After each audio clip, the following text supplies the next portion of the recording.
Death.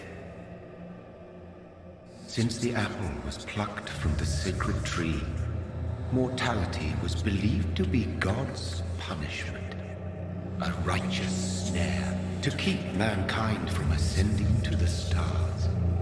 They were all so wrong. Death is not a wicked thing, nor some holy retribution. A true punishment would be to never know its sweet kiss. Awaken from the harshness and be born once more.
Mary! Oh, no!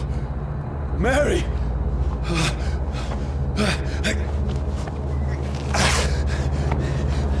Hold on! Please, hold on! Oh, God. Oh, no. Mary. Mary.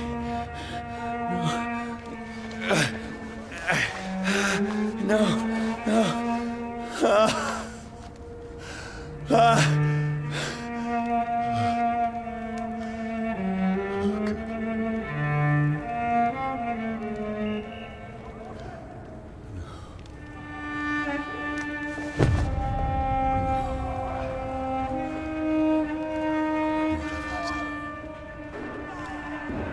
This horror.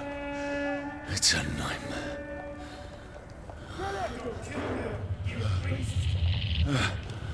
No! Please, a moment, let me explain!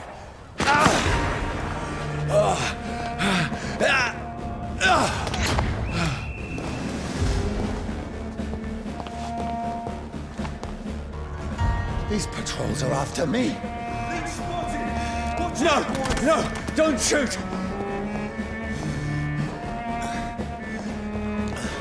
This is a nightmare. I need to get out of here.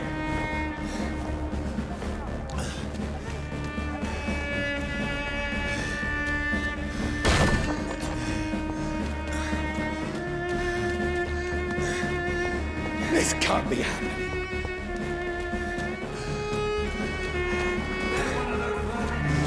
Come back! No, please, stop! I mean you no harm.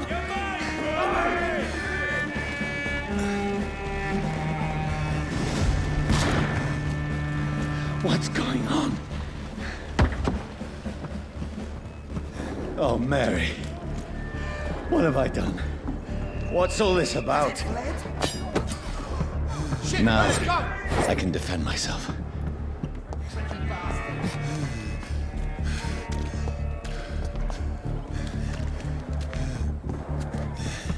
It's a leech trick!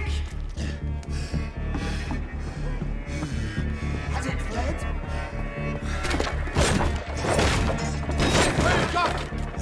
Tricky bastard! Kill the thing!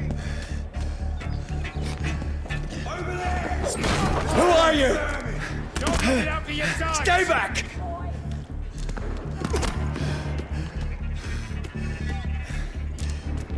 Kill the thing! Sorry, but you left me no choice.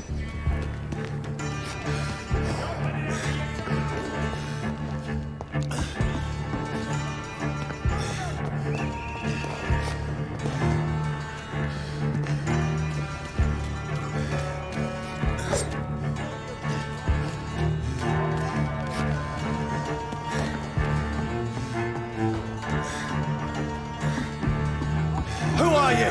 Stupid beast!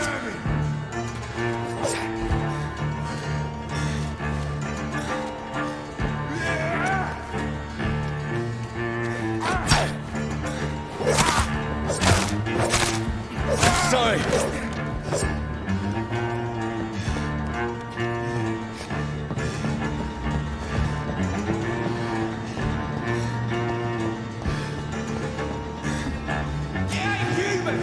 No, please, stop!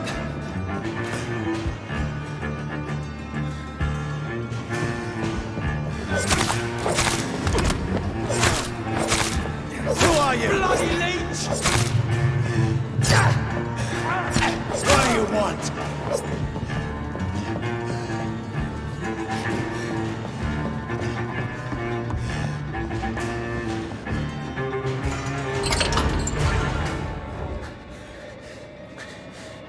I mean you no harm. I need help. Die, you fucking leech! Please, listen to me. I can't make any sense of this. Shut up, beast! Who are you? What is this all about? What in God's... I'll do the rest of the job. Just leave me.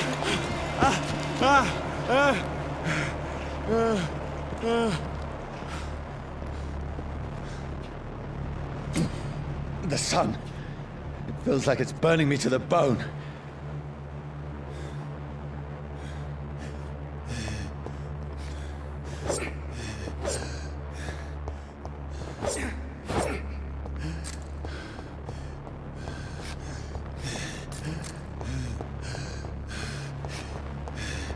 I need to find somewhere to hide.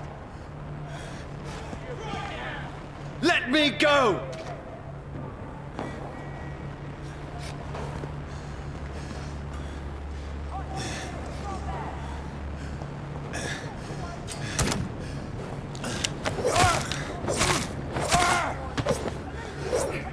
I need to find shelter.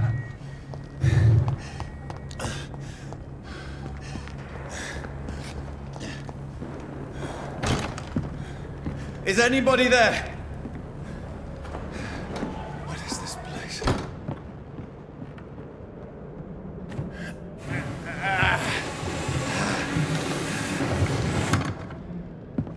The place seems abandoned.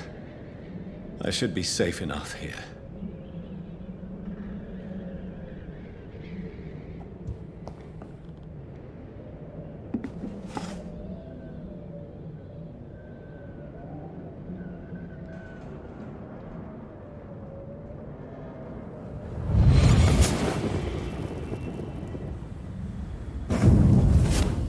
Brother, what have you done? Mary! Mary! Mary, I'm sorry. Whoever did this to us, I will find them.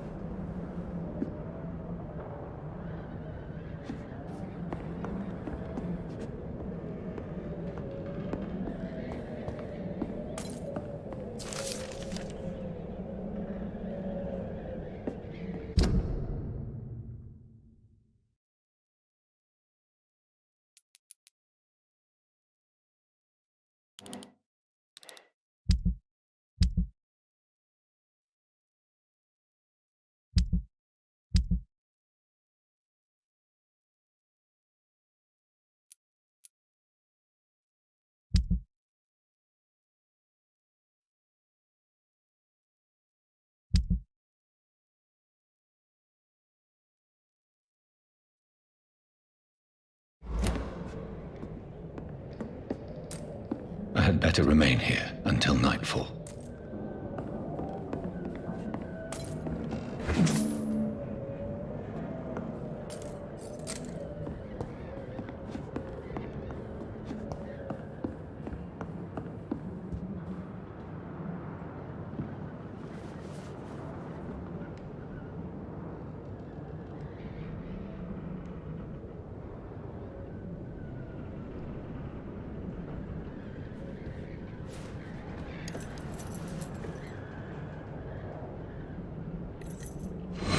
Wait.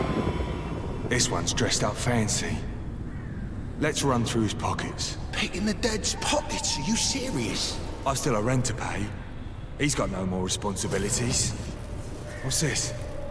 Gold watch. Beautiful it is. We fancy it and share the takings.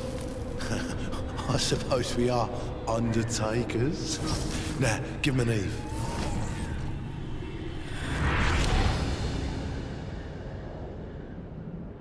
That's impossible.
Dreams for the Red Queen that sleeps under crown stone, that she might linger longer, her eyes as white as wool. Who goes there? A prayer for the summoned by warring song. A child born from darkness must take scent of his path. Who's there? Are you referring to me?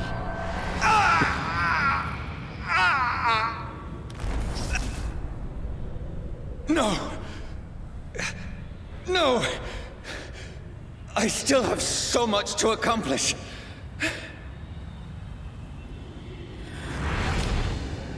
I still have so much left that needs doing.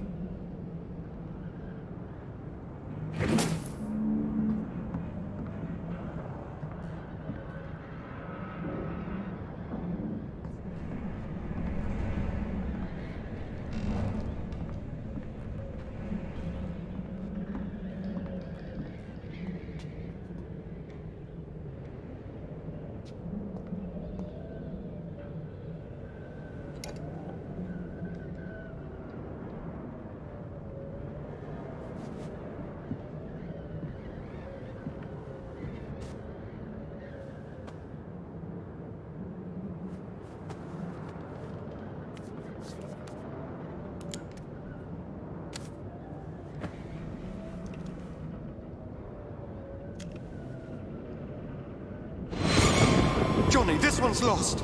We need to leave. And now! No. There's time. I can save him. That's the enemy coming! The orders are to evacuate the hospital! Done. He'll live. And now what? We fight. Killing is a hell of a lot easier than healing.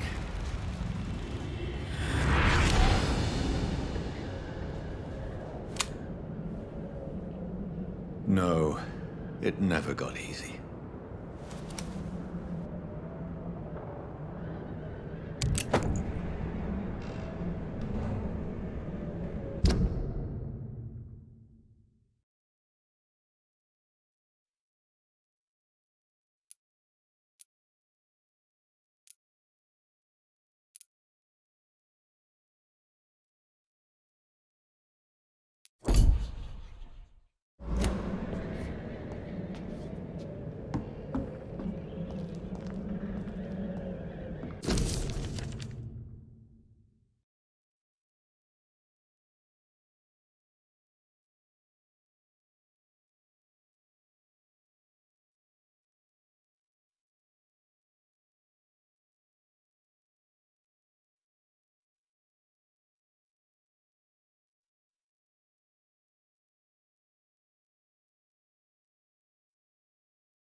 This makes no sense.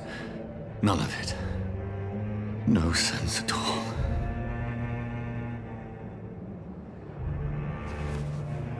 It's a nightmare. That's it.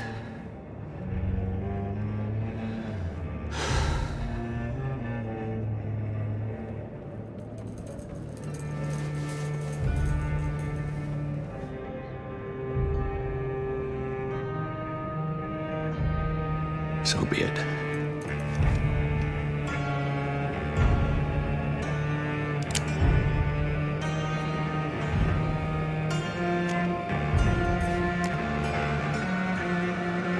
Rational thinking only.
This is absolute madness.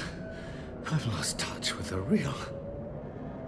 Madness it is, as mad as the moon, who turns blinding sunlight into a glowing reflection.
Voice in my head.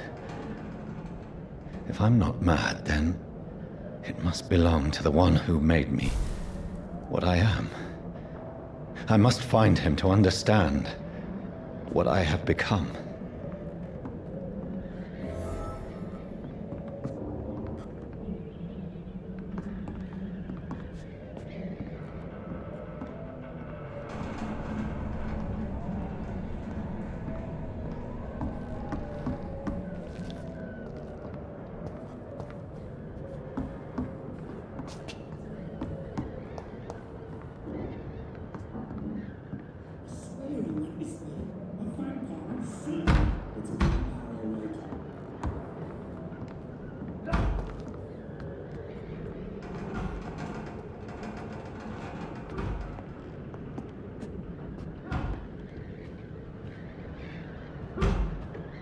is it? It's closed. These people want me dead. I need to leave now.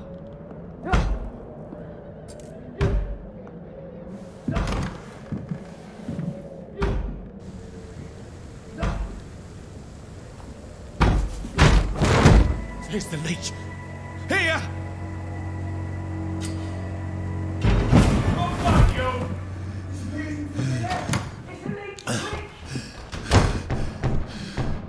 My head's spinning. Oi! Come out, you coward! Clever fucking beasts. It's locked.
I'm still in Southwark.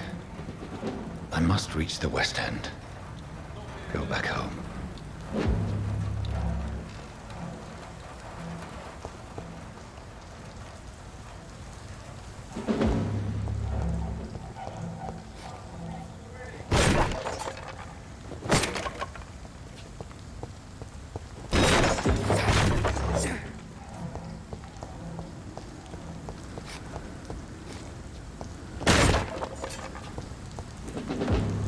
I cannot enter.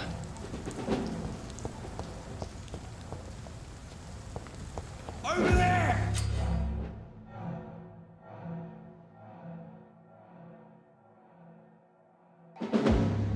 Die, vermin! Vermin!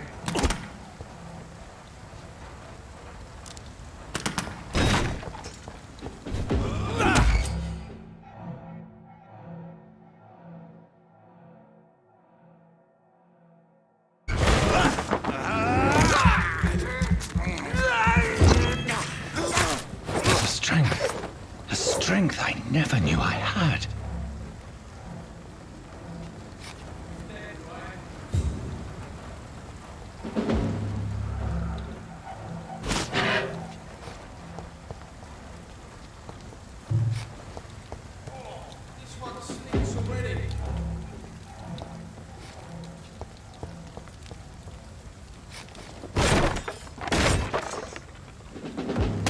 Over there! There's one of them vermin!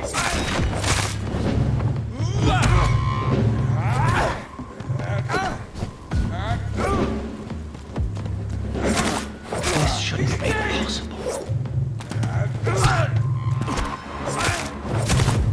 Every sinew, every fiber of my being is afire.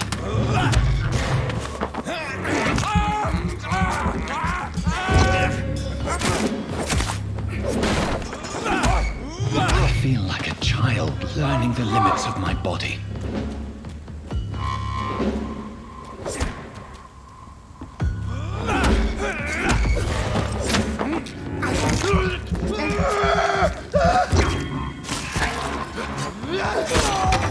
You leeches need killing. My strength, my reflexes. I'm not human anymore.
My poor sister. If only I had controlled my need for blood. Mary, someone will pay for what happened to you. For what happened to us.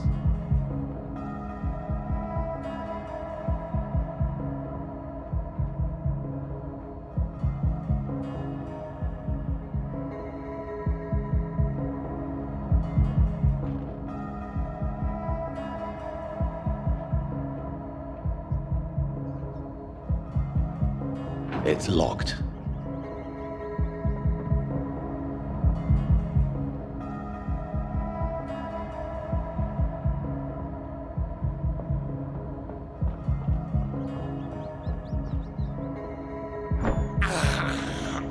This is despicable.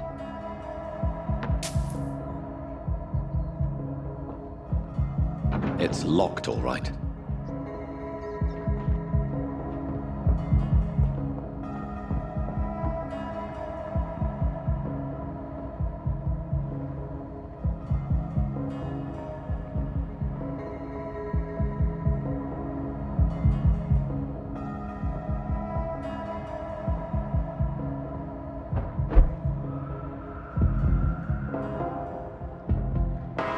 Dizziness from the jump.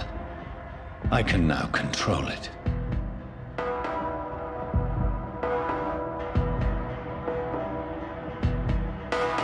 I cannot enter.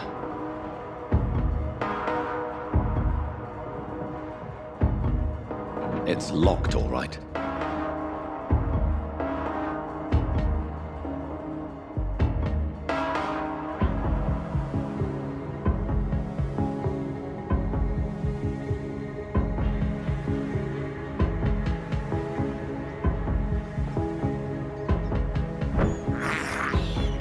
I can't believe I'm doing this.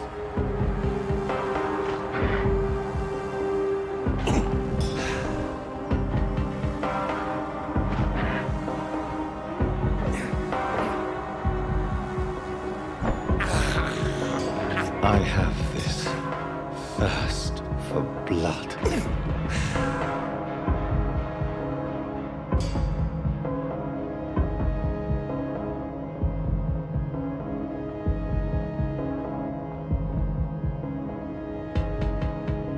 What will London have to say to me?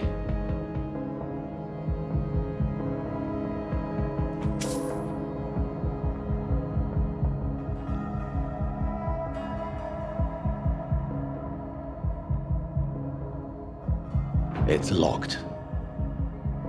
I've so many questions unanswered.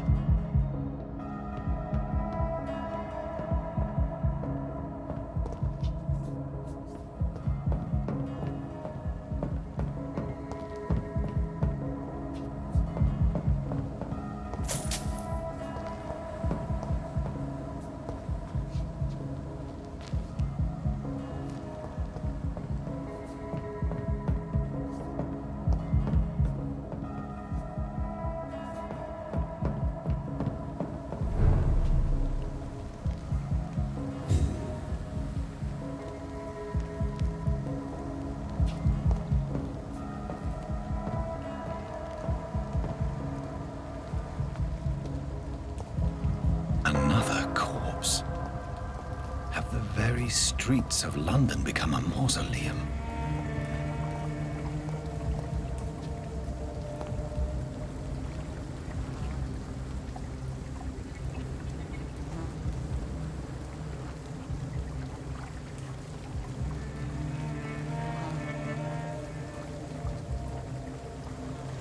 The man has been drained of all blood, but I can still smell the scent of it.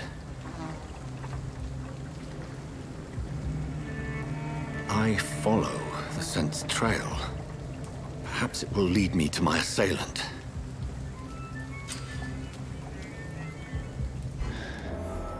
Fresh blood. The smell is so strong. Something dire must have come about.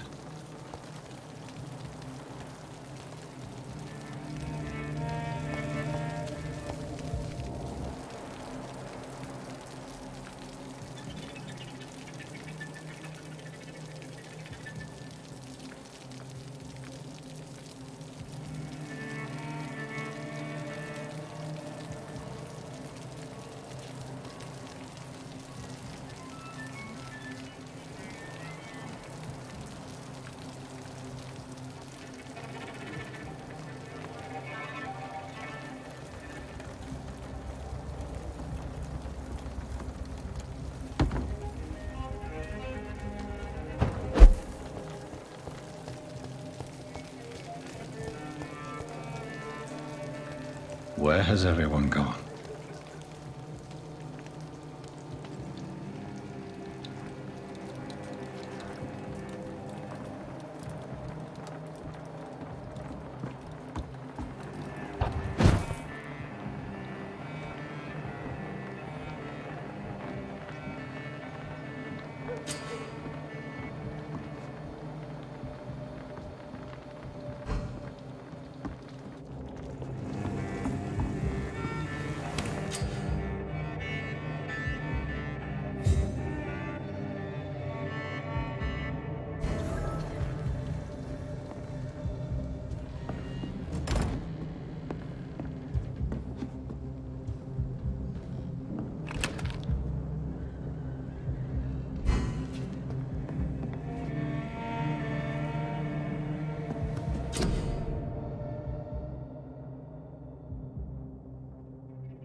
didn't deserve this.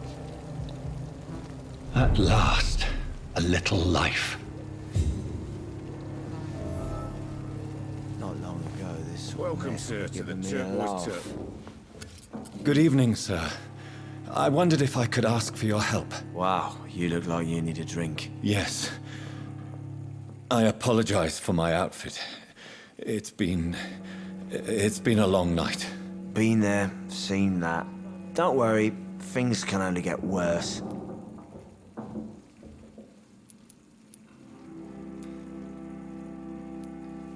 What's going on around here? It's like everybody is hiding. You must be new here. Have you not heard about the murders? Everybody fears the return of the sewer dog.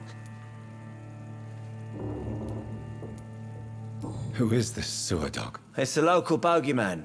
Convenient answer for every crime that happened for decades. You murdered someone, blame the sewer dog, eh? You make it sound like it's a fairy tale. People will always believe in monsters. It's easier than accepting their own darkness. We can all be monsters. Has anybody entered the bar recently? Can't say. Sorry. I spent the night making love to that gorgeous bottle, see? This is important, sir. Are you sure no one has come in here in the last few hours? I don't know and I don't care. This is a free country. People still have the right to come and go, don't they?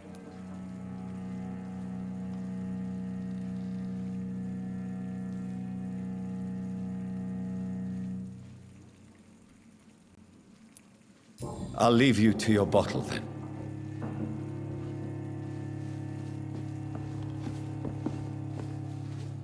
My God, sir, you look like Jonah's whale just spat you out of hell.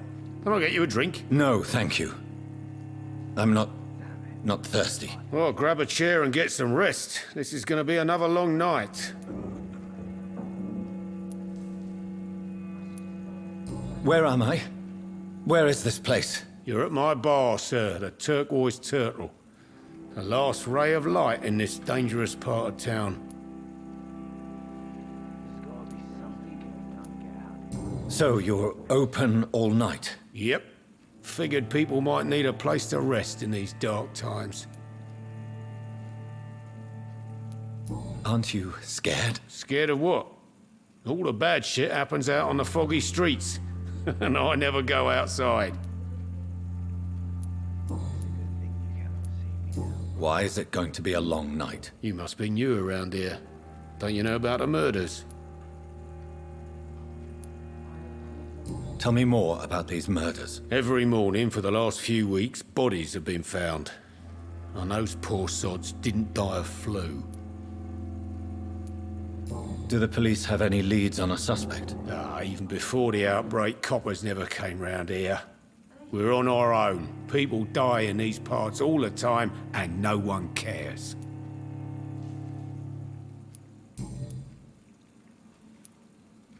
I'm looking for someone who might have passed through here recently. Wondered if you might help. It's been quiet tonight. The only other person I've seen went straight up to his room. Thought it was kind of rude, actually. You mean he's still here? Well, yeah. He paid for the entire week. Who is this man?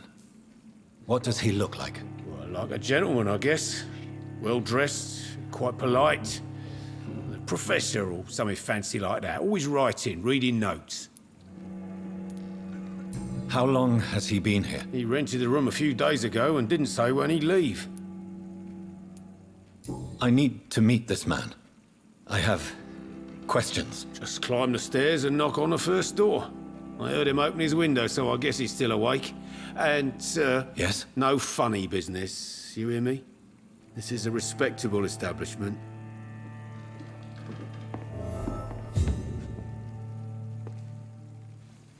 Damn it. I think drink no longer stirs me. I think I'm losing my mind. I should just run as far away from this place as I can.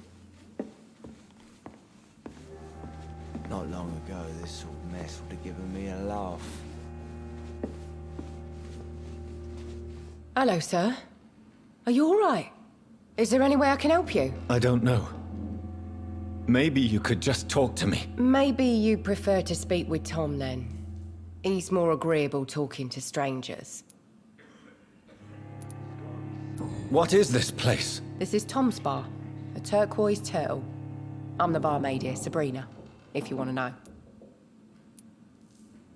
Are you always open this late at night? No, it's only since the epidemic started. Tom thought that people may need a safe place to stay.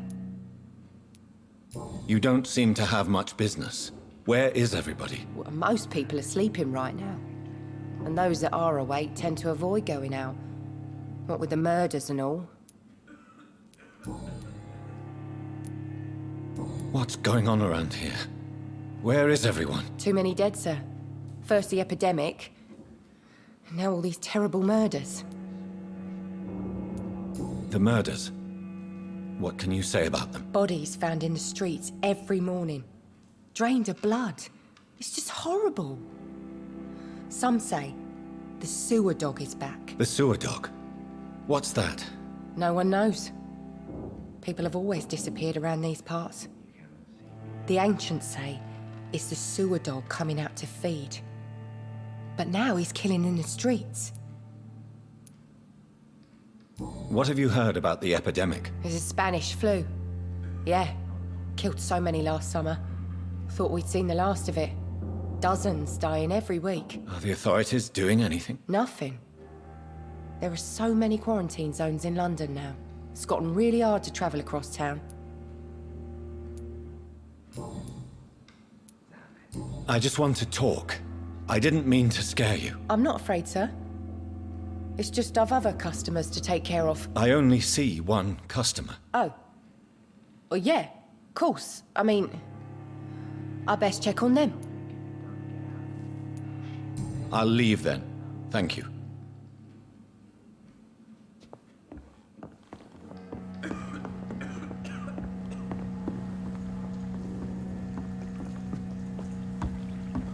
I think I'm losing my mind. I should just run as far away from this place as I can. I think drink no longer stirs me.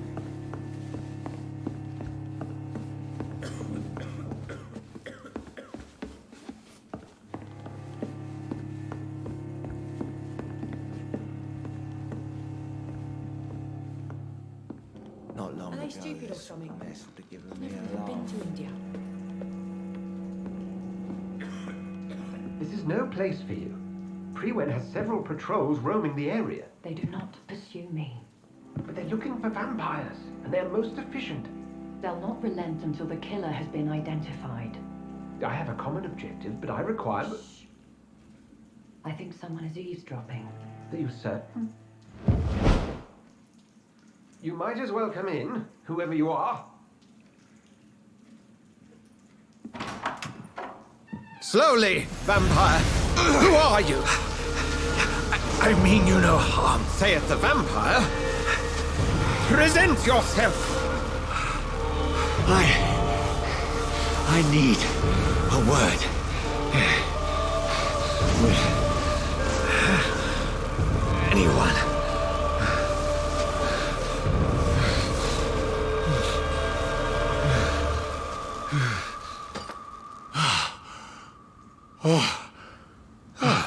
Well, that's something I can do for you.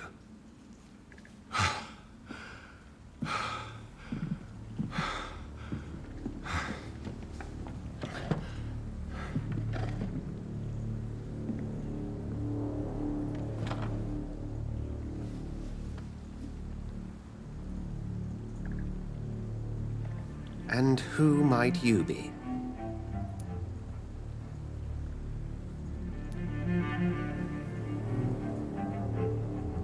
I'm not sure that I know anymore.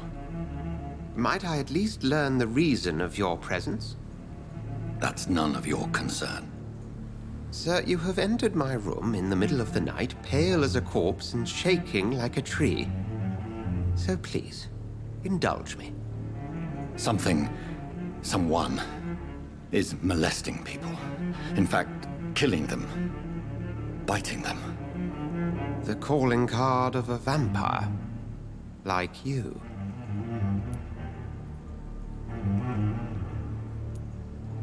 I've been hunted down in the streets and attacked. I'm a victim here too.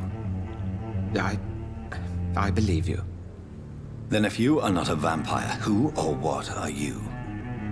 Dr. Edgar Swansea of the Brotherhood of St. Paul. I'm performing an independent investigation here in an attempt to understand precisely what is going on.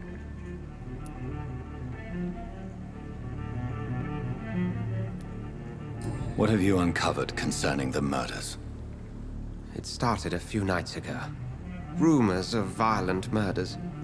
The docs have always been, shall we say, somewhat unsavory. But this is different. How different? A vampire is at work here. Famished. Reckless. It must be brought to ground, and quickly.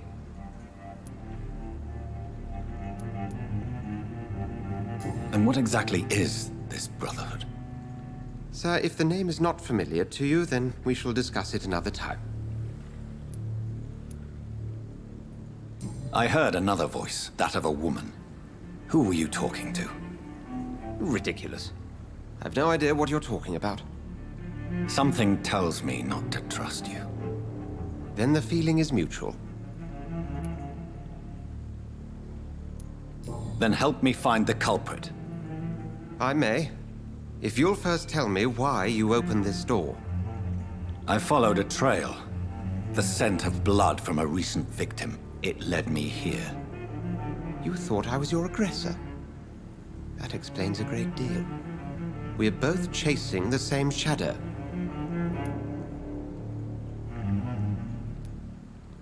A shadow, indeed. Yet I heard his voice in my head. There was a moment I believed I was mad. You should let me handle this affair. You've no idea what you're up against. No. I will find the monster. He is mine. How will you do any better than I? But then let me ask you this. What are your intentions if you find the killer?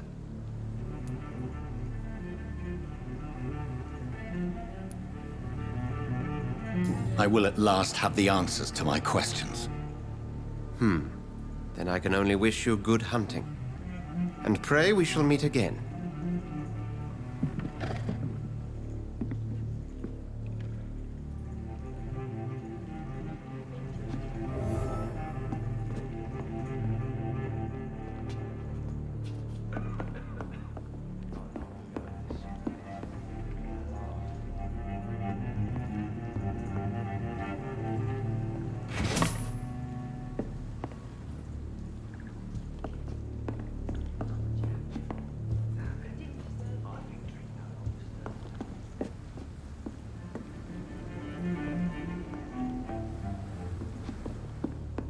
I'm certain we shall meet again.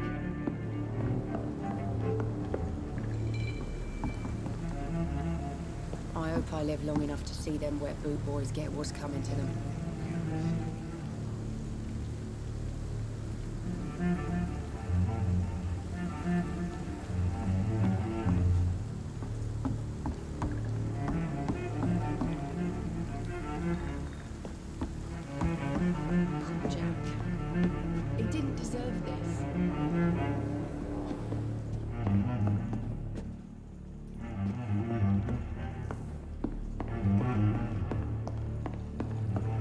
I cannot enter. If Swansea is not my attacker, it means somebody else came here tonight. Someone must know something. Enough to see them wet boot boys get what's coming to them. Evening, sir. Can I help you? I have a few questions for you. Well, if you must. I spoke to Dr. Swansea. He's not the man I'm looking for. Now, I want the truth. The truth? What do you mean? I suspect that someone else was here tonight. And I don't think Tom wants to tell me about it. I'm just the barmaid here, okay? If Tom says you're the only visitor we had, then you're the only visitor we had. I can feel your fear, madam. Please, tell me what's going on. It's Will. William Bishop. He came in here earlier tonight and he... Well, I thought he was going to clock someone. Why are you so afraid? I mean, his skin. His hands. I scrubbed every glass and every chair that he touched. God, I hope it's not contagious. What happened tonight? He was dead drunk, as usual. But my God, his eyes. His face. He must have caught something awful. He shouted and cried. It was terrible.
Tell me about this William Bishop. Will was a sailor who worked at the canning factory before he lost that job.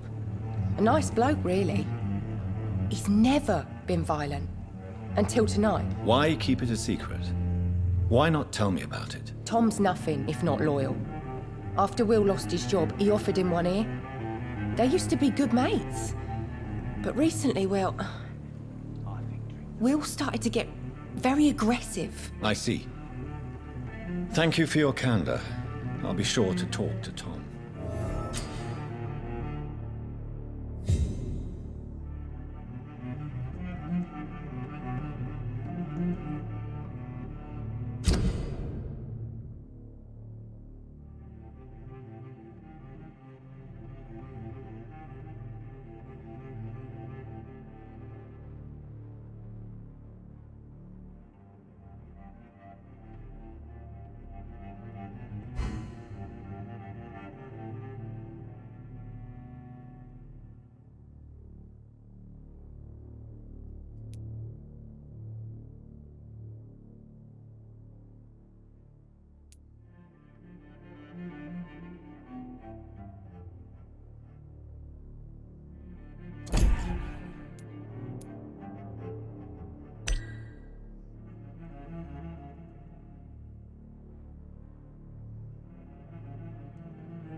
Gotta be. Hello, sir. May I disturb you again? And you're still ugly as sin. I'll leave you to your bottle then.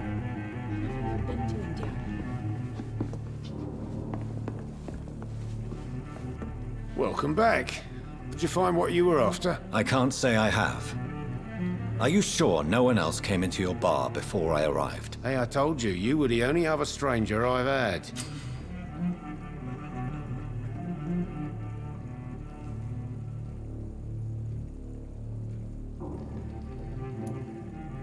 Tom, talk to me about the visit from your old friend, William. Yes, Will came by tonight.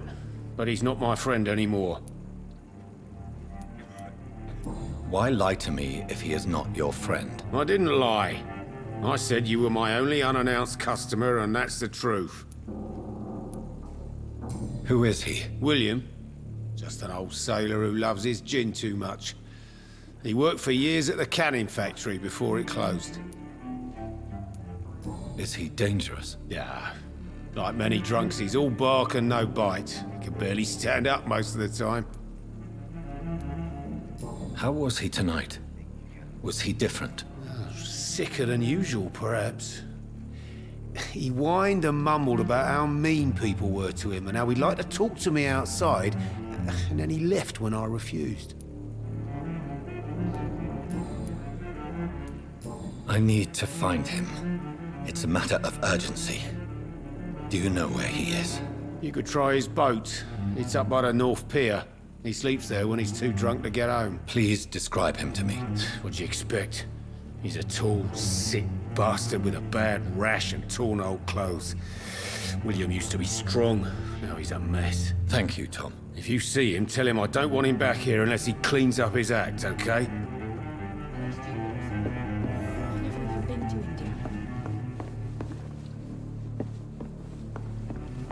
Damn it.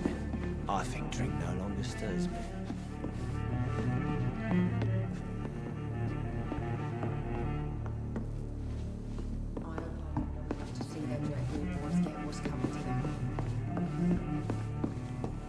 It's a good thing you cannot see me now, Mum.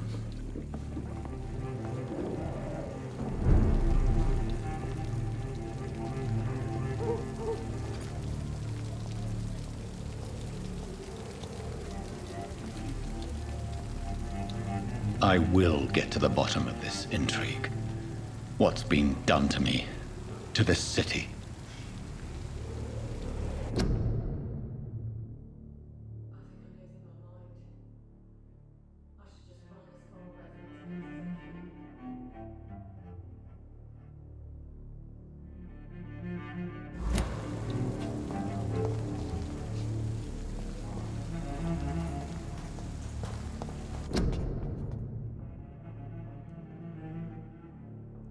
Are they stupid or something? I've never even been to India.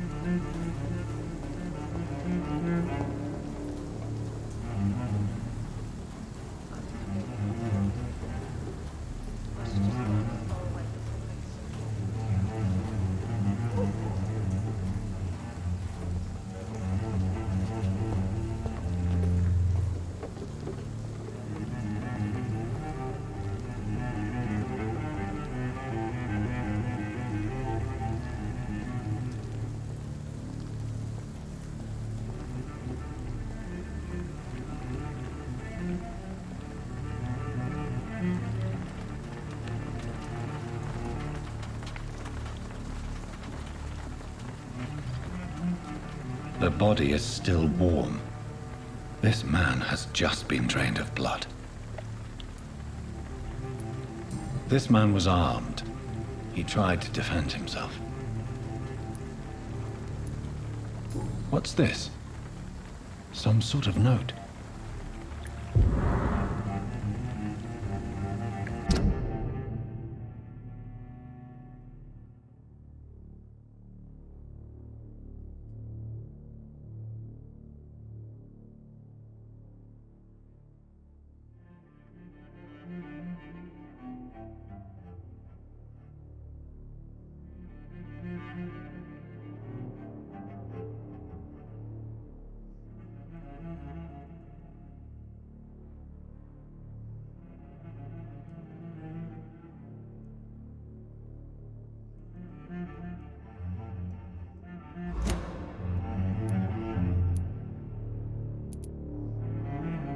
These men, they're a company of professional vampire hunters. This corpse has been dried of its blood, just like the previous victim. blood and empty gin bottles. This bishop fellow is something of a heavy drinker. There are blood splats on the other side of the canal. I must reach that barge.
Ammunition crate. Good. I may need a lot of bullets. I feel like I'm back on the front line again.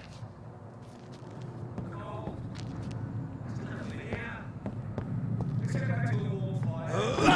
that foolish mouth of yours. We haven't known the colours to be wrong about anything. Right.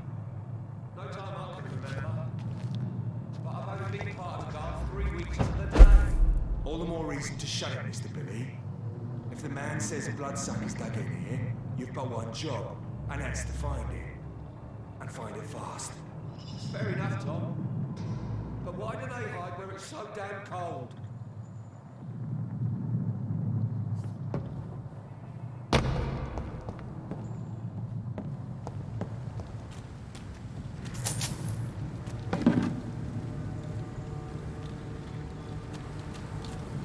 It's locked.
Sorry, sir.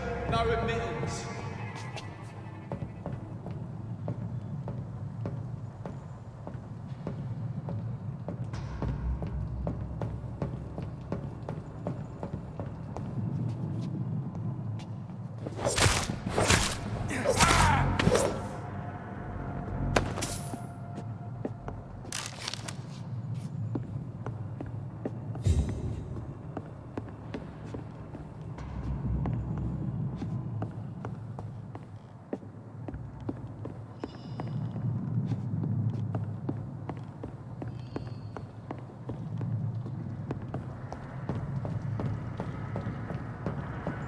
I cannot enter.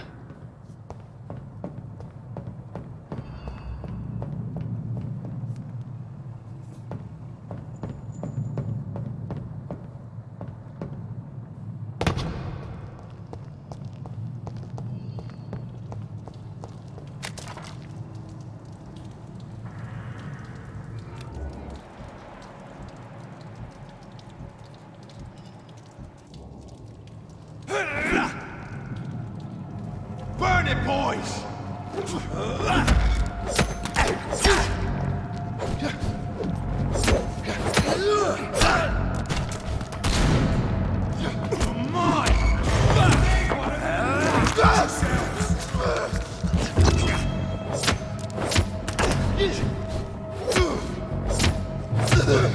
Fucking fast!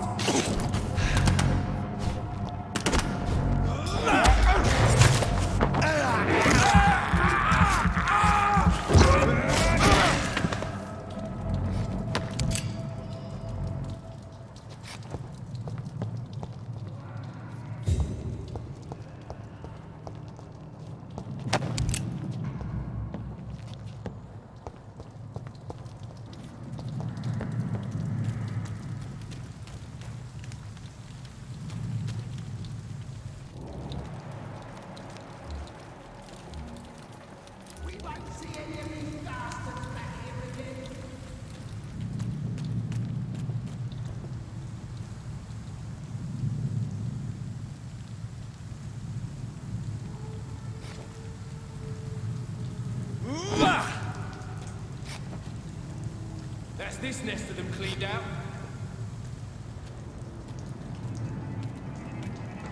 Oi! You listening? See them fancy clothes? This one's the top! Filthy piece of shit!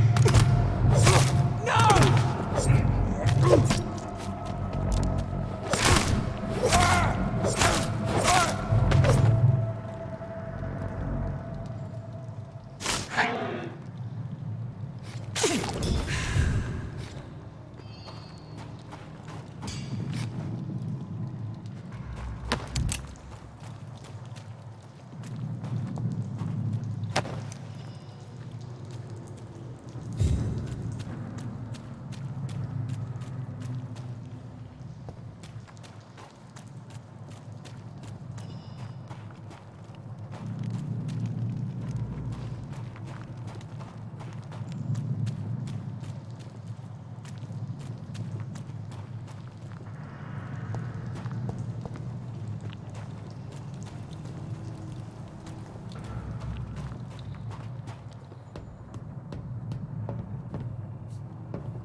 Last warning, sir!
Best turn around if I were you.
Fresh blood. The whole building reeks of it. The scent is so strong it makes me dizzy.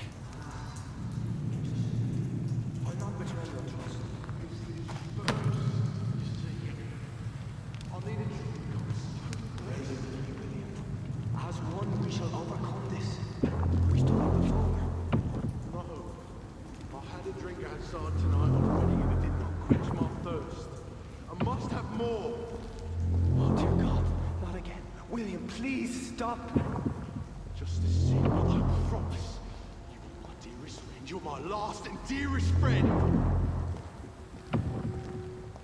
William, my arm. I can't feel it.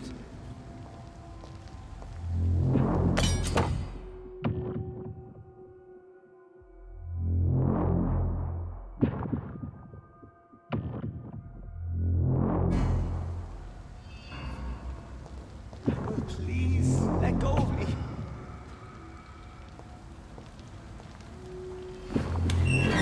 This place reeks of bloodshed. I can't stand it anymore.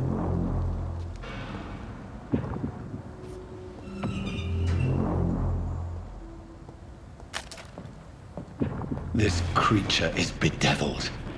I must put it down.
Let me go.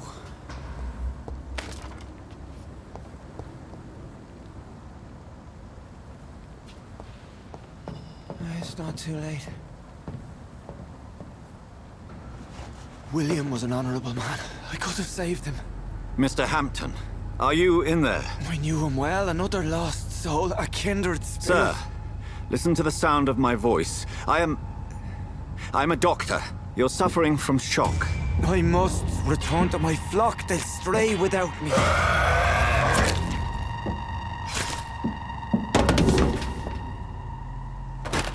Remember, certain skulls are every bit as resistant as we are.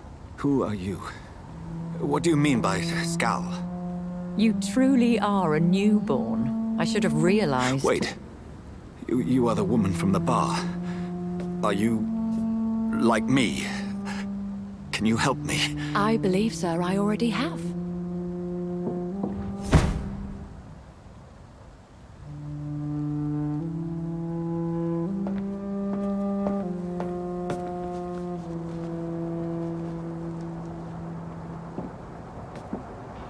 By George and the Saints, you've solved the mystery of these terrible murders. Patience, good fellows, I've come to offer help. Just give me a moment to secure my boat. We can leave this awful place.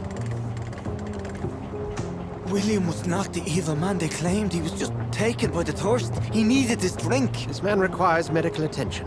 We'll see he gets to the nearest hospital. No, please, I must tend to my fold. My flock needs me. There, sir. Go with the good Dr. Swansea. He's resourceful, and I'm sure he'll take good care of you. You'd best come as well. The sun is soon to rise, and you'll need a place to rest. I just need a moment. If I can learn something about what has happened to William, I'll be a step closer to understanding what happened to me.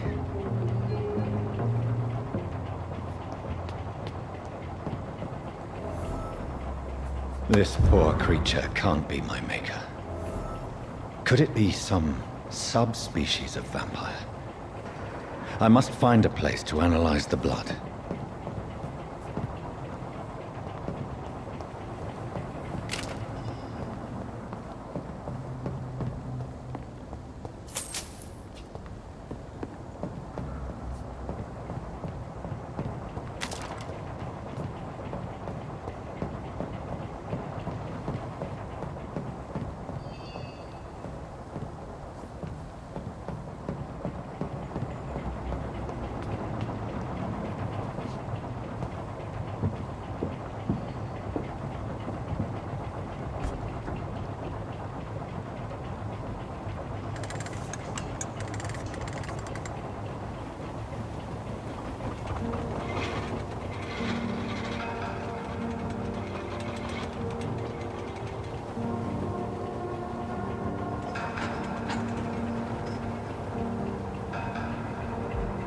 Where are we headed? We're on our way to the Pembroke Hospital. It's just across the canal. They'll have a bed for poor Mr. Hampton. William was... What manner of creature was he? Predator, prey, villain, and victim. Who can say? The important thing is that he's been stopped. Duly noted. And the woman? What... Who is she? What woman? Oh, don't play me for a fool. You used me to locate that skull. You must know who she is. And I thought you a gentleman. You shouldn't talk about a lady behind her back, but I will tell you she values her privacy. Were London as peaceful as she appears from the middle of the canal? If only that were the reality of the situation. To be honest, I've always tried to avoid this part of town. Pembroke Hospital is the last bastion between the rest of London and the epidemic. The flu has decimated the East End and the war still rages. Welcome to the front lines of a plague. This is where you work, Dr. Swansea? I am the administrator of Pembroke Hospital. I thought you were here in service of your mysterious order, the Brotherhood of... Of St. Paul's Stole, yes. But first and foremost, I'm a man of science. A physician, like yourself, Dr. Reed. How do you know who I am? No need for modesty. You are Dr. Jonathan Reed, a surgeon of some caliber and renown, if I'm not mistaken. You are correct, sir. I knew it. I had my suspicions. But when you took the blood sample from the corpse of poor William, I was certain. Dr. Reed. Marvelous. Have we met? I attended 3 of your seminars before the war. I have the utmost admiration for your research. And what a turn of fate. England's most esteemed blood specialist returns to London a vampire. That word, again. From a so-called man of science. I understand. Traditionally, the role of science is to refute myth, but when myth walks among us, the Brotherhood of St. Paul has dedicated its purpose to their study. There's so much for you to learn. Of that, you are right. Well, then let me be blunt. Join my staff at Pembroke Hospital. As a physician. I suspect you'll not find a better post of employment to contemplate your predicament. This is sudden. I was returning home to see my sickly mother. But alas, that was before contracting this... affliction. Dr. Reed, take a moment to consider. The post would be for the night shift, providing a good explanation for your absence during daylight hours. You'll be adequately reimbursed, and have a place to hide. I even had the forethought to bring some clean clothes. So, what do you say? It seems I have little choice, but yours is a generous offer, so I thank you. Brilliant! Oh, Jonathan, this is one for the book, and the beginning of a beautiful friendship.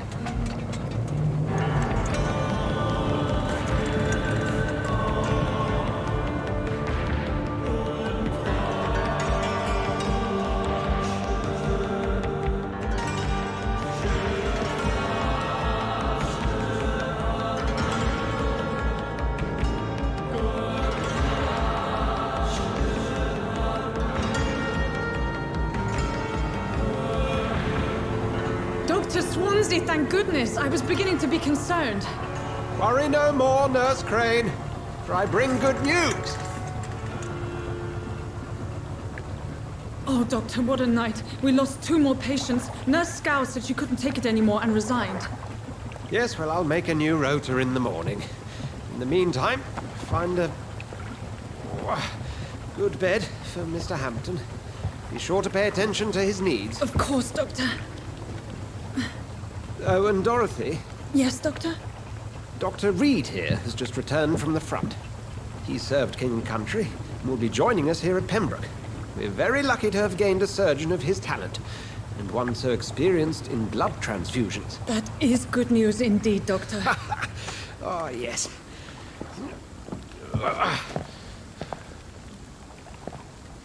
Here at Pembroke, it's not what we have, but what we haven't. It's only thanks to Nurse Crane and the staff that our ship doesn't sink. If you have any questions, just ask her. Duly noted. Thank you. Your assistance is required, Dr. Swansea, immediately. Welcome aboard, Jonathan. We'll catch up after my rounds. Coming, Nurse Crane. I'm coming.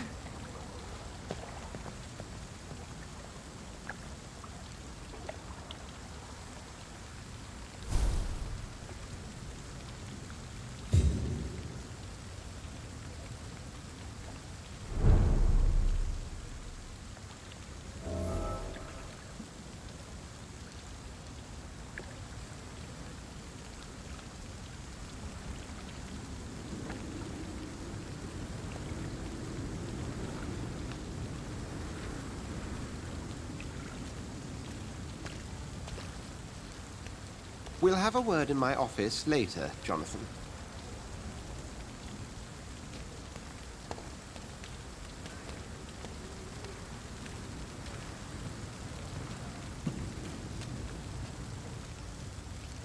I cannot enter.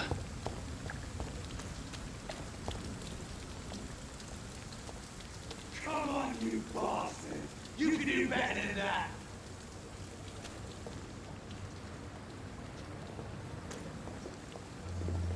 Nah, it's my turn!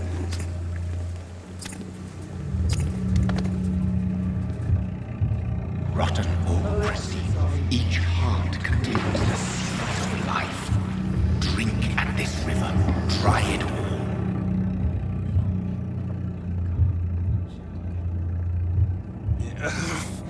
Oh, come on, you bastard! I won't bite. Sir, please. You've lost too much blood. Calm yourself. You think I didn't notice? Stop your staring and get me to an hospital, you arse!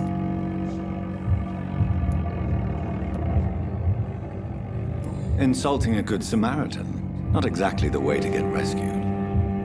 All right, sorry. I am in pain here.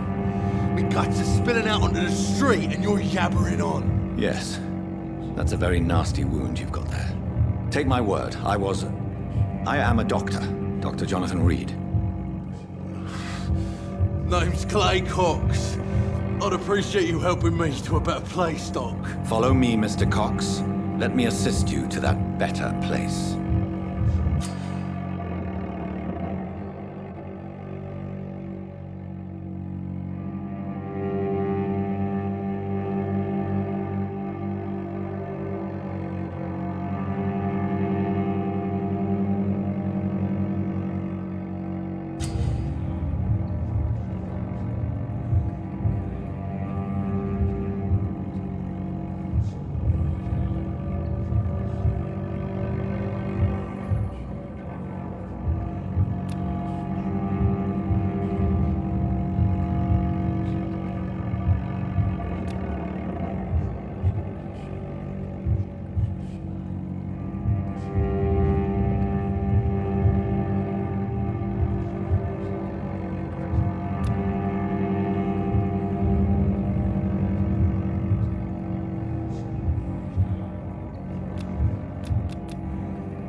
dance with him the dance of life and death.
No more. Not tonight. Not like this. I will not take another life.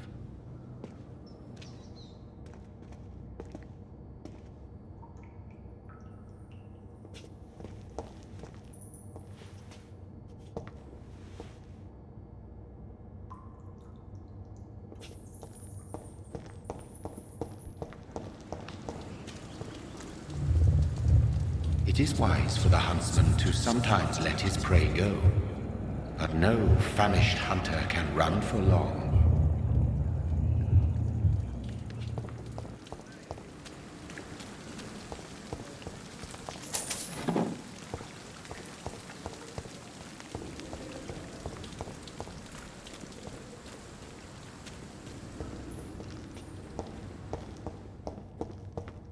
Did I black out?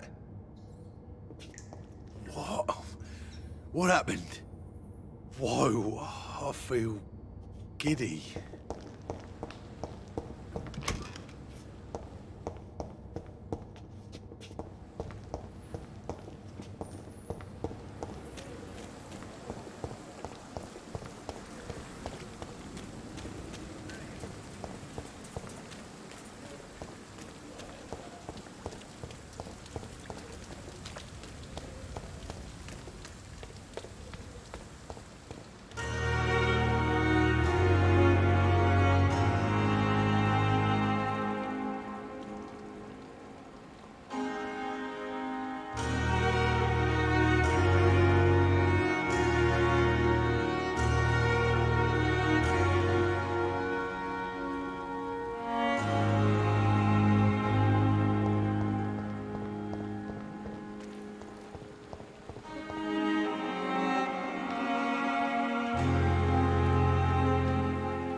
Doctor, where have you been? I've little time to play hide and seek with new staff members, no matter how illustrious they may be. I found a wounded man by the docks. He answers to the name of Clay Cox. He requires urgent medical attention. Already making the rounds? That's the Pembroke spirit. I'll ask our porter, Milton, to bring him back immediately. Thank you, nurse. What can I do for you? Dr. Swansea insisted we provide you a quiet office. You'll find it on the second floor with your name on the door. Thank you. Nurse Crane, isn't it? Yes, Dorothy Crane. Welcome to Pembroke Hospital, Dr. Reed. Your office has been prepared. I would like to ask a few questions first. And Mr. Hampton, the patient we brought in, how does he fare? I gave him a sedative to help him sleep. Poor thing was in quite a state of shock. What kind of man is Dr. Swansea? Well, you accepted the job from him. I thought you would have known about your employer. Apologies, I've only just met him the once. This is sudden. I've only just returned to England. Dr. Swansea is a brilliant surgeon and the most compassionate physician.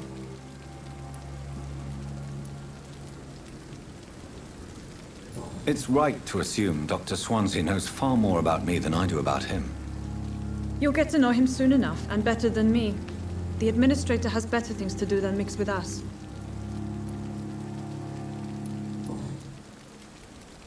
If you could point me in the direction of my room again, nurse. Second floor of the hospital, left after the stairs. It's the last vacant office at the end of the corridor. Thank you, Nurse Crane.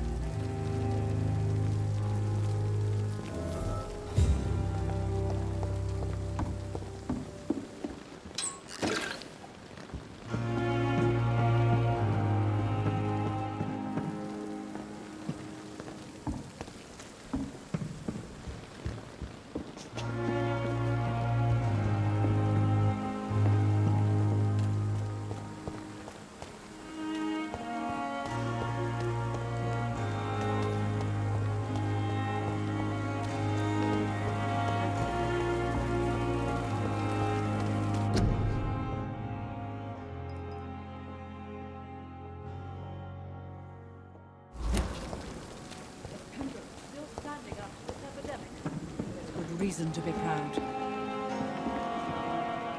Good evening, nurse. I'm Dr. Jonathan Reed, the new surgeon here at the Pembroke. Dr. Swansea has already told us about you, sir. I'm Nurse Gwyneth Brannigan. Welcome to the Pembroke Hospital. Did he really? It's a good thing I wasn't hoping to keep a low profile. All members of staff have already read about your new blood transfusion technique. Dr. Swansea made sure of that. I see. Well, I'm a little surprised, but I suppose I'll just have to deal with this unexpected notoriety. You must know, blood transfusions are Dr. Swansea's primary subject of research. He is convinced it is the future.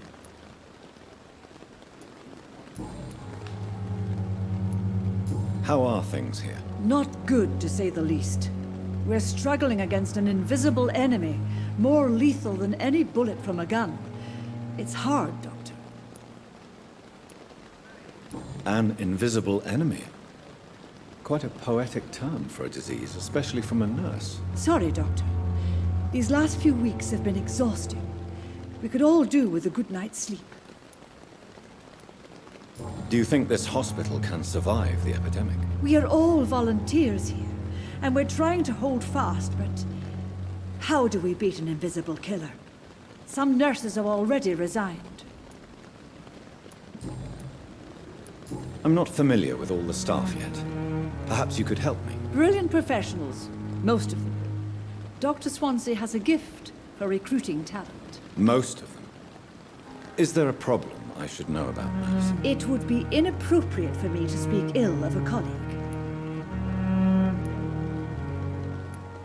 Nurse Brannigan, if you do know something, please tell me. Anything you say will be held in confidence. No. I may disagree with some conduct, but in the end, everybody is doing their best. Is there anyone that stands out? Well, I have never met someone as dedicated as Dr. Tippett. He should be a standard for us all here. If only he were younger. Why should his age be a problem? I guess it's fair to say he's always pushing himself to the limits. He just doesn't know when to stop and get some rest.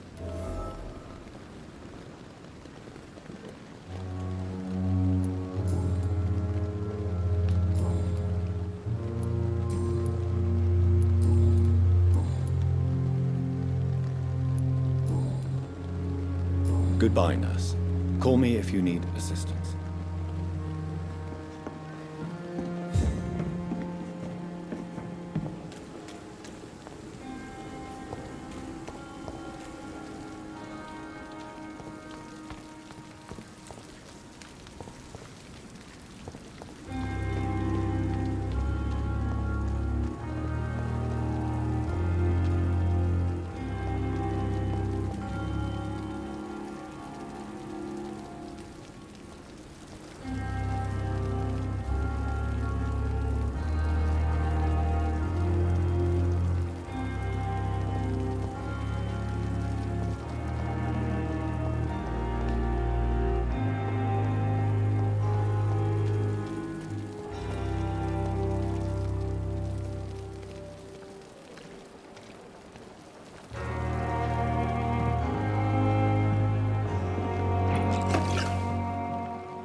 Good evening, sir. I'm Dr. Jonathan Reed. I'm new here. I've already heard about you, Dr. Reed. I'm Milton Hooks, the ambulance driver for this shithole of a hospital. That's quite a blunt introduction, Mr. Hooks. You can call me Milton. I like to speak my mind, Dr. Reed. Perk of the job. Don't judge me, and I won't judge you. I'm not sure I understand what you're talking about. Well, I'm no doctor, but I'm pretty sure a gun can't be used as a surgical instrument. You have a keen eye. I learned to shoot during the war, and have carried one ever since. Old habits die hard. No need to explain, Dr. Reed. And if you ever need a better gun, remember, I may have something for you.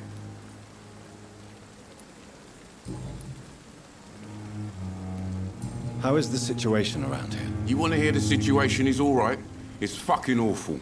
We lack everything, and it's getting worse every day. Are you really smuggling weapons through the hospital? And why not? I've already been attacked by patients, you know. And by gang members willing to steal my money. But you're not defending yourself.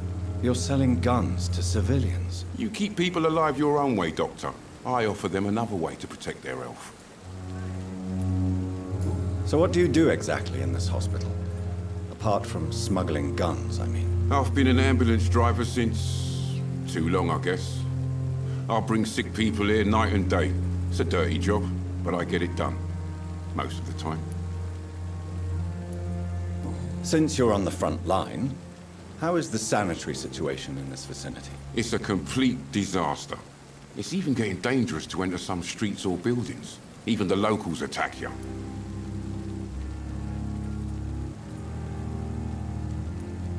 It sounds like things have been a bit rough recently.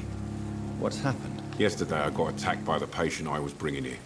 I escaped through the hospital's garden, but I lost my wallet when I was running. You left an infected patient outside the hospital? That's incredibly dangerous. Go there yourself if you want, but be careful, Doctor. I'd rather not bring your dead body back.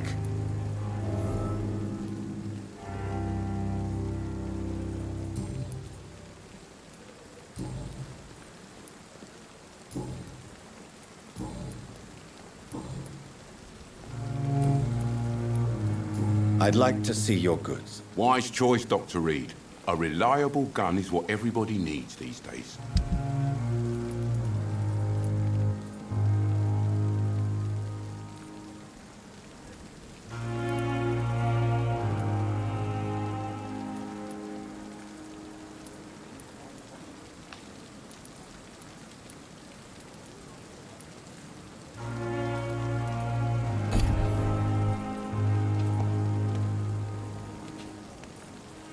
safer here than anywhere else in the East End.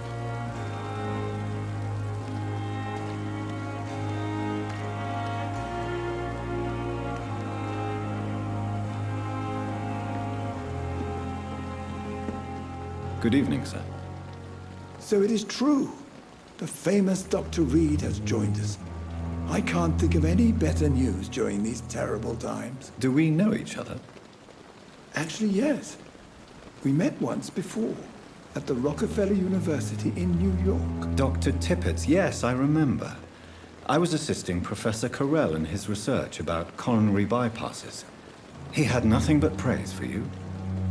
He was also very confident about your future. And look at you now. Eminent surgeon and blood transfusion specialist.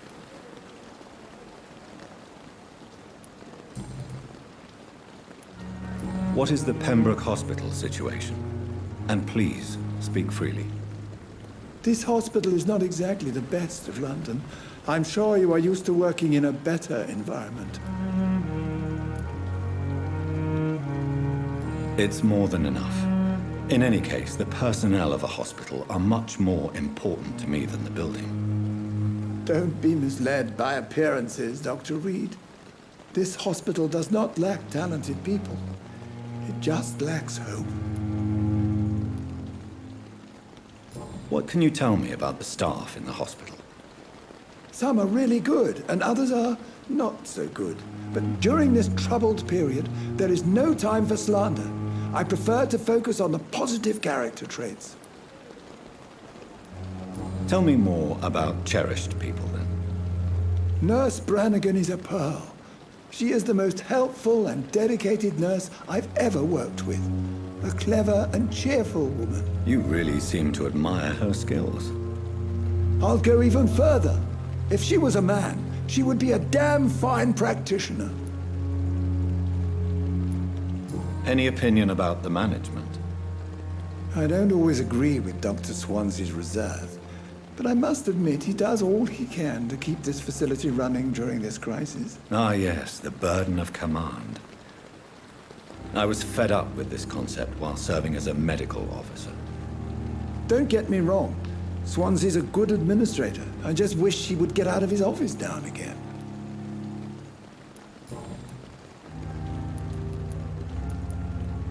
You're exhausting yourself, Corcoran. Maybe you should think about preserving your strength. No.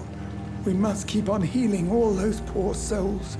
We are the last rampart before chaos. Once more unto the breach. Nurse Brannigan is worried about you, Doctor. She should not have told you that. I will have a word with her. You don't have to blame her for her honesty. I'm not that kind of man, my dear Jonathan. Actually, Nurse Brannigan's opinion is the only one I may listen to. You're exhausting yourself, Corcoran. Maybe you should think about preserving your strength. No. We must keep on healing all those poor souls. We are the last rampart before chaos. Once more unto the breach. Nurse Brannigan is worried about you, Doctor. She should not have told you that. I will have a word with her. You don't have to blame her for her honesty. I'm not that kind of man, my dear Jonathan. Actually, Nurse Brannigan's opinion is the only one I may listen to.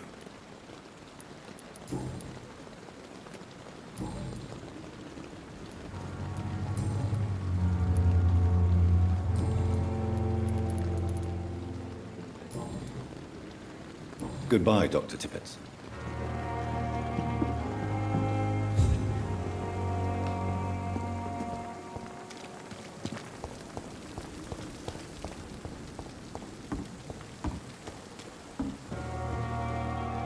Good evening, Nurse Brannigan. Good evening, Doctor.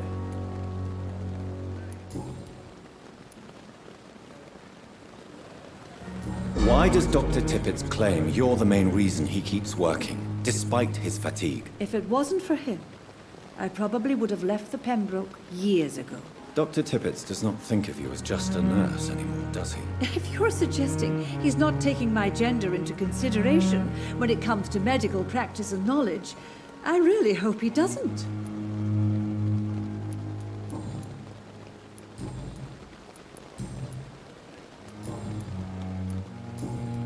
Goodbye, nurse. Call me if you need assistance.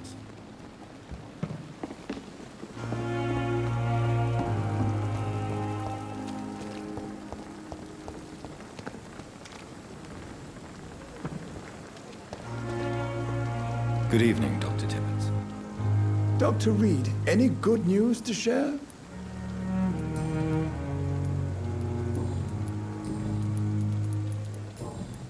Goodbye, Dr. Tippett.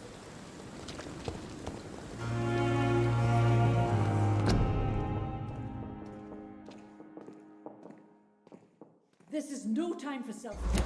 It is the last thing our patients need.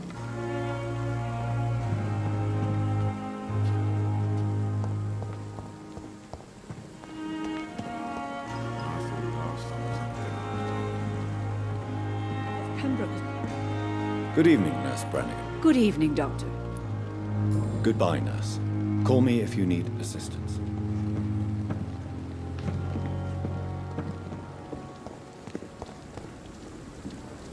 Dr. Swansea is right. This place seems perfect to conduct my research.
Scowl voices in the garden.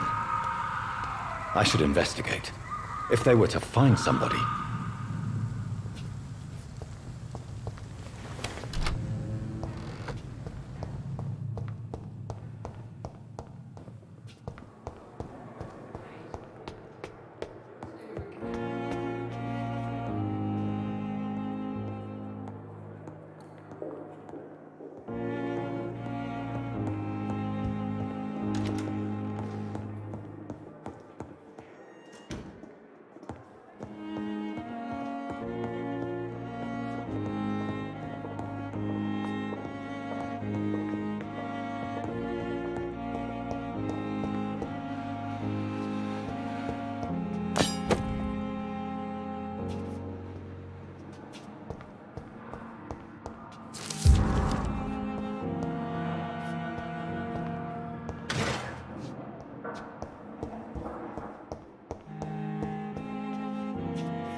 This must be the place. It's definitely away from prying eyes. Relegated to the shadows. A kingdom of my own. At least I won't be sleeping in a coffin.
The flower's dying.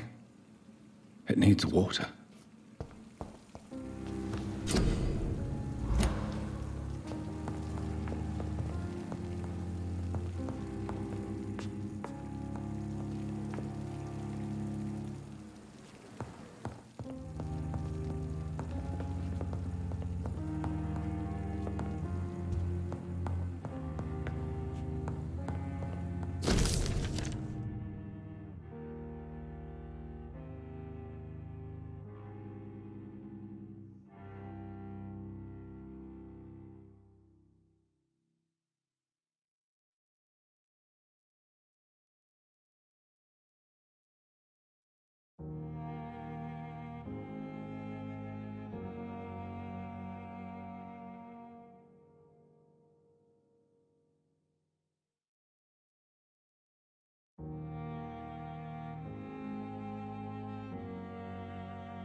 William Bishop's blood is much more unstable than human blood and shows extensive mutation. But this is not what happened to me. I must keep on searching. The sun is about to rise. I can feel it. I'll continue tomorrow night. I have so much time now.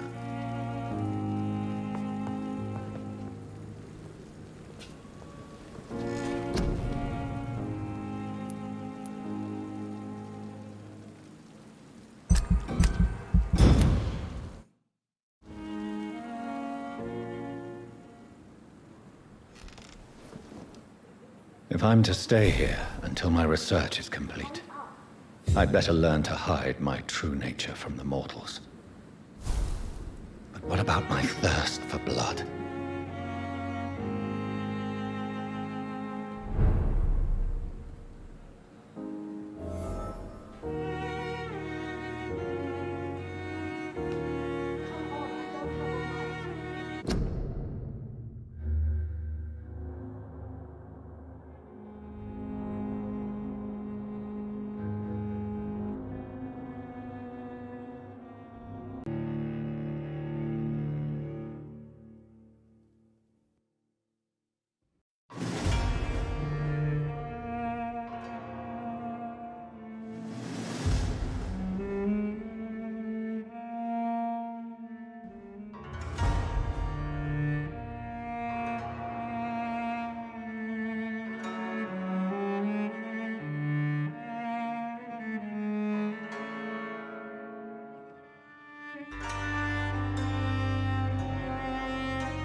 Yes, Nurse Crane? How can I help you? I'm so sorry. I know Dr. Swansea wanted you to rest, but we have somewhat of a crisis. A crisis, you say? Our supply of antiseptics is nearly depleted. I was hoping there was another box up here, but...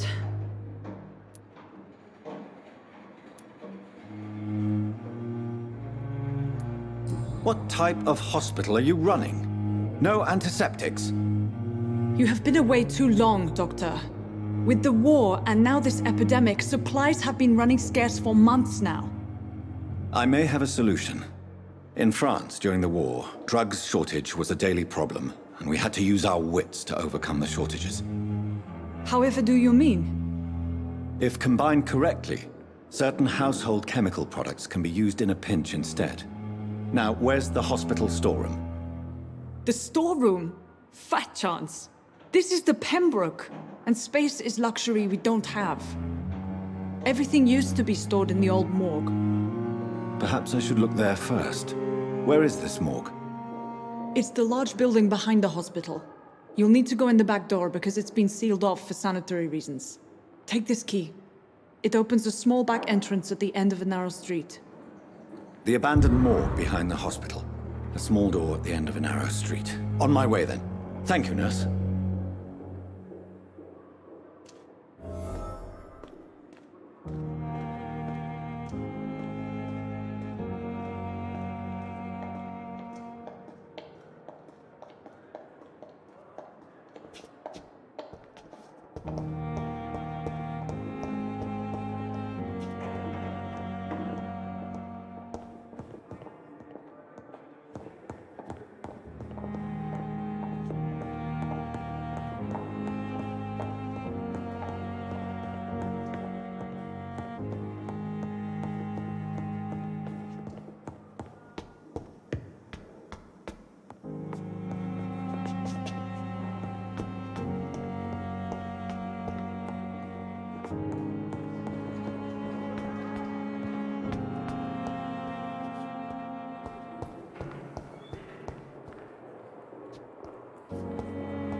I wish I could be sick again. Damn. The pain. It's locked. Good evening, Mr. Hampton. How do you feel? Dr. Reed, is it? Oh, sir, I must apologize for my behavior. What do you mean? I was not myself in the factory. Fear and exhaustion made me say awful things to you, I'm afraid. You remained perfectly nice and polite. A little delirious, perhaps. But who wouldn't be after enduring an abduction? Thank you, Doctor. That's a relief. Now all I need to do is rest and return to my flock.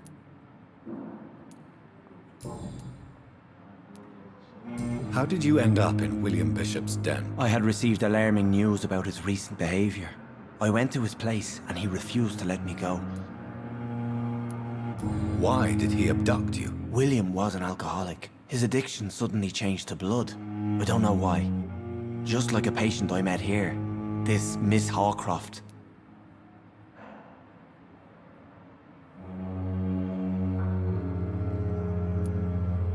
You dared to enter this awful place alone. You're a hero, Mr. Hampton. Or a fool. I'm just a man trying to help his friends, Dr. Reed. William Bishop was a conflicted soul, searching for light.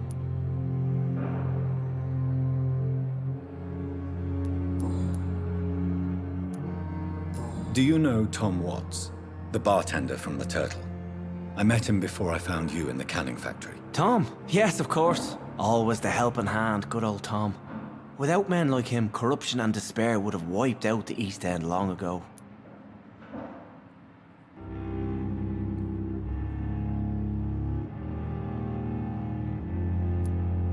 Who should I avoid in this part of town, then? Any particularly evil figures? Not really. Most men and women are just doing their best. And it's not my habit to speak ill of people I know, Doctor.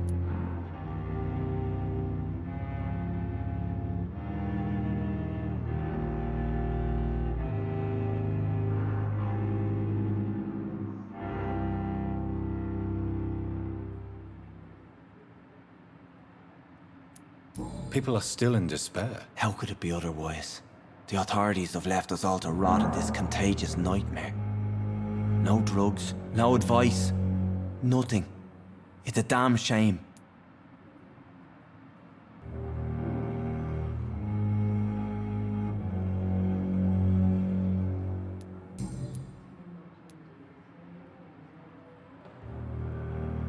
What is the general situation in the East End docks? The situation has always been tough, with a lot of tensions between the gangs and the dockers' trade union.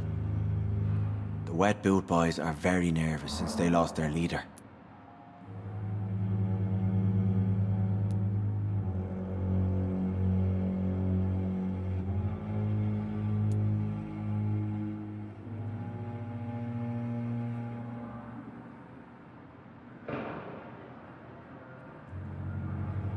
Who leads the gang now? Since Clay Cox went missing, it's his wife Edwina who runs the show, with the assistance of her minion, Booth Digby.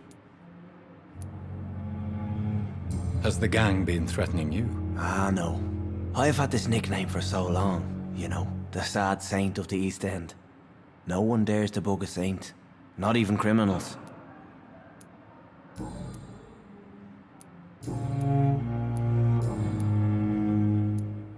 What do you do for a living, Mr. Hampton? I can't help but notice the cross around your neck. I manage a night asylum for the poor and homeless of the docks, and I try to guide the lost and hesitant on the right path to our Lord. Are you a priest, Mr. Hampton? A deacon, maybe? Not at all, Doctor. I'm just a man of faith willing to preach the good word.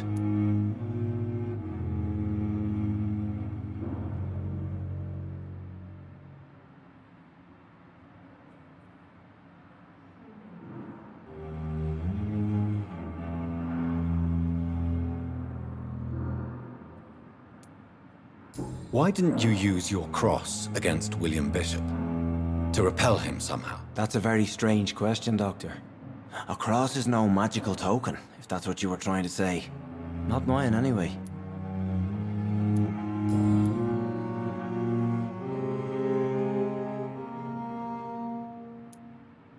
Have you made friends since you arrived? Not really, but I recognise Miss Harriet Jones. I knew her when she lived by the docks. That poor woman had such a miserable life. You never came to see her here at Pembroke? Receiving visits when sick can be an important part of the healing process, you know. We're not just bodies. You're preaching to the converted now, Doctor. To be truly honest, I thought she was dead.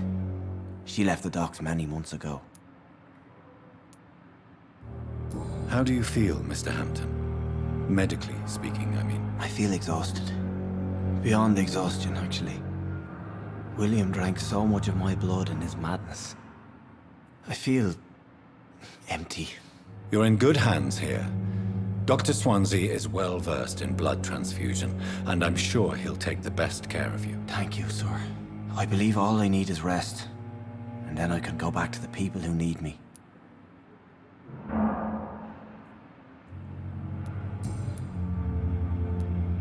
Goodbye, Mr. Hampton. We'll talk again later.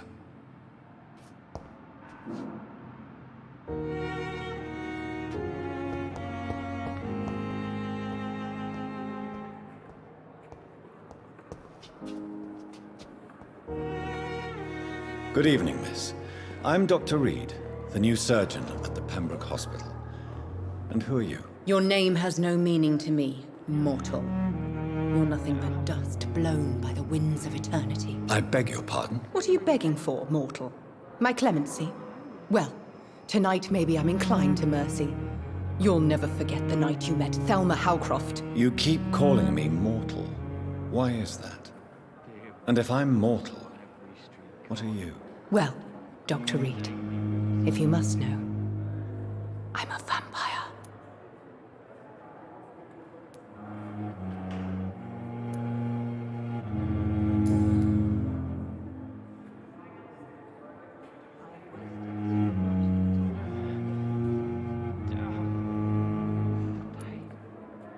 Who are you really, Miss Howcroft? I mean, apart from being a vampire. Is that not enough for you, puny mortal? What do you require? Proof of my powers? I'm curious to know who you were before becoming a vampire. It was such a long time ago, I don't remember. Centuries of unholy life can have strange effects on one's minds, you see?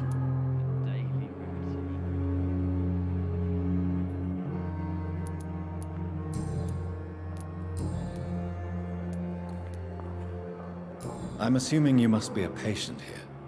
Am I right, Miss Howcroft? It's only a cover. To hide from my enemies.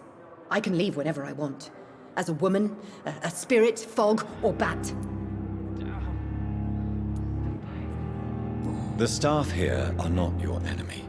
They're here to help you, to care for you. I'm not speaking of the doctors in white. I'm speaking of the men and women who hunt me. For I am a vampire! I see. Don't worry. These people will not find you here. I'll personally make sure they leave you alone. Thank you, mortal. But do not interfere with them, for you are no match for those that hunt me.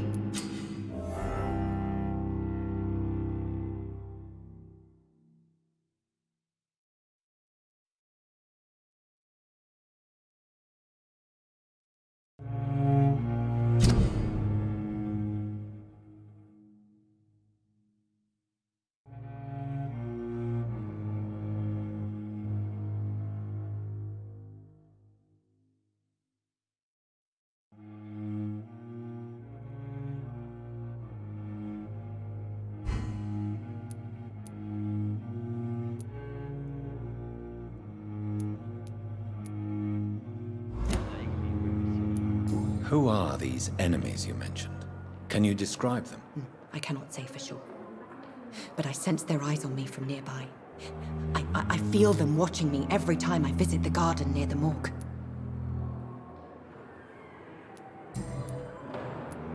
And why do you believe you're a vampire? I don't need to believe anything. It is what I am. It is what I feel within this hollow shell of flesh. Please, describe to me how you feel. What is it like to be a vampire? I can hear my body crumble from the inside as my flesh cracks and fades. I sense the last pulse of postulant blood within my drying veins. I need new blood.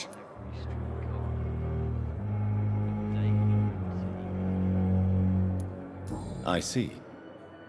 Have you ever heard of Cotard syndrome, Miss Howcroft? Never. It's a mental illness discovered by a French neurologist named Jules Cotard. The affected patients are delusional.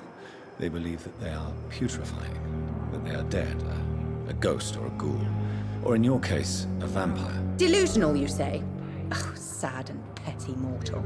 You can't even begin to understand the concept of immortality. And you think it is I who am delusional. And why do you believe you're a vampire? I don't need to believe anything. It is what I am. It is what I feel within this hollow shell of flesh.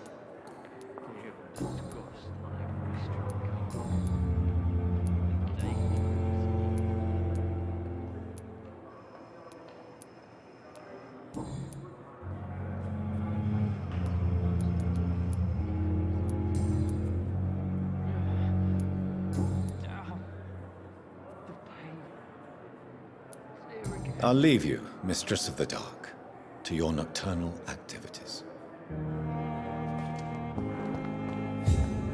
Good evening, sir. Can I help you? Unless you're here to fix my face. No. I don't think you can help me. I'm Dr. Reed. I've recently taken the position of head surgeon here. War injuries, am I right? You guessed right, Doctor. German shell took my pretty little mug right off. But they still call me Thomas Elwood.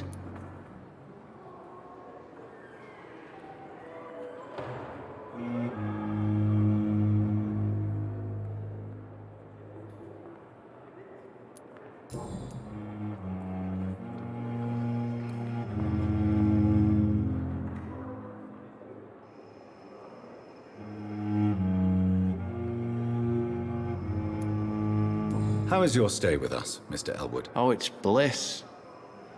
I just escaped death in the trenches to be surrounded again by the moans of the dying. Can I ask you precisely why you're a patient here? It's the pain, sir. The drugs don't work. It just hurts under the scars, if you get my drift.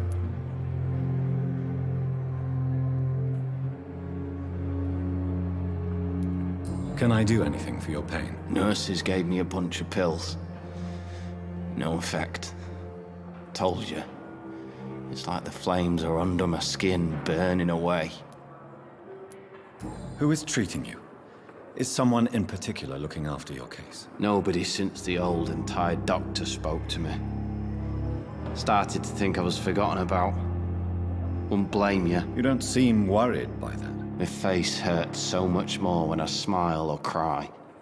I've learned it's easier not to speak. But be assured I'm smiling inside.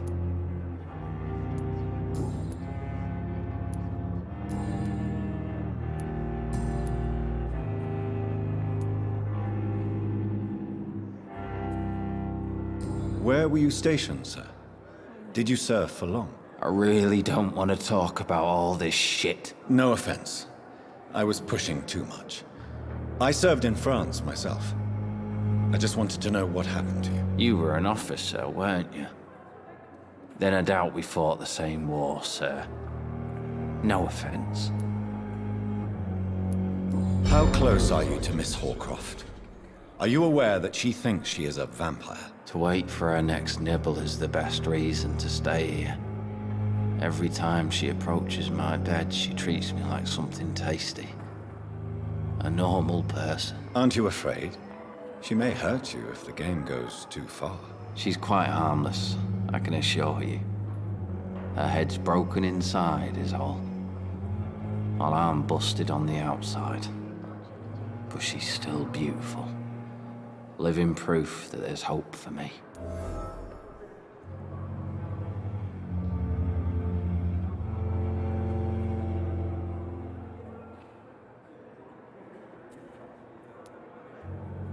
So do you let her bite you? You know that's not sanitary. And why not? She's only supping a few drops of me blood. And the pain, it's real for once. She could decide to bite less willing patients. Then it's another good reason for me to stay here, Doctor. You do realize she's mentally disturbed. It's called the Cotard syndrome. She truly believes she's a vampire. In her madness, she never refers to my scars. And frankly, if I could, I'd join her world. It seems much more fun than the real one.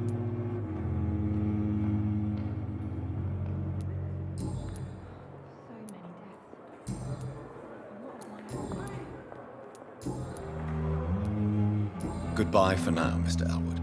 Fear and disgust on every street corner. The daily routine. I have wasted too much energy for so little result.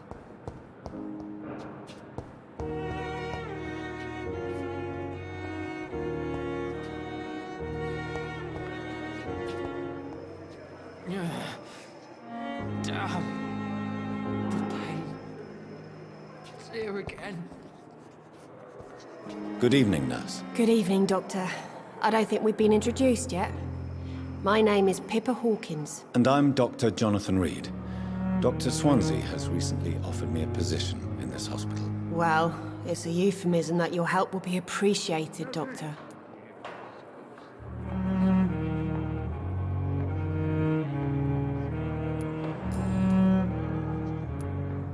How would you describe the situation at the Pembroke Hospital? It's serious.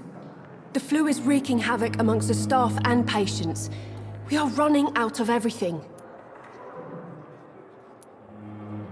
Nurse Hawkins, the Spanish flu won't last forever. Even the Black Plague didn't kill everyone. I wish I could believe you. But what if this epidemic was worse? What if in the end, nobody was spared? You must get a hold of yourself, nurse. Sorry, I'm exhausted. No one has any idea when this epidemic will be over.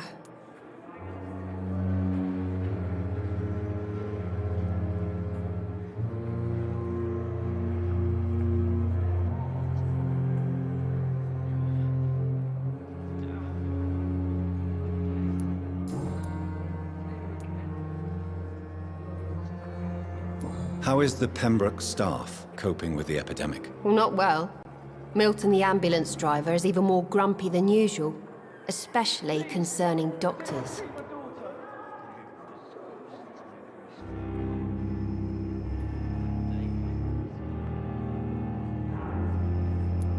Why is Milton grumpy on a daily basis? Is it just an act? Milton's not the kind of man who's bothered about a bad reputation, whether he deserved it or not. Why does Milton dislike doctors? I don't know. Just ask him.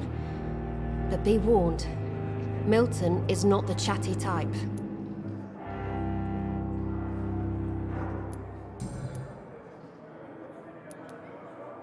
How long have you been a nurse? Or long enough to see that the epidemic is winning. And no matter how qualified you are, don't tell me you'll change that.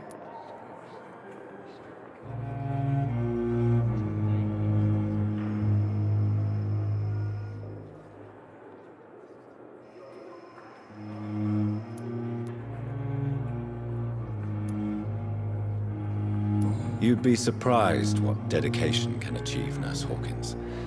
In medicine, sometimes we're just a test result away from a miracle. Sorry, Doctor. I don't want to sound bitter, but I'm just too tired to give a pep talk like Nurse Brannigan.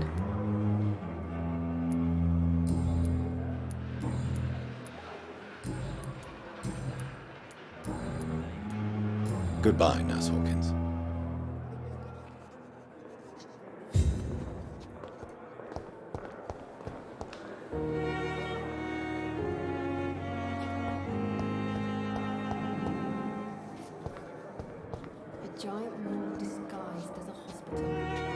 Yes, Doctor? Please, could you point me in the direction of the morgue again? It's the large boarded-up building behind the hospital. You can't miss it. The key I gave you will open the small back door to it. Why then do you always work the nights? Don't you ever sleep? At the Pembroke, we're always hands on deck.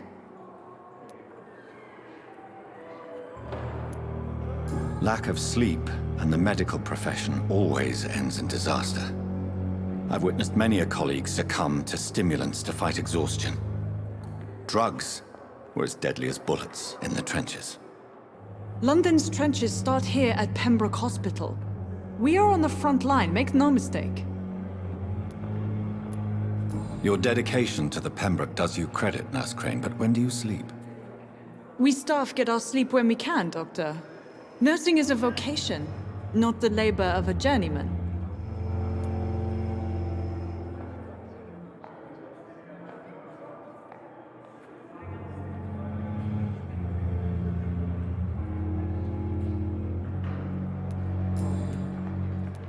Exactly how bad is the supply situation here at Pembroke? It really depends. Dr. Swansea deftly works his society contacts for monies, but with the quarantine, well, we're in God's hands. That's all for now, Nurse Crane, thank you.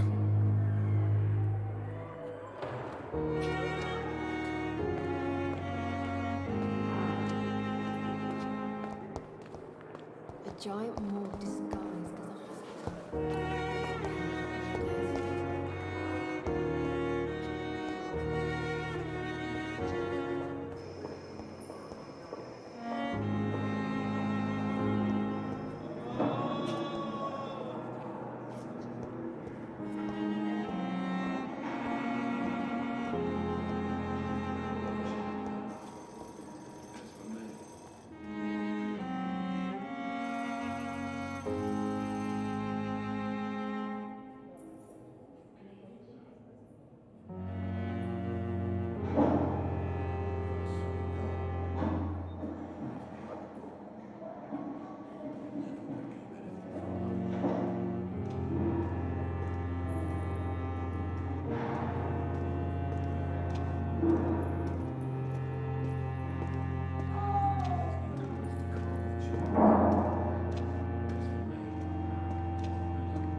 With you at our side, Dr. Reed, I know that Pembroke will prevail and...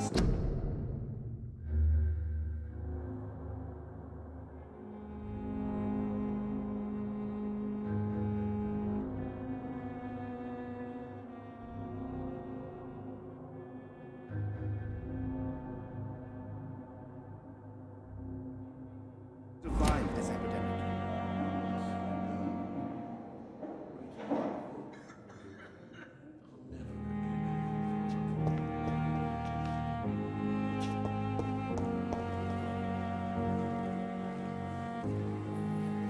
Thelma Howcroft said she was being watched by vampire hunters. Where are they hiding? I should investigate.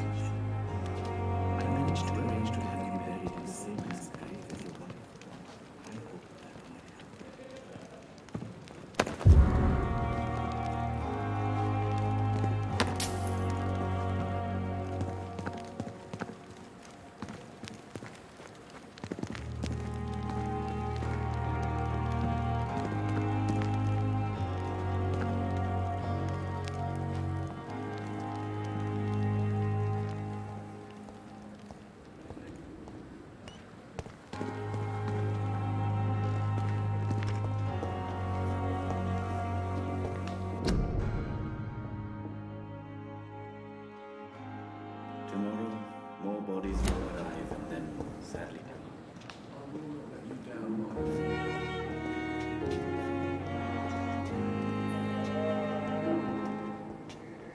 Good evening, Doctor. I believe we're going to be working together. Dr. Reed.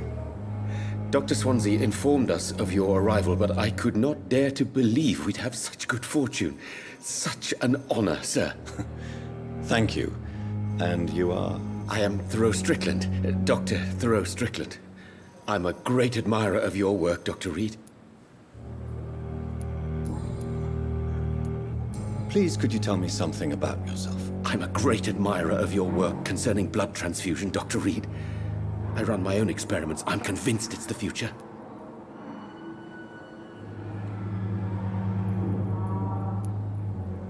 I based my technique on my mentor's research.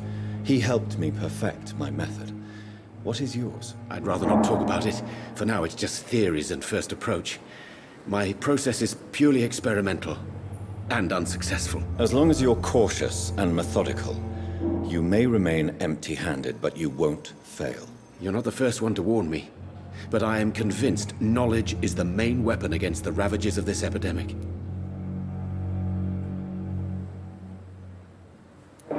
What made you choose to be a doctor? I'm not ashamed to admit you and your work have inspired me. I am honored to have the opportunity to work by your side.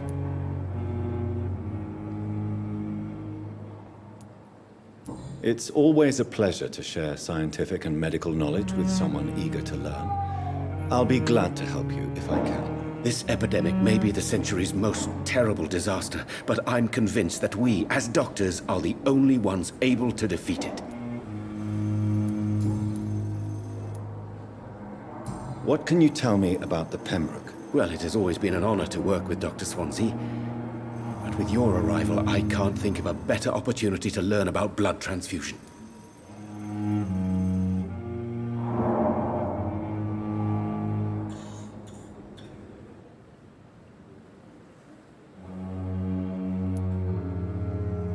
Do you need help with anything in particular? Well, yes, maybe. I'm waiting for a batch of products I ordered for my personal research, yet my supplier seems to have vanished. Do you want me to play the errand boy for you? Oh no, Dr. Reed. But if you went personally to his shop, what with your reputation and all, he wouldn't dare to refuse the products I need. I see. Well, give me the address, for I may pass by if I have time. You seem quite optimistic. It's a rare and precious attitude in these difficult times. I'm convinced that this epidemic is a test of endurance and dedication for us men of science. Questions remain about our capacity to resolve the situation. True. Last summer, during the first wave of the epidemic, I used to joke with Milton about the extra work. We're not smiling now.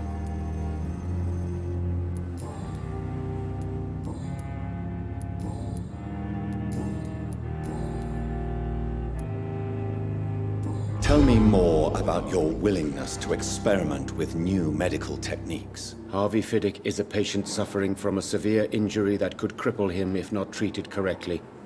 I'm convinced your blood transfusion technique could help him. What is it you really want? To save him, or to prove your point? Fair question. I want nothing but to save my patient, Dr. Reed. Especially since I know Mr. Fiddick's story.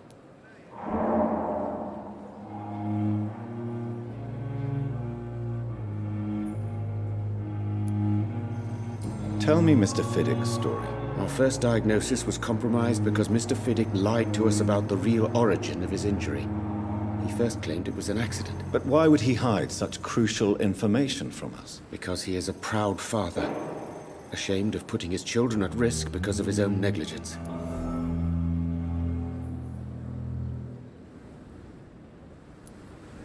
This personal involvement could also appear to be a lack of impartiality. You must know that a good surgeon must remain neutral. I agree. But that does not excuse Dr. Ackroyd's behavior. A man who did not even take time to converse with his patient. Do you think keeping his distance was a mistake? All I know is that I'm taking care of human beings with desires, hopes, and fears. Not some biological machine comprised of blood, bones, and flesh.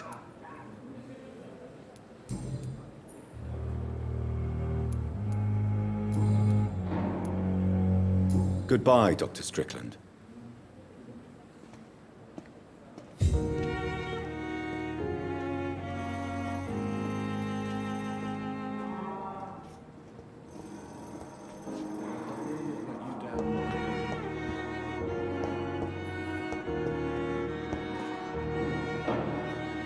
So many deaths. And still more coming. How can we be sure we're making a difference?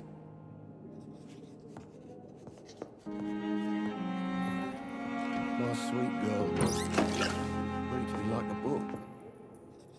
Good evening, Dr. Strickland. And good evening to you, Dr. Reed. Can I be of any help? Goodbye, Dr. Strickland. Good evening, Dr. Strickland. And good evening to you, Dr. Reed. Can I be of any help? Goodbye, Dr. Strickland. You always knew the words to calm the children. As for me, what a blundering... Good evening, sir. I'm Dr. Reed. May I help you? I don't know if a third opinion is needed. Your colleagues are already arguing about my condition. I see. Would you mind telling me more about your situation? I'm Harvey Fiddick. All I want is to get me bloody arm fixed properly.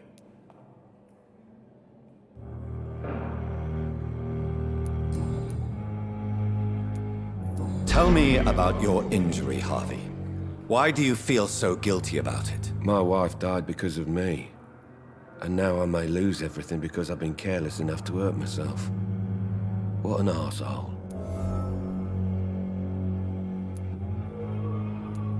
How could your job be responsible for your wife's death? I was working a double. She went out to bring me a hot meal and got caught in a German bomb raid.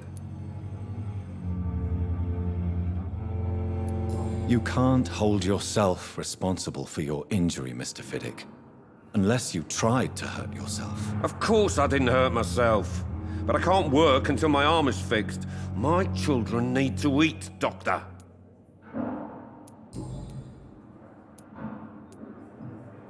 Tell me more about the death of your wife, Harvey. 1915. I was in the army. Building workshops for the Royal Flying Corps. Helen was happy I wasn't sent to the front. What happened? The Germans sent Zeppelins to bomb the construction site, but they missed their target. My wife was bringing my dinner when the bombs fell.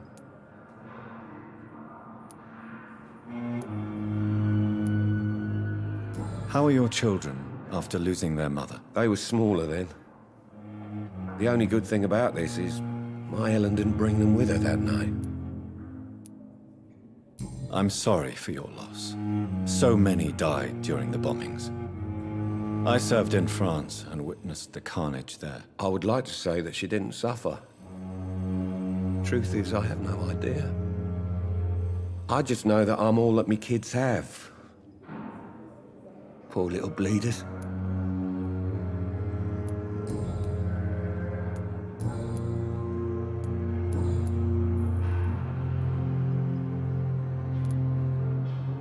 Tell me about yourself, Mr. Fiddick. I'm just a regular guy waiting to get his arm fixed, so I can return to work and to my family. I was more curious about what you were doing before being hospitalized. I'm a carpenter, and a good one too. But that means I need both arms to feed my family, Dr. Reed. Tell me about the doctors who are arguing about your case. Strickland and Aykroyd. They both want the best for me, but there's a lot of pride there. Doctors are no different from carpenters, it seems. What do you mean? I often had professional arguments with rivals on a building site. Difference is, I disagreed about wooden nails, not flesh and bones. Are you satisfied with your treatment here? Well, it's clear that I've chosen a bad time to be injured.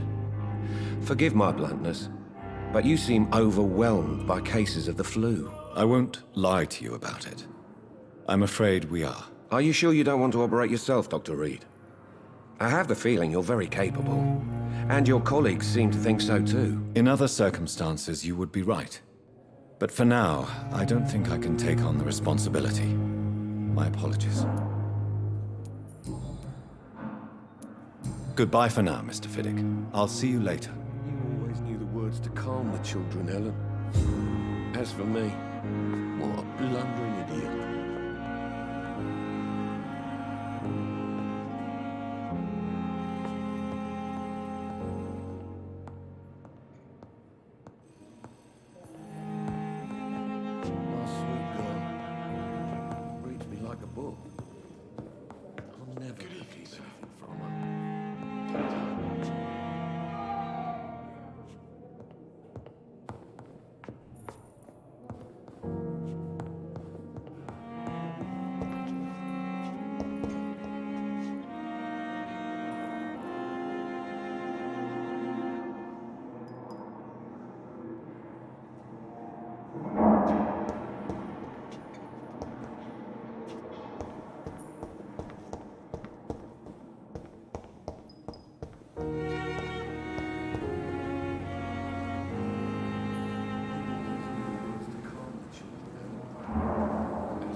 It's a bit of... Christ! He's dead!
It's locked.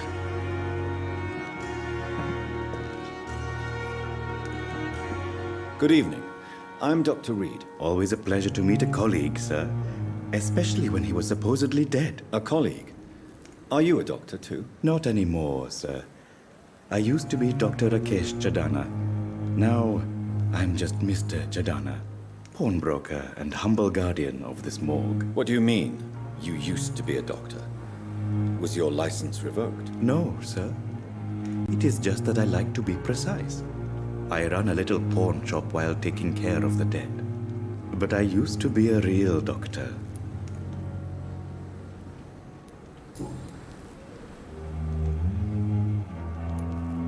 Have we met before? I don't think so, sir. Why? When we first talked, you said you were glad to meet me since I was reported dead. Funny story, sir. Your sister came here a few nights ago. You were missing, and she was looking for your body. She must be very relieved now. Are you afraid or uneasy being surrounded by so many corpses? Why should I? These bodies are empty vessels. Flesh left to decay. Poof! No soul anymore. All gone. An interesting point of view. And quite an exotic one, too. Most people fear, or at least have a respect, for dead flesh. Sir, as a medic during the war, I learned to face my death and the death of others. It's the pain we have to tame, not death itself. How did you get this job? After I left the army, I worked as an undertaker down by the docks. A dangerous place with many an unpleasant business there. Milton Hooks helped me get a job here. Do you work here alone? Yes, very easy work, sir. All I have to do is watch a few bodies. The situation was very different when the main morgue was still open.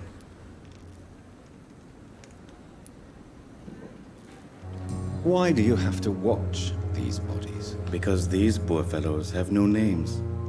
We keep them in case someone comes looking for the missing. Sadly, very rarely happens. Why close the hospital's main morgue? It was for sanitary reasons after the beginning of the epidemic. Cadavers had to be moved to the nearest mass grave.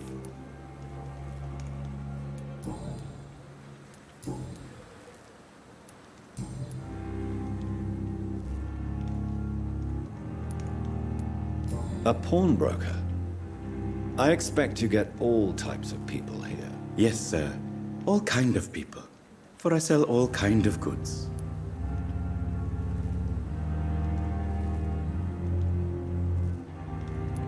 What kind of goods? With the quarantine, it's not always easy to buy things. So I trade. I exchange.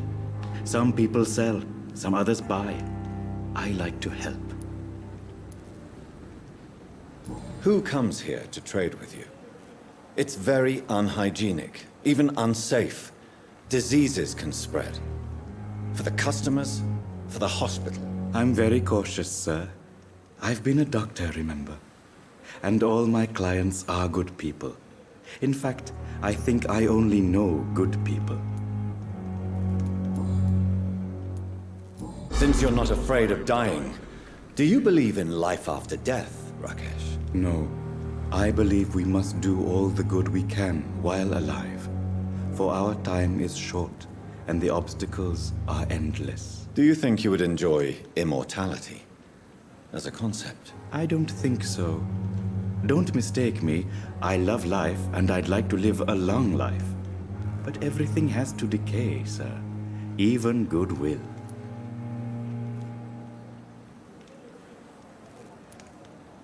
So you're ready to die? No, I am not. I don't fear death, for I won't see it. What troubles me is the pain my death will inflict to those I know. You're a wise man, Mr. Chadana. No, Dr. Reed. I am a foolish man. But I like to think otherwise. Do you really believe goodwill cannot last? As I said, sir, everything decays.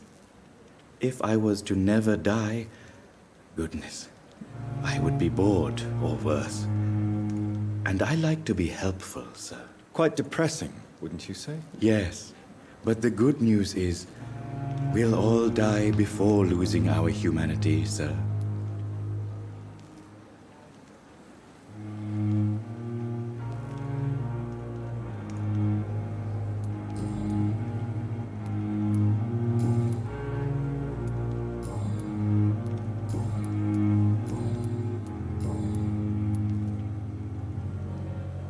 Please show me what you have to sell. Of course. It's just trinkets and curios, really. But I'm sure they can be useful.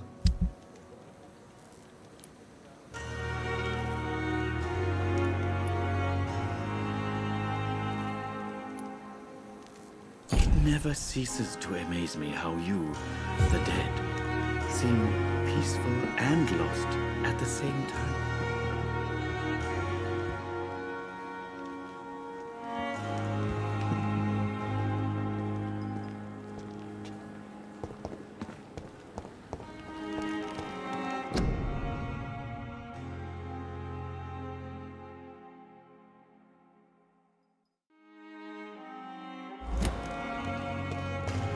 I cannot enter.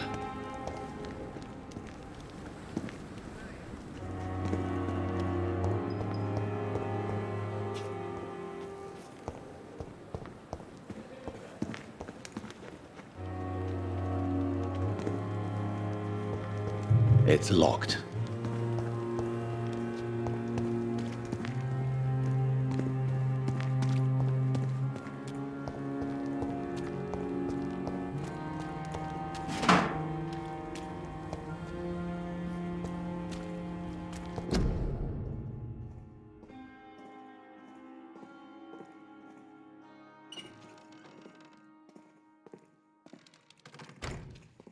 I'm sorry you ended up on my plain and cold medical bench, sir. I understand. I managed to arrange to have you buried in the same mass grave as you are. I hope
So, Mr. Hooks and Nurse Hawkins are an item. Those two have hidden their affections well.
similar to the infected William Bishop.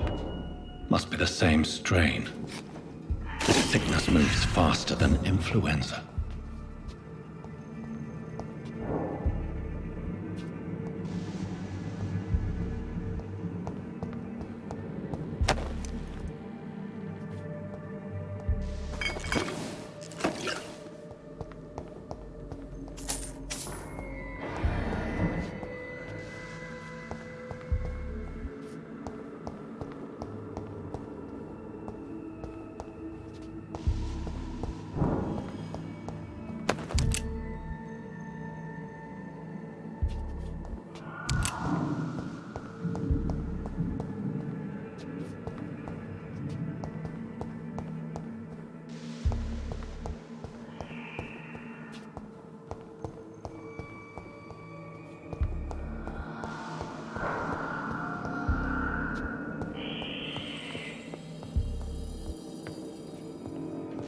Balls of Mars, fortifiers.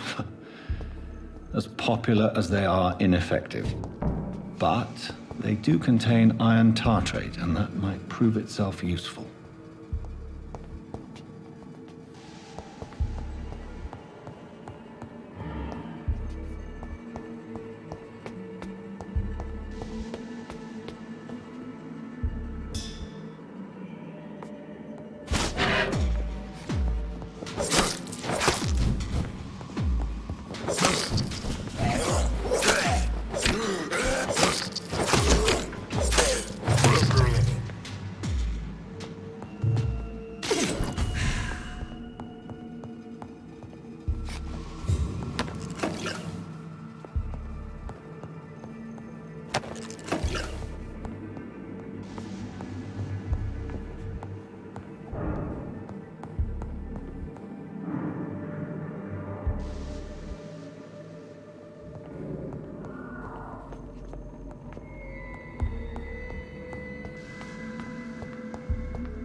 This key will surely grant me access to the basement.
These scowls feed from corpses and the husks of animals.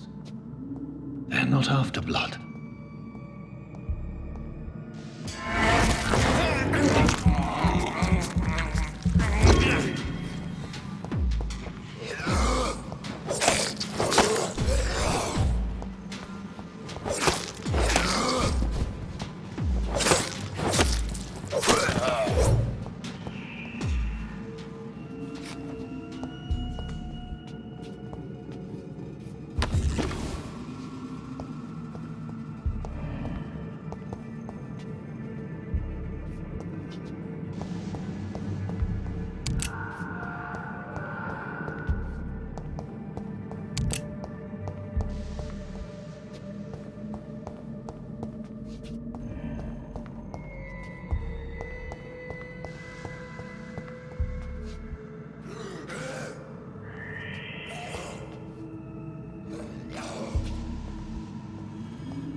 It's locked.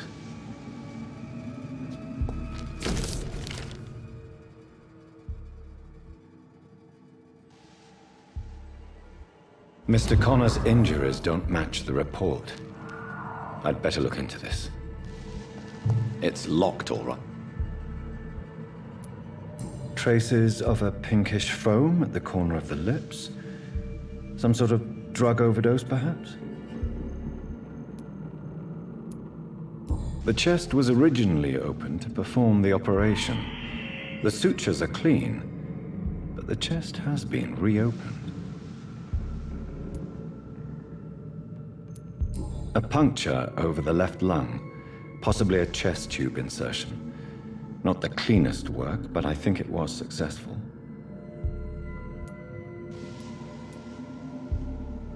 Multiple abrasions and scarring on the arms and legs.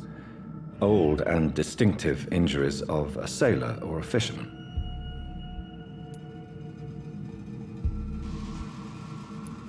Signs of internal bleeding.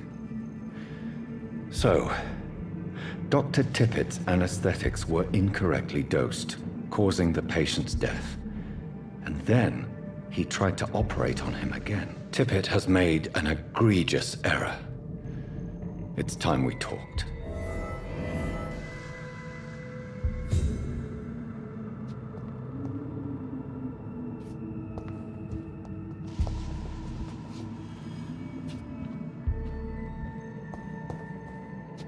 It's locked.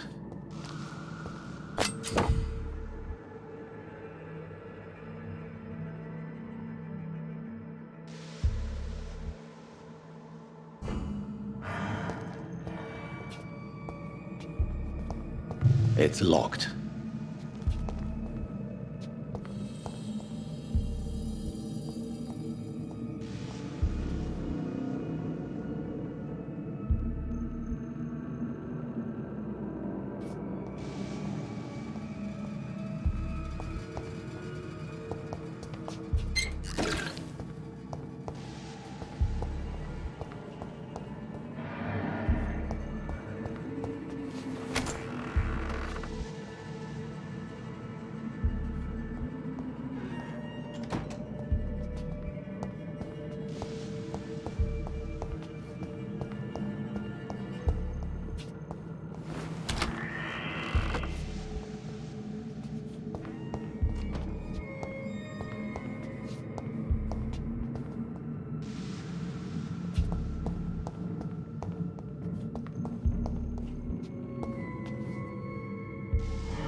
scowls can be so ferocious. I'm not sure I can defeat them without becoming stronger. To drink blood is so tempting.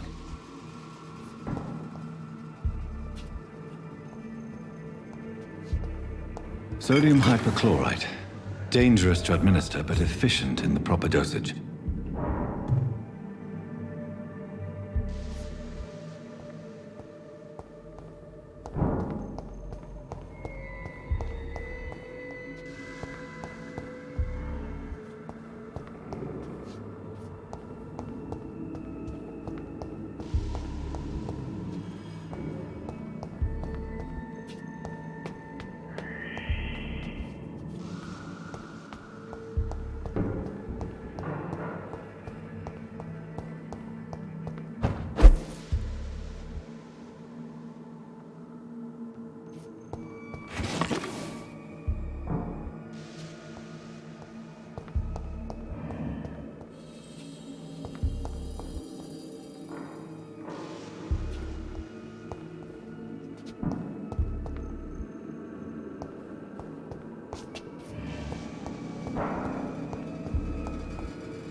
Not now.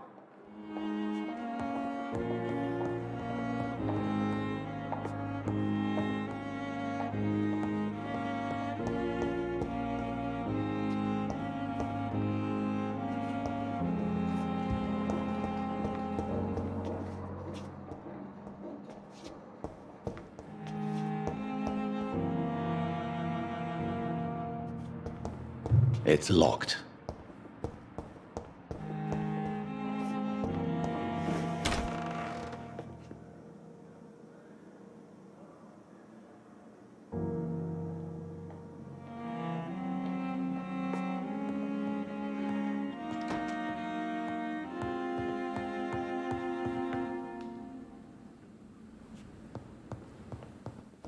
The flower's dying. It needs water.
I have wasted too much energy for so little result.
You always needed words to calm the children, Ellen. As for me...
Finally, you've returned, Doctor.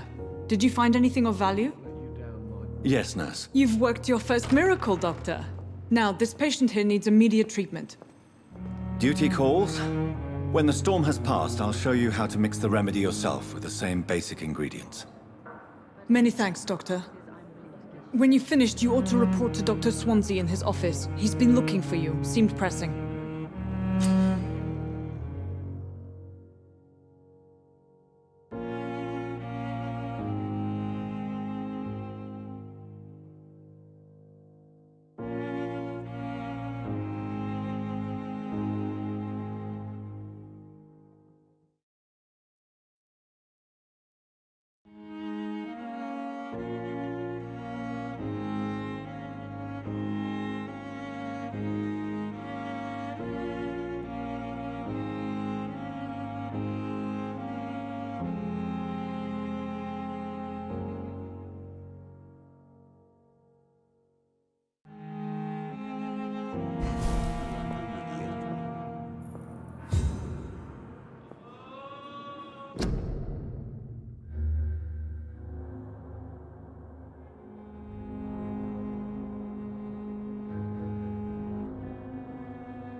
My sweet girl. Good evening, Mr. Fiddick. Good evening, Dr. Reed. Any news about my operation?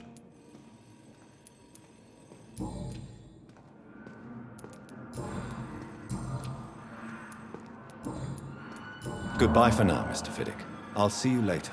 I will not let you down, my boy.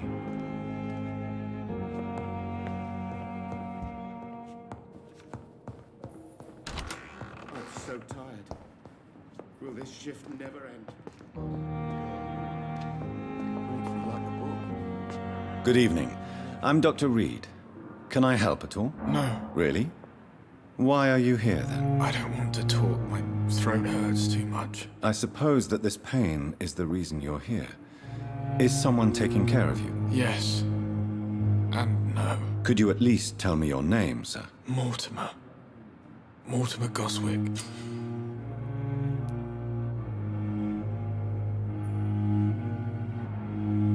Do you need any help? I'm afraid I may, sir. I don't mean to be a burden. You are not a burden, sir. Healing you is my responsibility. And you have my gratitude for that.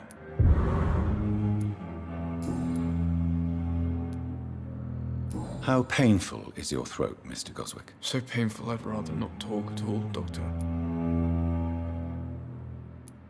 I'm sure you realize a doctor and his patient have to communicate, sir. Would it help if I gave you some paper and a pen? Not really. I see. Then maybe it's not just your throat that hurts, Mr. Goswick. Perhaps your sore throat is just the consequence of something more hurtful. Yes, maybe. But I don't want to talk or even write about it now.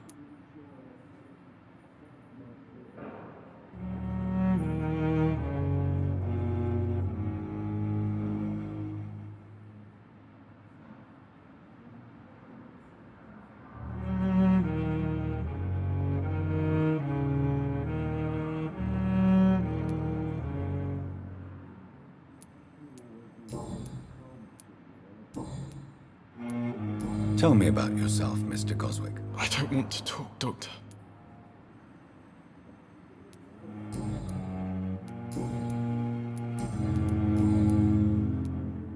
How painful is your throat, Mr. Goswick? So painful I'd rather not talk at all, Doctor.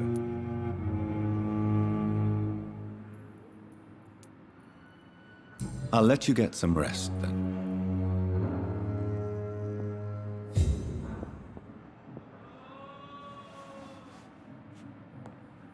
Good evening, sir. Doctor.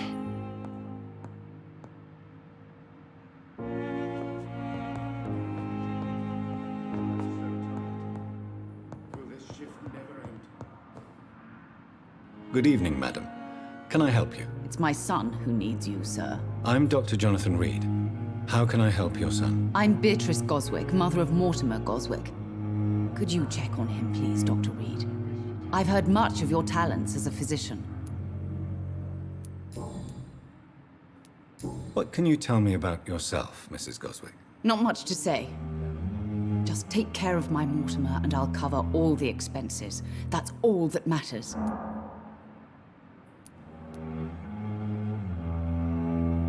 May I ask if you have an occupation, Mrs. Goswick? I'm a teacher by profession. I teach young women who are more ambitious about their futures than their families. Are you really that rich? Most of the patients here are of a more humble origin, if I may say so. Yes, thanks to my husband. May he rest in peace. I can cover any needed medical expenses.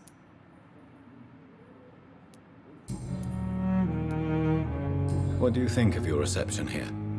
Any complaints? I have had the uttermost reservations about this hospital since we arrived. But we had no other choice, considering the state of emergency. Is there something in particular that's bothering you? Some of the staff were not especially welcoming. I suspect they're not accustomed to dealing with patients of such social standing. Tell me more about your arrival at the Pembroke Hospital. What gave you such a bad first impression? The ambulance driver was quite rude, for a start. And that nurse, Miss Hawkins, seems to have quite a dubious attitude. What do you mean? She managed to secure a bed for my son despite the epidemic. It was a relief, but it wasn't cheap.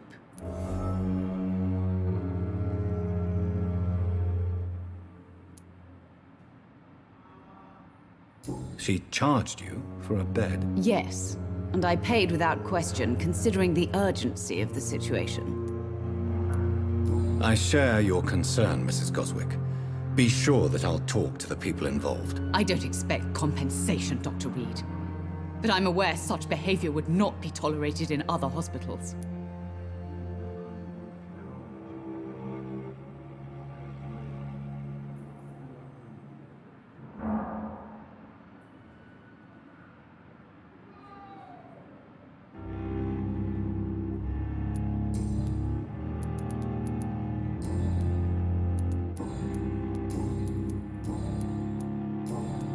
Goodbye, Mrs. Goswick.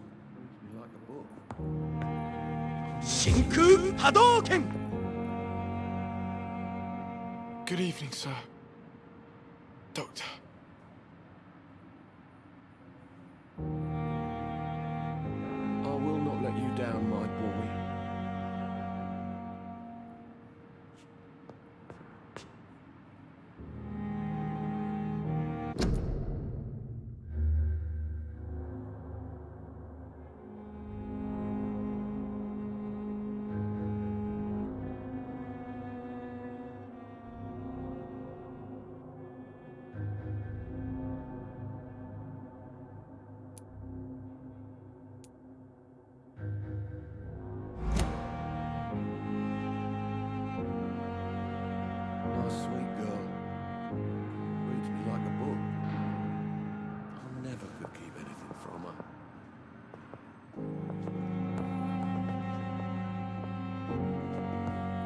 hospital seems to be falling apart. But in the circumstances, I'm willing to give you the benefit of the doubt. Waste your time with me. You always knew the words to calm the children.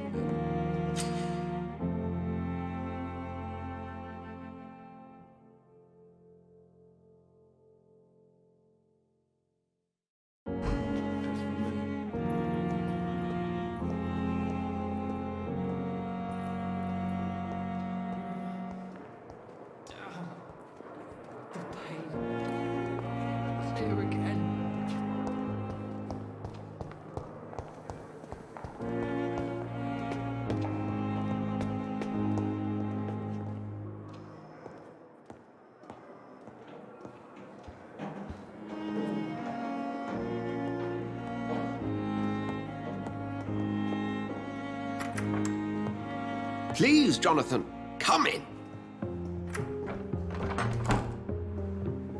Fascinating, is it not?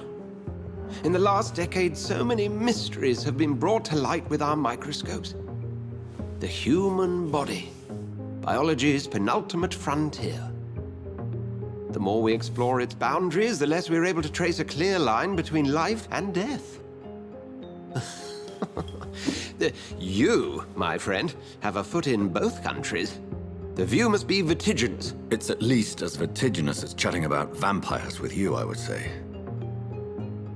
This must be all so new to you. This area of town, the hospital, a brand new life. How stimulating it must be. I wish I could share your enthusiasm, Dr. Swansea. But my condition defies scientific categorization. Undead?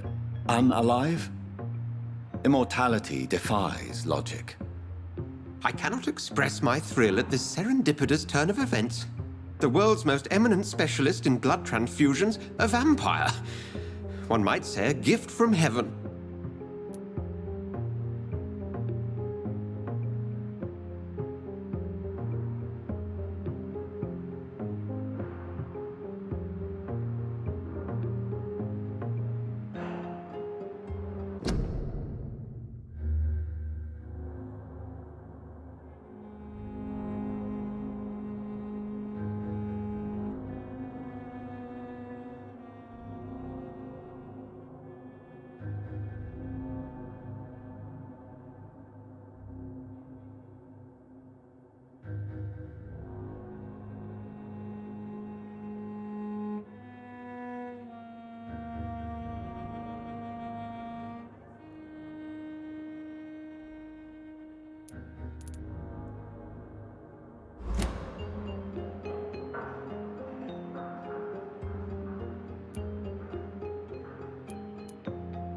It may seem strange, but your words have brought me some comfort here.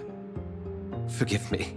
I've been an admirer of your work for a long time, and now you are so much more than a brilliant physician. And please, call me Edgar.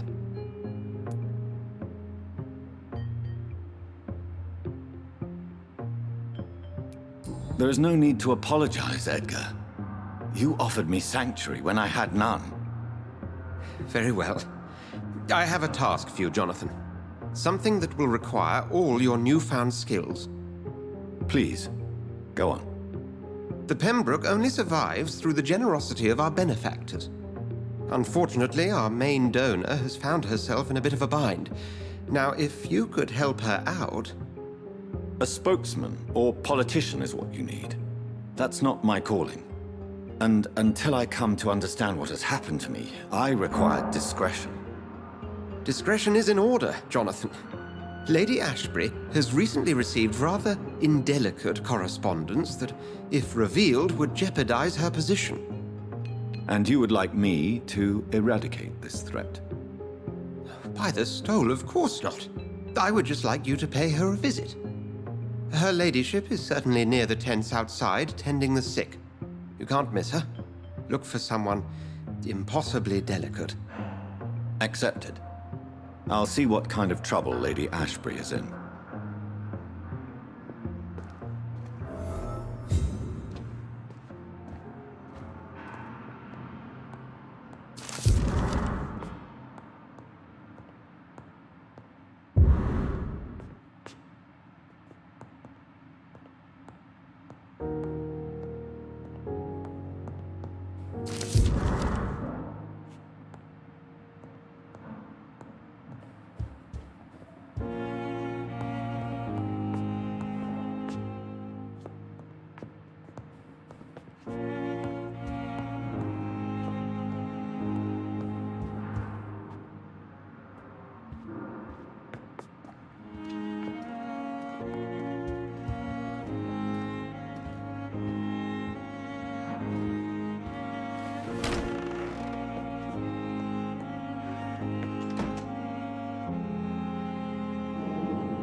At least that mistress of the dark has stopped following me.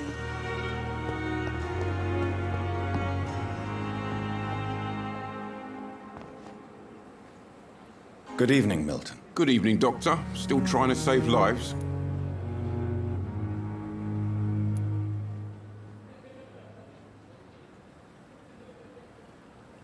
I have some good news, Milton. What? The epidemic's over? I retrieved your wallet, with all the money and a certain picture. Well, yeah, Pippa Hawkins is my girl. So what?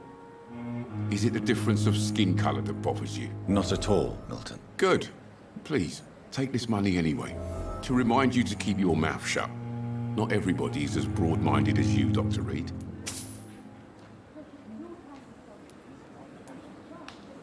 Have you heard of any underhand dealings going on in this hospital? There are a lot of secrets round here. I'm not surprised someone tried to make money from them. What kind of secrets? I'm not in the gossip business, Dr. Reed. If you want to know more, you better talk to Harriet Jones. She's the oldest patient here.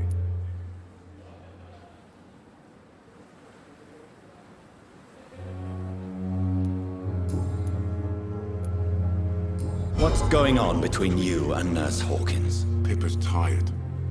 Tired of all this shit. Tired of all those corpses piling up.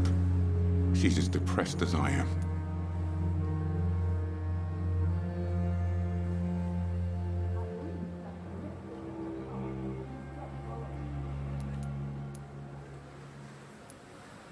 During the war, I witnessed a few couples just like you come together in difficult circumstances. It can be very damaging. Maybe you're right. But we support each other. And that's all that matters.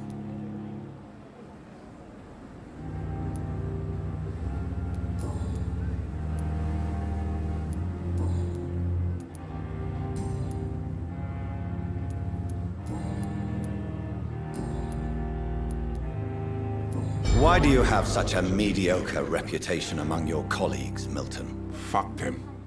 Nobody knows the horrors I've seen since working here. This city was sick long before the epidemic, Dr. Reed. I know it's a difficult task, but correct me if I'm wrong. Is this not the job you are paid to do? I've seen babies left to die while their brothers were properly fed. Underage girls and boys sold to all manner of perverts. I'm sorry, I don't know what to say. Yeah, exactly. We lack words. So excuse me if I don't look on the bright side of life. Goodbye, Milton.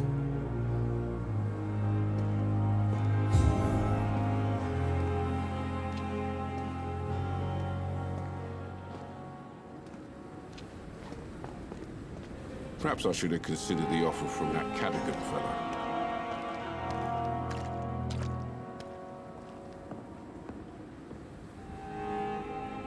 The flu took my dear wife, Emily. I take comfort knowing we'll soon be together again. Mr. Rainfield, that's no way to talk. You're in good hands here, and we'll be up again soon enough.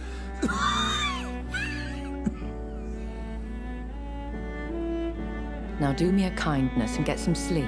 I'll be back round later. Your words are kind, the blessings of an angel. You're the sweet, sweet lady of mercy.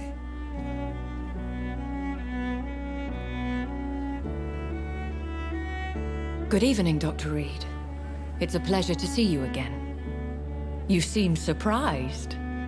Dr. Swansea has brought me up to speed concerning your recent appointment to Pembroke Hospital. You're a the lady who saved me that night, before vanishing into thin air. I remember you from the pub with Dr. Swansea. Indeed. Allow me to introduce myself formally this time. My name is Lady Ashbury. I remember you well, in spite of the brevity of our encounter.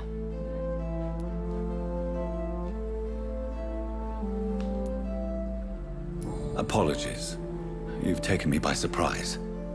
I'm very happy to see you. The pleasure is mine, Doctor. I hope you're more disposed to answer my questions now. You must have countless questions, but our rather urgent matter first. Swansea has explained. My cover, if you prefer. has been compromised.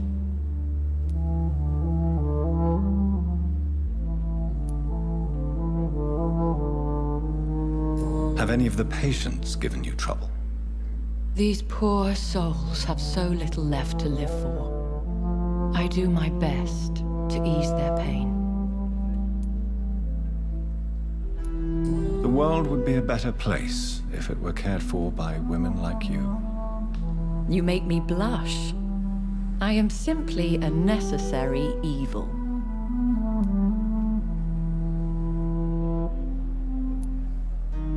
Dr. Swansea has commissioned me to be your agent in this matter. You could start by explaining what's amiss. These past insufferable weeks, I've been the victim of extortion. I've made a first payment, but the blackmailer grows greedy. I must refuse his most recent demands.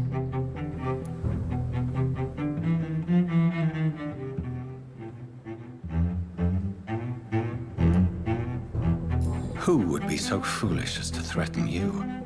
A kindred spirit. Even if it were the case, and I highly doubt it, a vampire would have asked for something more valuable than money.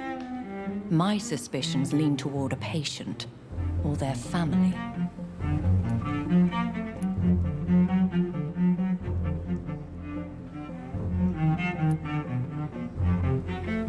Please continue. Every detail is essential.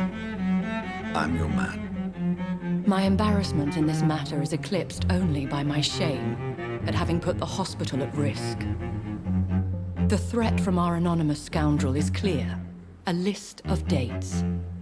My visits coinciding with the dates of suspicious patient deaths due to massive blood loss.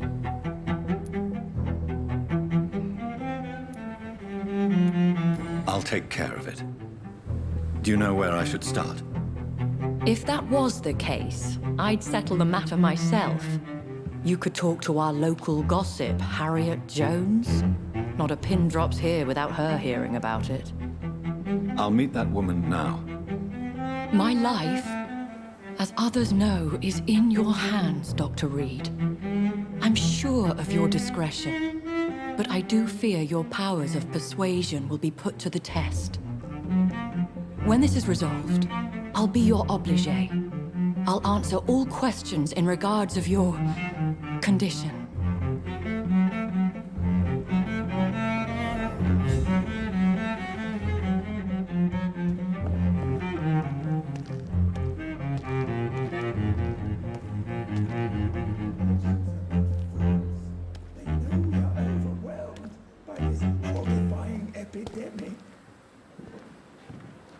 It's safer here than anywhere else in the East.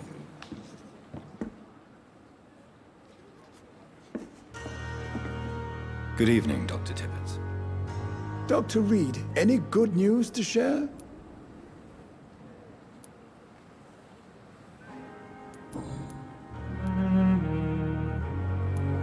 Corcoran, I want you to tell me about Mr. Connor. How did he die? What happened? He was my patient. He died because of my mistake. That's the blunt truth. Who was this patient? I don't know. Some sick man from the docks, maybe a fisherman. I had no time to talk with him. No one claimed a body.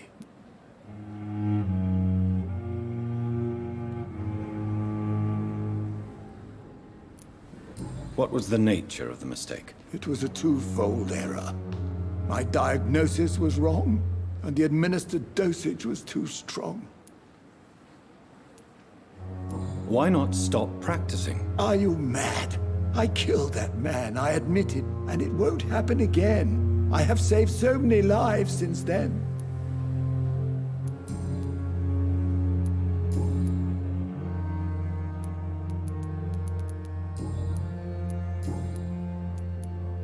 Have you heard of any underhand dealings going on in this hospital?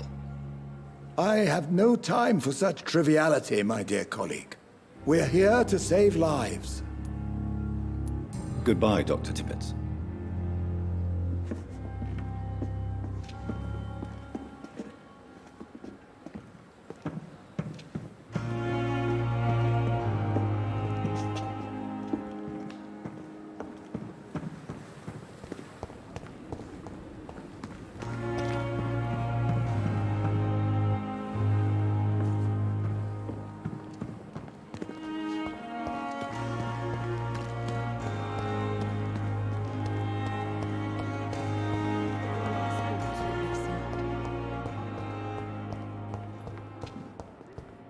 Simpletons, these nurses.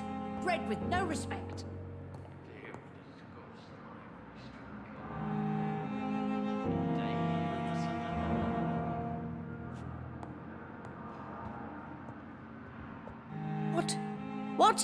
What is this? Who are you? Get out of my room. There's no need for alarm, madam. I'm Dr. Reed, the new surgeon. Preposterous. Dr. Reed, you say? I don't want some bumbling intern. Where's Dr. Swansea? Please, calm down, madam. I assure you that I am highly qualified. I'm just back from war duty. How brave. Threatening an old defenseless woman. You know how long I've been a patient here?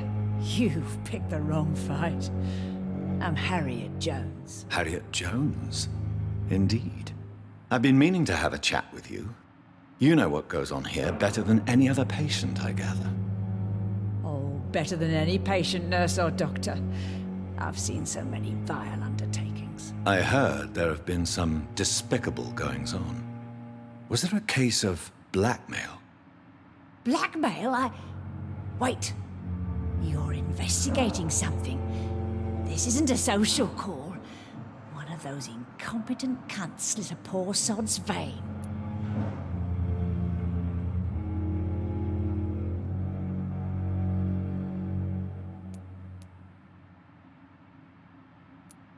If I didn't know better, Miss Jones, I'd be inclined to say you enjoy this type of idle gossip. God's honest truth, Doctor. It's just the way it is here. Most of these bitches would let you freeze to death before getting you a blanket. You seem to know more about the goings-on here than anyone else. Beware, Miss Jones, in case suspicion should fall on you. That's it. Blame the old and infirm. I see those little bitches' greedy little eyes. Just waiting for me to pop off, they are.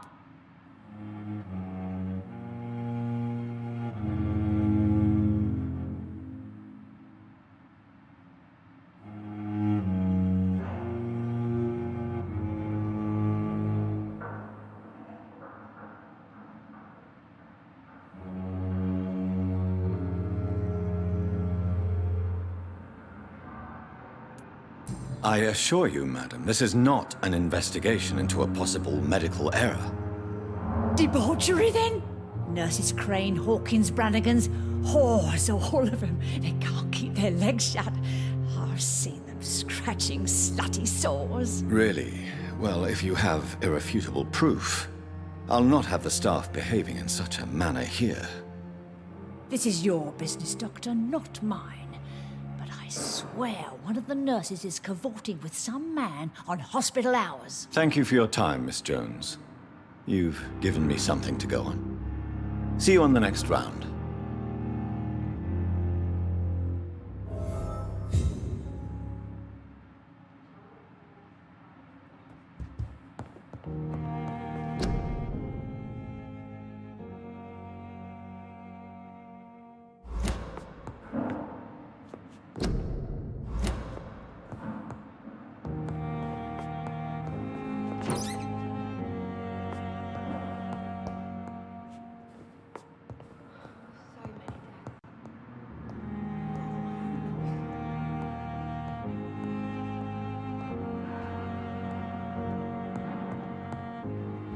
The patients and staff might know something.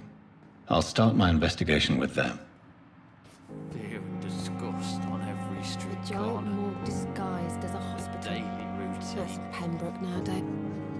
Good evening, Nurse Hawkins. Good evening, Dr. Reed.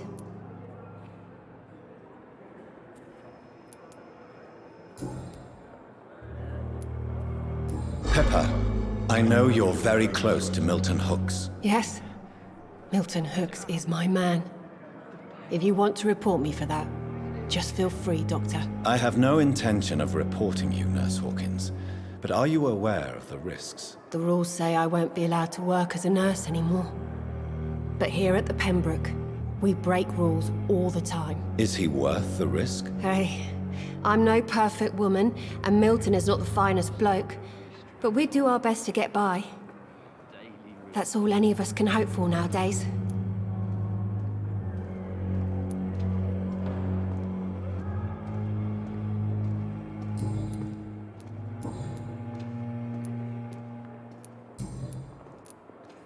What can you tell me about the strange man visiting one of the nurses during her shift? Let me guess. You spoke with that old shrew, Harriet Jones. Do not pay attention to her, Doctor. She's full of fanciful tales.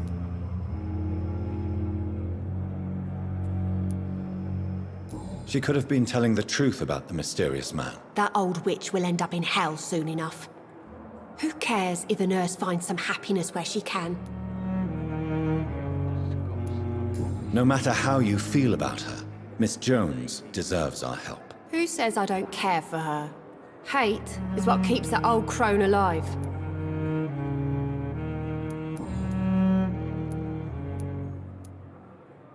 Goodbye, Nurse Hawkins.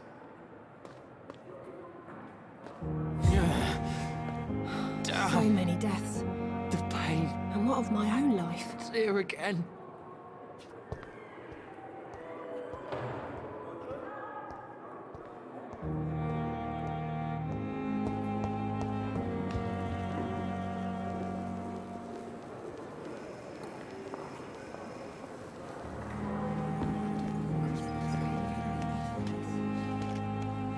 If Pembroke is still standing after this epidemic, Surely I can endure another night.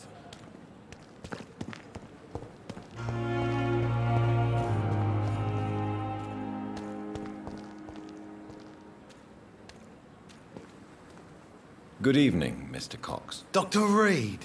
Still working at night, I see. I like that. And why is that? People who don't sleep at night always seem more alive to me. More interesting, one way or another.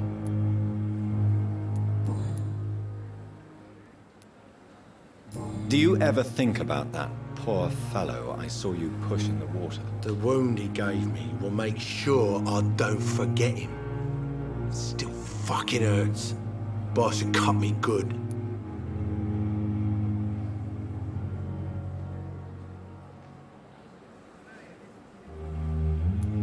That man was determined to murder you.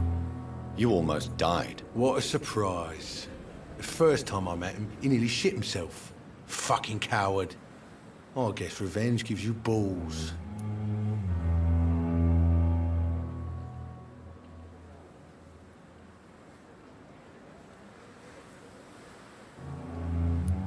What did he want? Revenge? I recently had to kill his brother. Poor arsehole thought it would be easy to return the favour.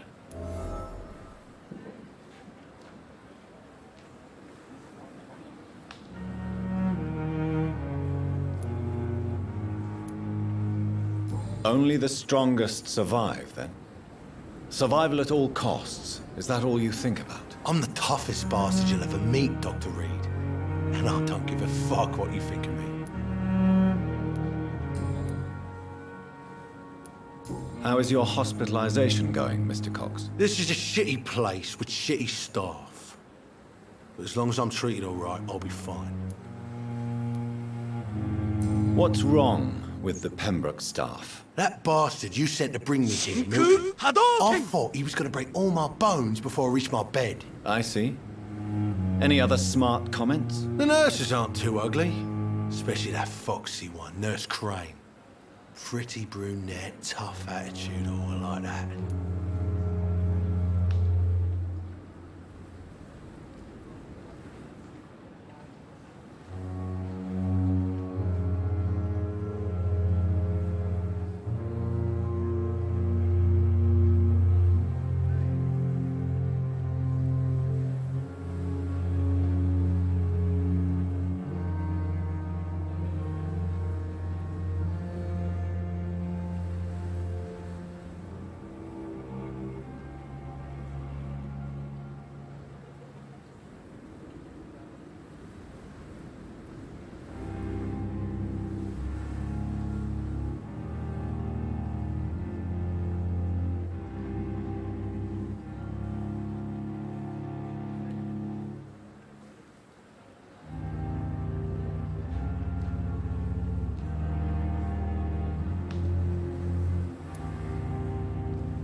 What's wrong with the hospital? Come on, Dr. Reed. The place is a dump. Smelly, sad, and dirty. But you're alive thanks to the efforts and dedication of the staff here, aren't you? What are you expecting, a medal? I thought that saving lives was just part of the job. Must be an unsatisfactory profession at this time, I'm sure.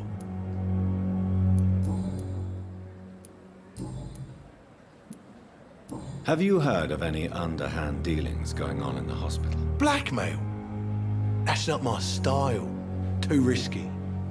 The black market, though. Now that's where the money is.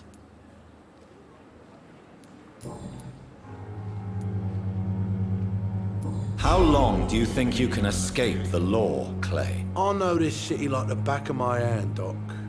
I know its streets, who to pay, who to avoid, and who to bully. I won't get caught.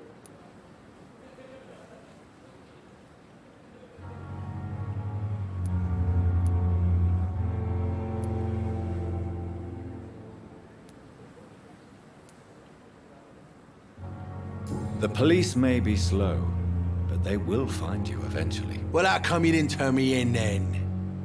Nah, Doc, I figure you have something to hide so you can't ask the coppers for help.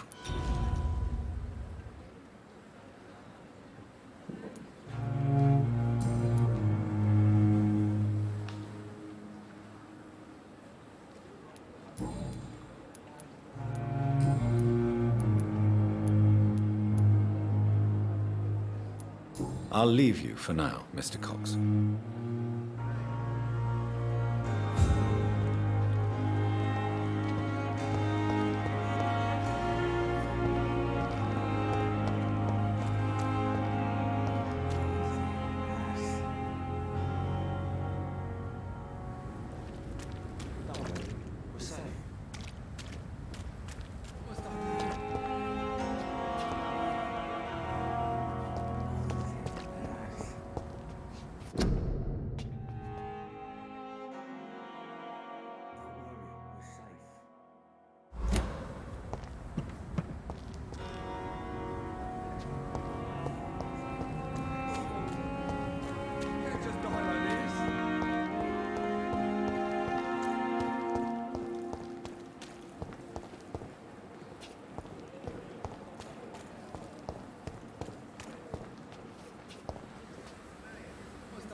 Pigsty would smell better.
We've dodged death so many times. Relax. Oswald, you can't just die like this.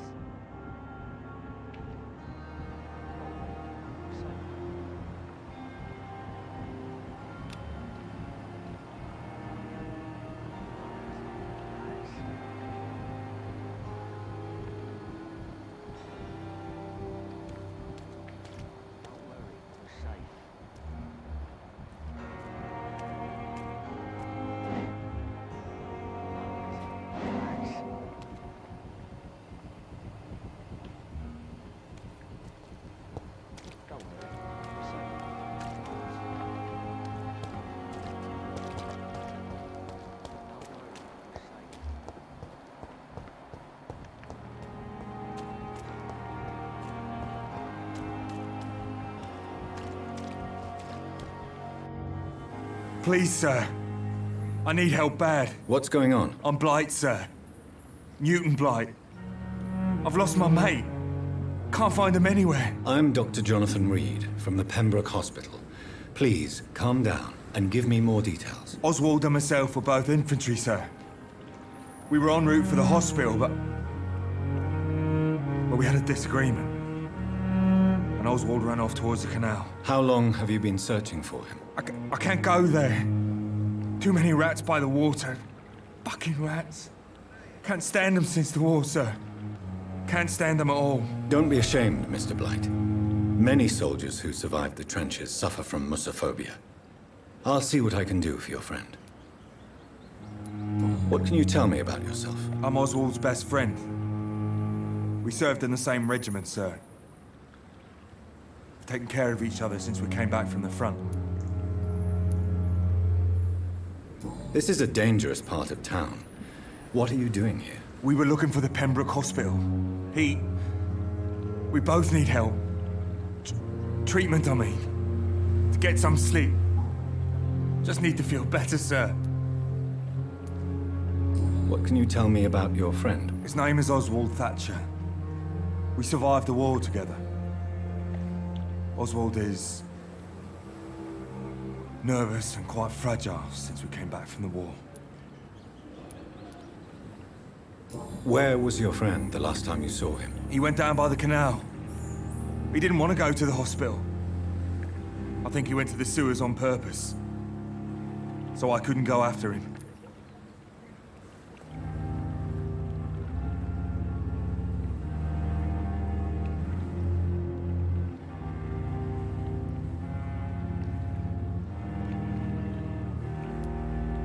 I have all the information I need for now. If I find anything out about your friend, I'll let you know as soon as I can. Thank you, Dr. Reed.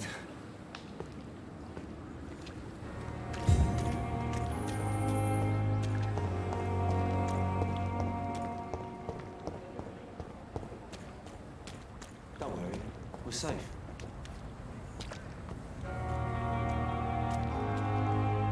Don't worry, we're safe.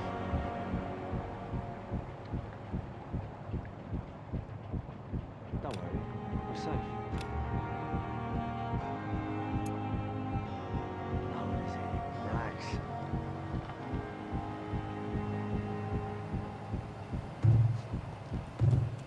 Don't worry. You're sure you don't come back with me? Nah, I have to see someone at the hospital. Be careful. You look so bad they may keep you as a patient. Fuck 'em. I don't like hospitals. Or doctors. Well then, when you go back to Whitechapel, you may find this useful. What is it? A pass for a free medical exam by the best nurse available. Just read it. I don't read well, but thank you, I guess.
This man has been savagely attacked and dragged to the floor.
Are you injured, sir? Help me get out of here. I need to get out. I'm Dr. Reed, and I'd be glad to help you, but you must calm down first. Please, take a deep breath and tell me your name. Okay. I'm Oswald Thatcher. Please, I need to get out. Mr. Thatcher, your friend Newton sent me to help you. Do you remember him? Yes, I do. Good. Now leave this place and enjoy the cool night air. It's quite invigorating. I'm sure you'll feel better if you do.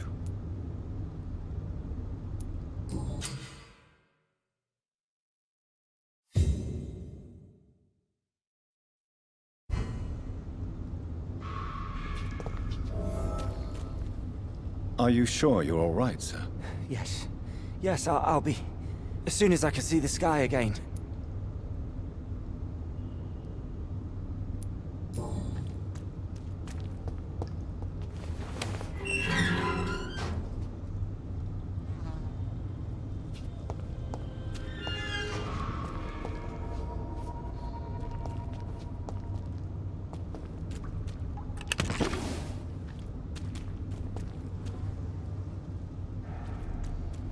Are you sure you're all right, sir? Yes, I'll be. As soon as I can see the sky again.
What sort of creature is this?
What sort of creature is this?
What sort of creature is this?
What sort of creature is this?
no place for you, sir.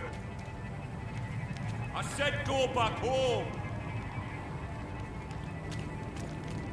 This one's mine!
The flower's dying. It needs water.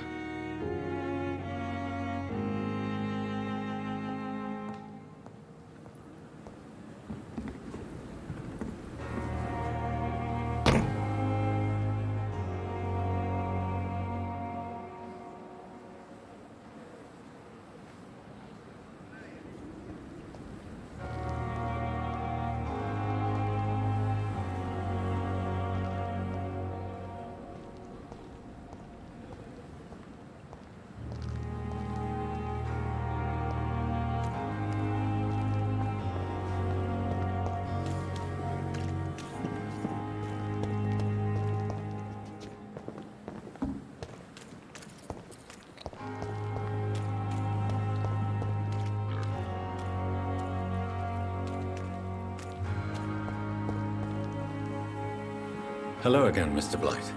I'm happy to see Mr. Thatcher is safe, for now. I'm eternally grateful, Doctor. We were total strangers and you helped us anyway. Can't thank you enough, sir. Why do you stay here now that Mr. Thatcher's back? It's complicated.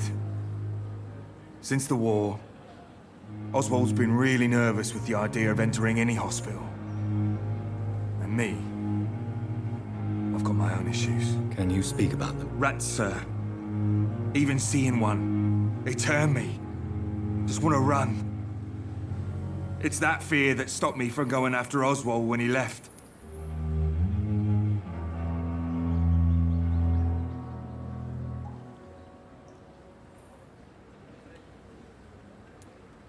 You are always welcome at the Pembroke Hospital. As a former officer, I'll be honored to welcome a fellow veteran. I'm not giving up on bringing Oswald back to the hospital. I just need to convince him that he needs some help. Perhaps he needs to reach that decision by himself. Could you speak to him? He doesn't usually listen to doctors, but perhaps because you've been through it, you can talk him round.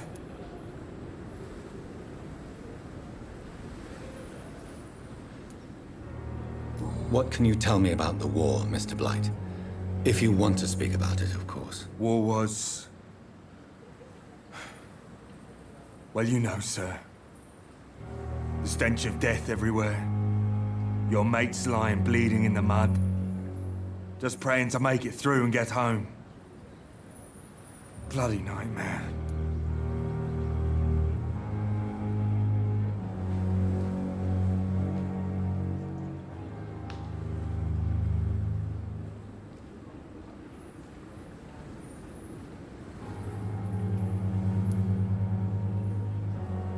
I fought in France, too. I served as a field surgeon, but it was not uncommon to repel an assault, especially at night. Yeah. The first time I was wounded, I had to protect the infirmary from hostiles. Twice.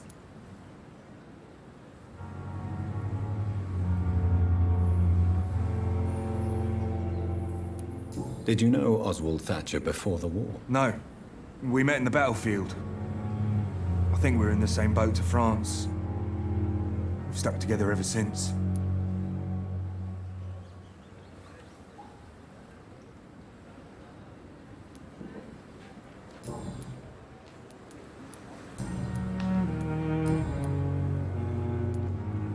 What caused your phobia of rats, Newton? It happened last year following an artillery attack.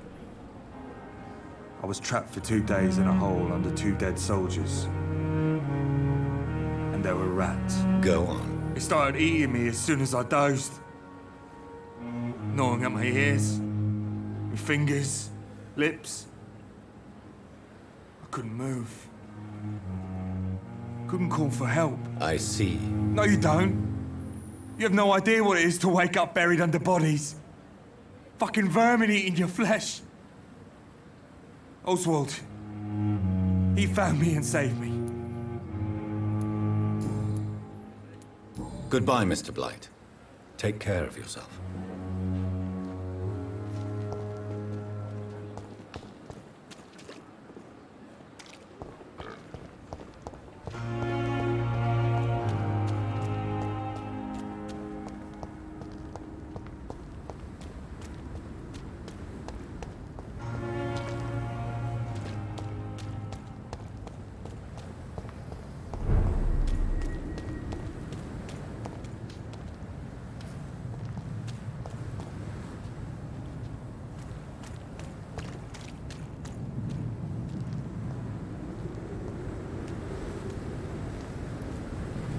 It's one of them!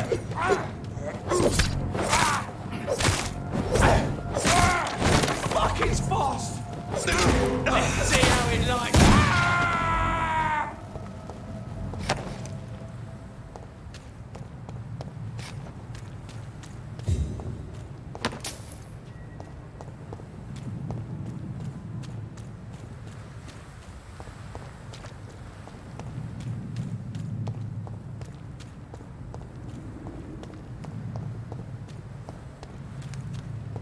Stay away! Get them weapons ready!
sort of creature is this?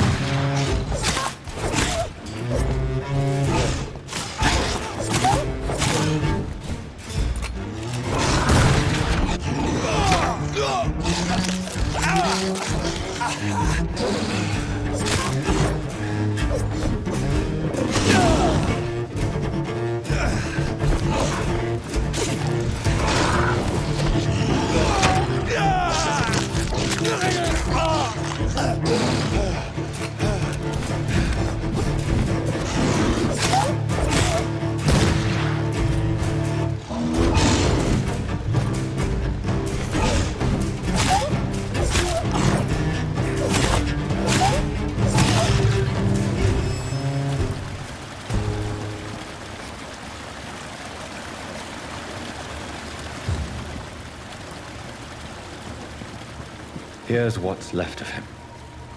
Not a lot to check, but I should anyway.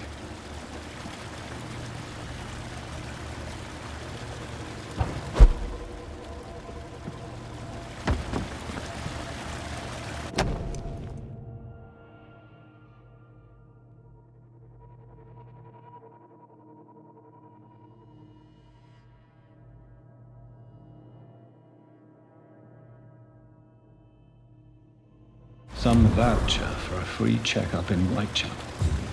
What is Nurse Crane up to? I really must find her.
Hello again, Mr. Thatcher. Do you feel any better now? Yes. This neighborhood may stink of dog shit and reek of piss, but to me it smells like the purest mountain air. Mr. Thatcher, do you have a job? No. Since I came back from the war, I spent most of my time and energy just trying to forget. I understand what you mean. I was a soldier too. No. Nobody can truly understand what I've gone through.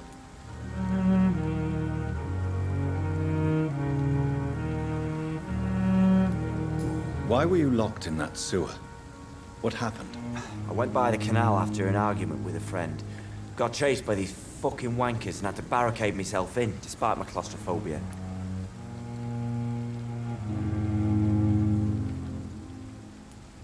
Why did you run? What was the reason for your argument? Newton wanted me to go to a hospital. I can't stand being closed in. Makes me feel like I'm suffocating.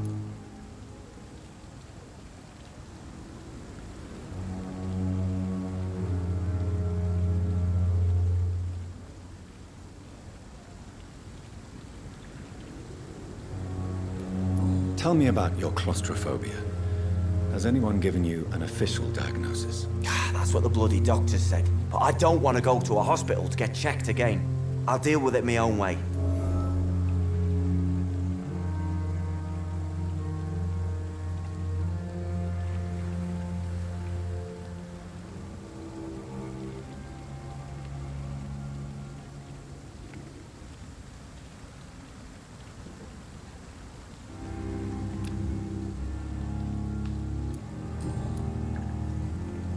Do you need medical attention? Don't get me wrong, sir. I'm grateful for what you've done, but I've never felt comfortable with doctors.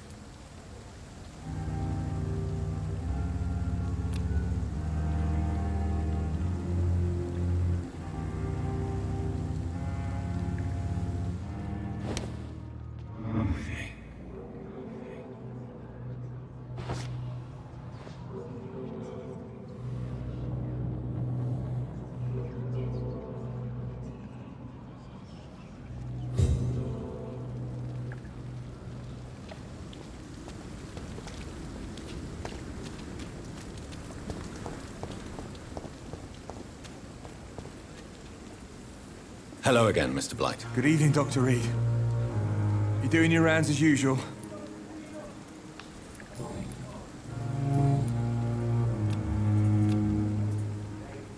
Do you need medical attention, sir? No thanks, sir. Unless you're able to get rid of every rat in London. Goodbye, Mr. Blight. Take care of yourself.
Perhaps I should have considered the offer from that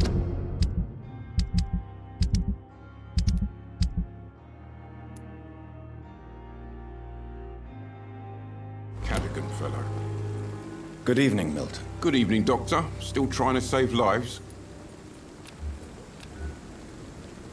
Do you need any medical help, Milton? I'm afraid I do.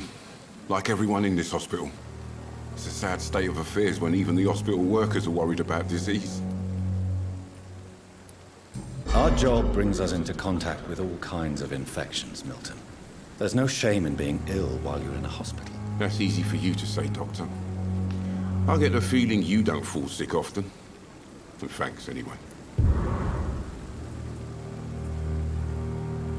Goodbye, Milton. Another night with the glorious battalion of Pembroke.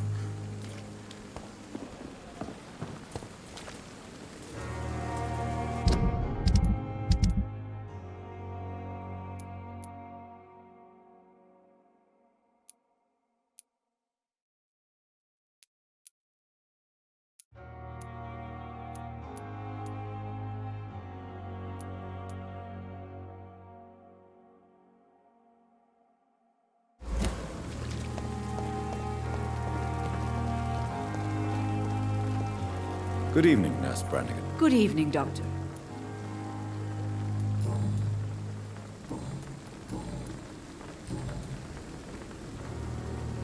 Do you require medical assistance, Nurse? I will be fine as soon as I can get some sleep. Nurse, you won't be able to help people if you're sick. Take this, and do try to get some rest. I'll try, Dr. Reed. Thank you.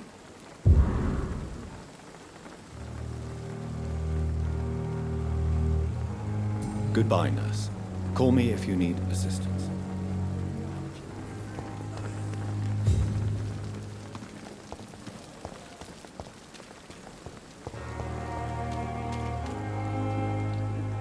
Hey, Doc. You're lucky to be alive, Mr. Cox.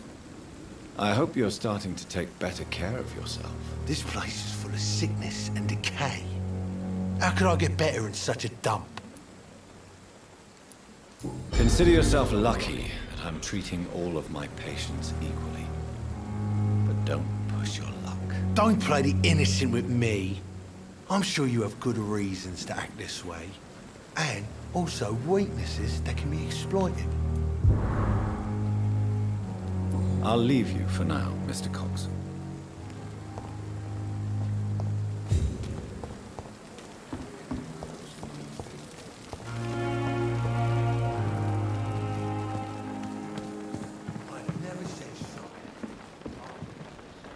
Good evening, Dr. Tibbets.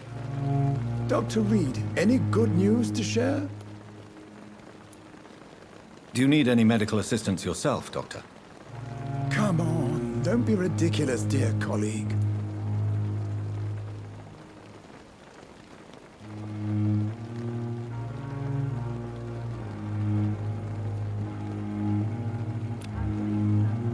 Goodbye, Dr. Tibbets.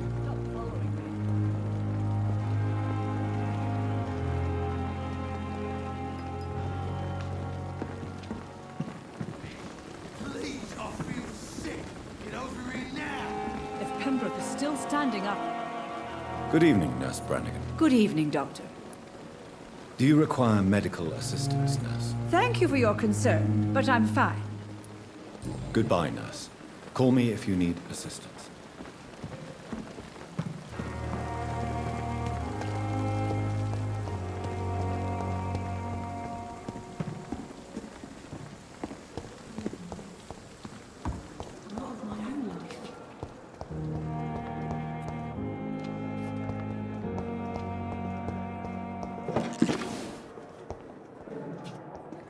Good evening, sir. I'm Dr. Reed. I believe we're going to be colleagues. Reed? Yes, I've been informed about your arrival. I'm Waverly Ackroyd. Welcome aboard, I suppose. Does my arrival inconvenience you in some way, Dr. Ackroyd? Let us just say that I don't particularly share Dr. Swans's enthusiasm for hiring you. What we need here are reliable professionals, not overrated dabblers.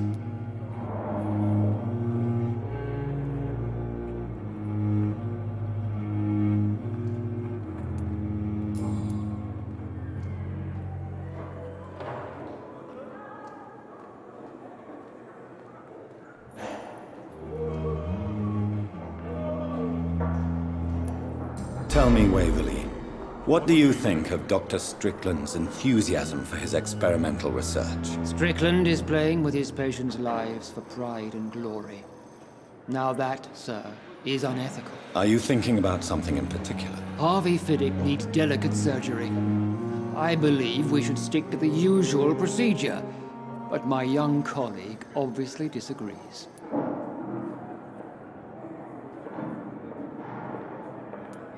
And are you not afraid that your rivalry with Strickland may be blinding you? Rivalry? I guess you could call it that. But I will never be childish enough to let my personal feelings affect my judgment.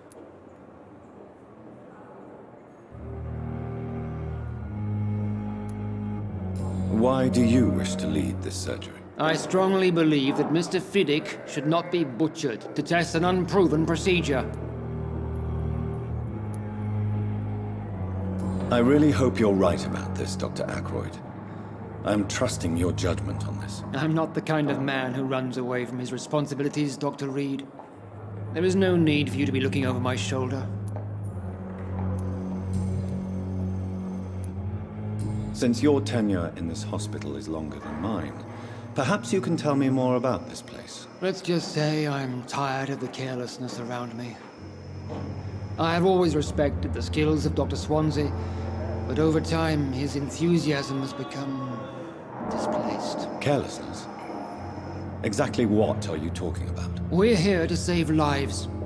The people who trust us are not volunteering for experimentation. They're here to be healed. I don't intend to run any radical experiments, Doctor.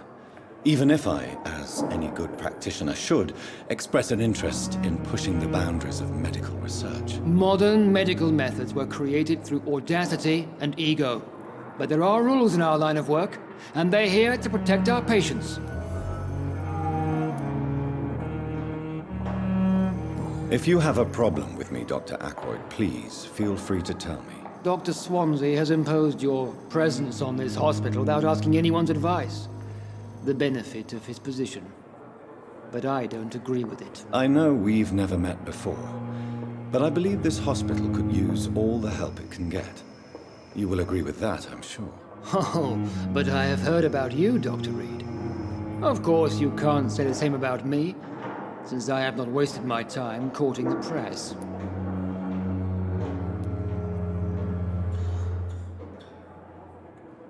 Help me! There is no need for such animosity between us. Don't you think the epidemic is already enough to deal with? That is one point we could agree on. And that is precisely why I want to be sure that you will be of help to this hospital instead of a burden. Thank you for your time. We'll talk later.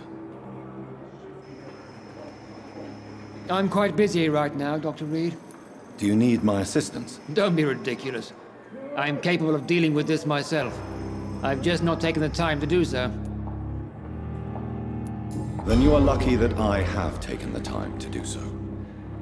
Consider it a gesture of solidarity between professionals. I wish this hospital could have received as much attention from you, Dr. Reed. We do not see you in surgery very often. Thank you for your time. We'll talk later.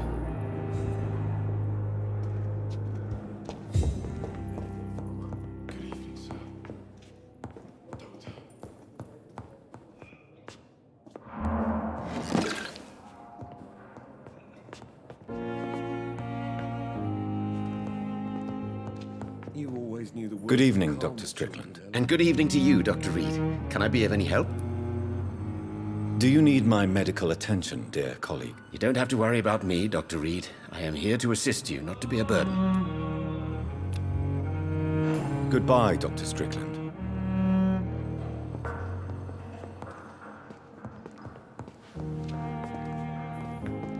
How long must I wait, damn it? Blaming me will not further your agenda, sir. How long's it going to take to fix me properly? A month?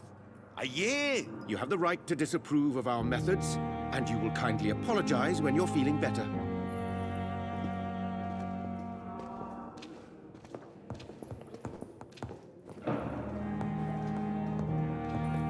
My sweet girl reads me like a book.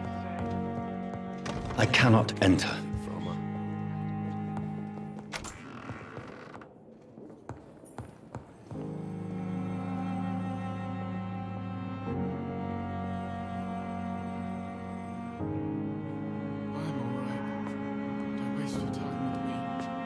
Good evening, Mr. Fiddick. Good evening, Dr. Reed.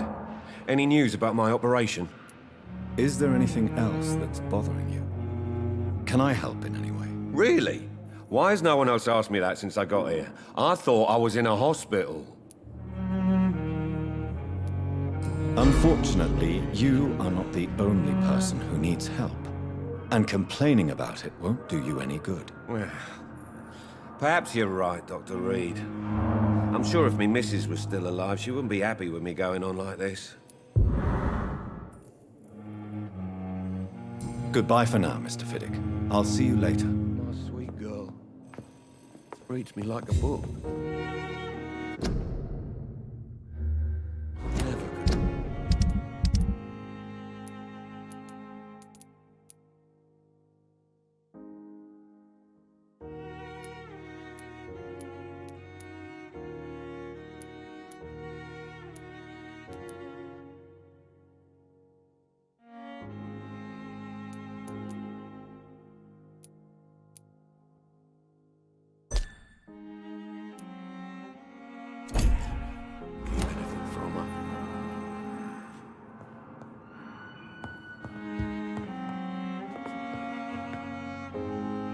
Good evening, Mr. Goswick.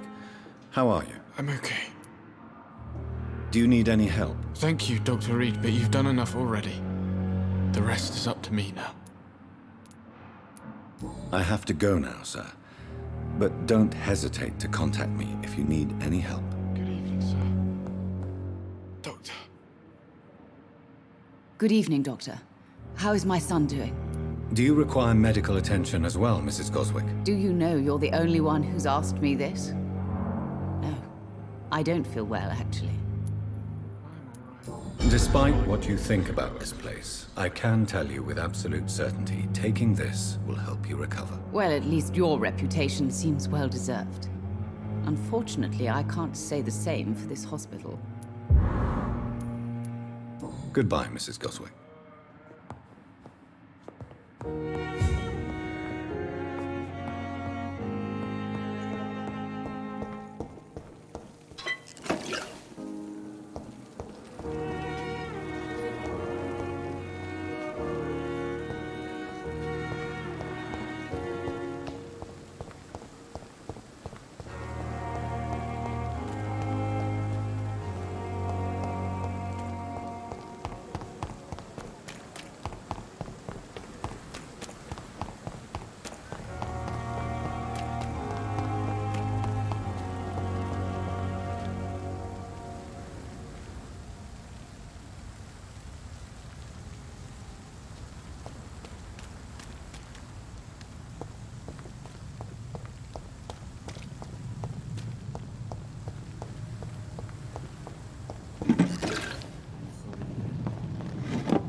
Street corner. Good evening, Mr. Elwood. Evening, Dr. Reed. Soldier, do you need assistance? Not really. I think I caught something in this bloody hospital. I swear I'm dead, yet smiling inside, Dr. Reed. As long as you remain here, I will make sure you don't have to worry about your health. Don't think you can do much about it. Damage is done. Goodbye for now, Mr. Elwood. The pain. It's here again.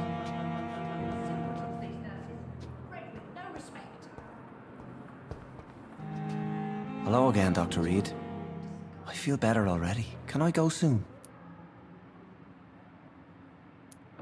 Goodbye, Mr. Hampton. We'll talk again later. Daily routine.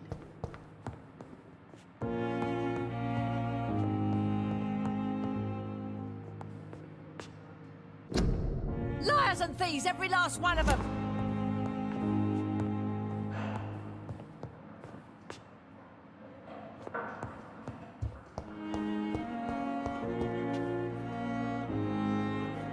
You are going to reveal all your secrets to me. Good evening, Miss Howcroft. How are you tonight? I need blood, Doctor. Warm, rich, vibrant blood.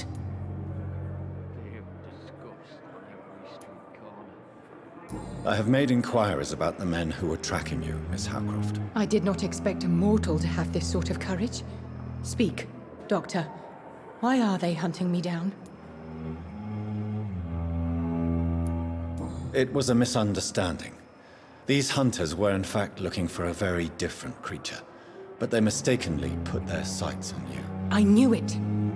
I have become undone. Those hunters have discovered me, but they don't know what I'm capable of. If you'll accept some advice from a petty mortal, I think you should assume a low profile and just quietly disappear into the shadows. You are right. And you have served me well, mortal. Take this as a reward for your time.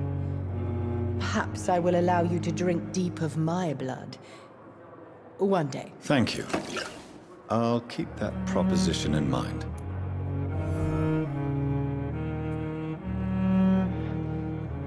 The pain.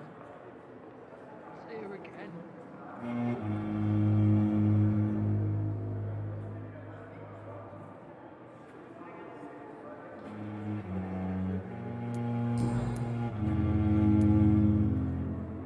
Tell me, Thelma, what do you really know about vampires? I saw one and he saw me. I watched him hunt and kill.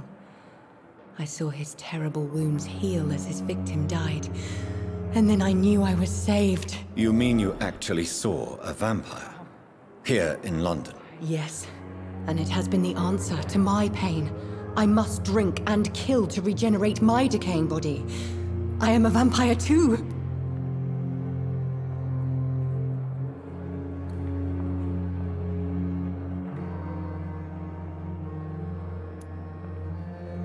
You have no idea what problems your claim could cause if heard by the wrong people, Miss Howcroft. You must stop this nonsense, now. Why fear the truth? Strange things live in the dark, Dr. Reed. Strange and ancient beings that were here before this island even had a name. Tell me, Thelma, why do you feel so attached to Mr. Elwood? Why him? I'm not sure, Doctor. I think we have a bond of some sort. We've both suffered so much. He's the only mortal I find interesting.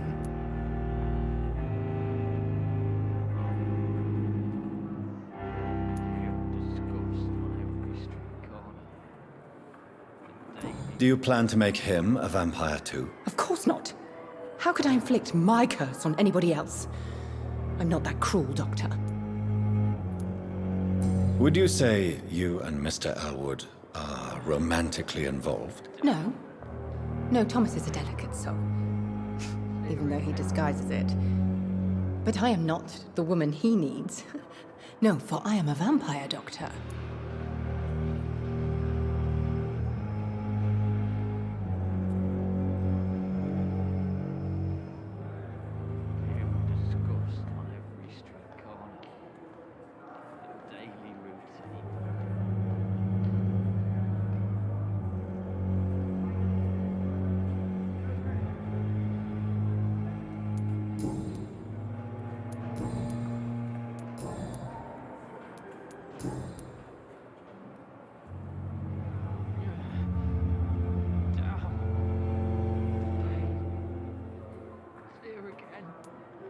I'll leave you, Mistress of the Dark, to your nocturnal activities. Good evening, Miss Howcroft. How are you tonight? I need blood, Doctor. Warm, rich, vibrant blood.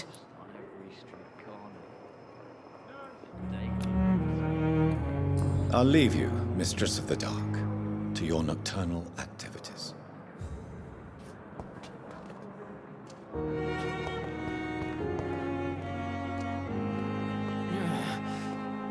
Damn.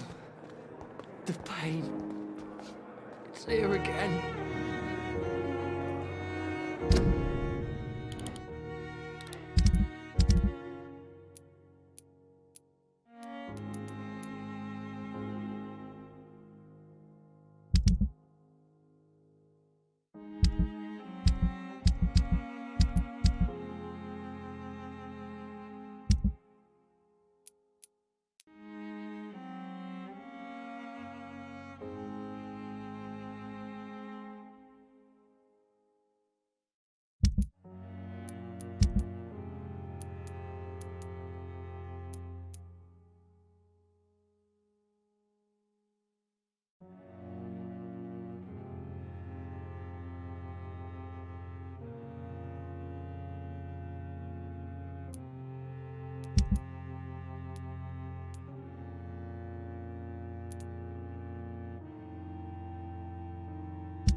Perhaps I should have considered the offer from that Cadigan fellow.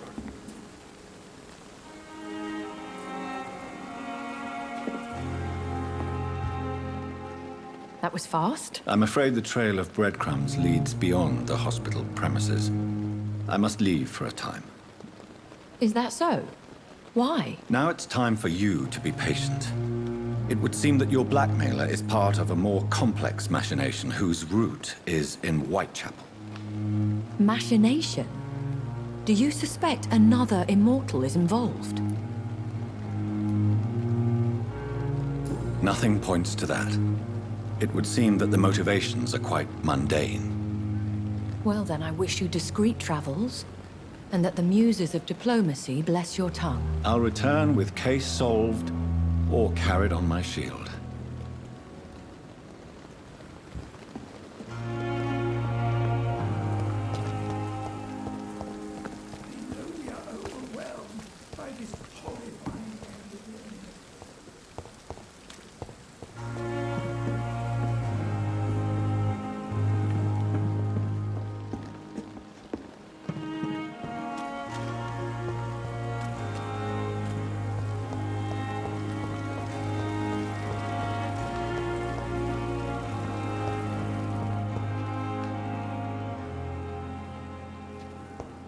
Sweet girl. Reads me like a book.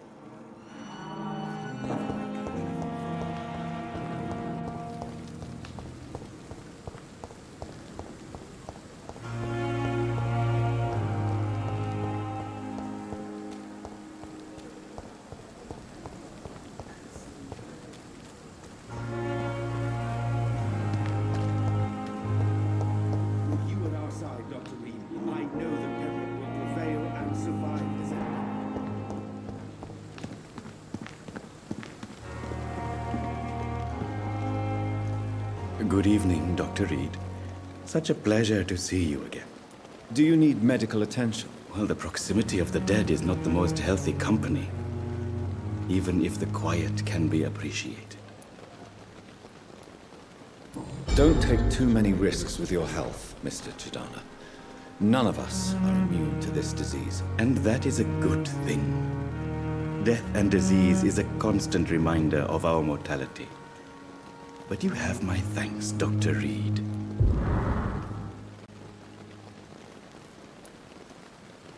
Please show me what you have to sell. Of course. It's just trinkets and curios, really. But I'm sure they can be useful.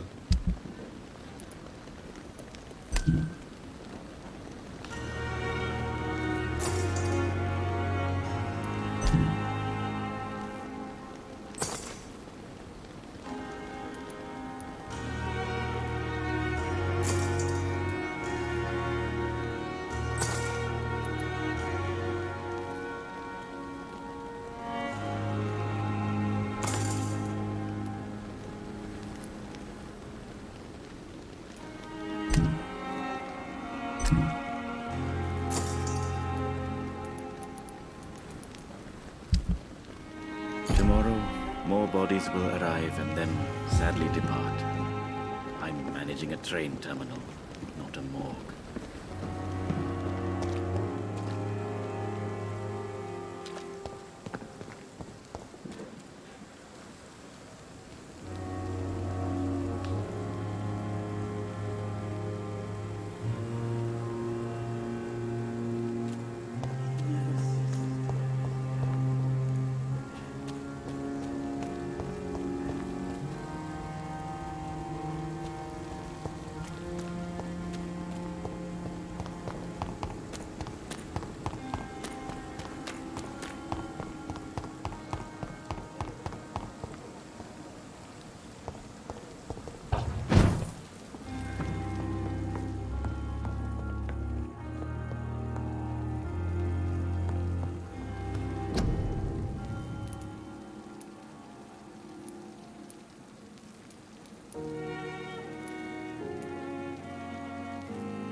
It's locked.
It's locked, all right.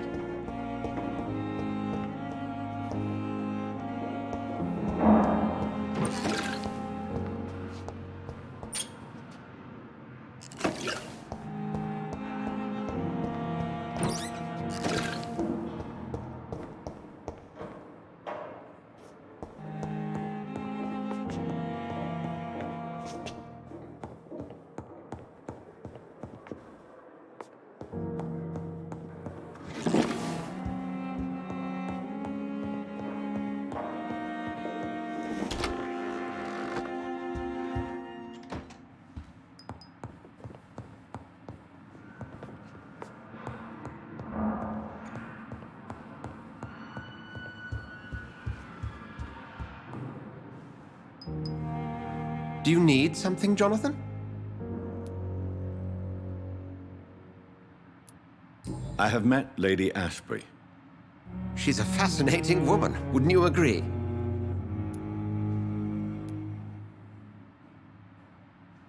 She told me you've been doing all in your power to cure her addiction for blood. Though unsuccessful, it's admirable. Lady Ashbury is a cherished friend of mine. I would not betray her secrets without her consent. Come to the rescue of a damsel in distress. I ask nothing more. I have just a few questions. Then ask away. I'm at your service, Doctor. You mentioned something about a secret society. A brotherhood, if I recall. Could you elaborate? Certainly. I've been a member of the Brotherhood of St. Paul's Stole for several years. We are pledged to monitor and report vampire activity in England as impartial scientific observers.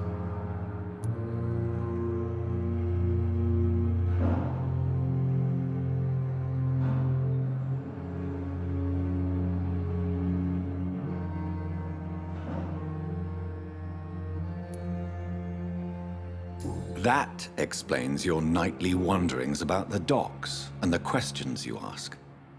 I feel it wasn't mere coincidence that led us to that part of town. There was something as yet unseen that set those chain of events in motion. Yet you don't fear me.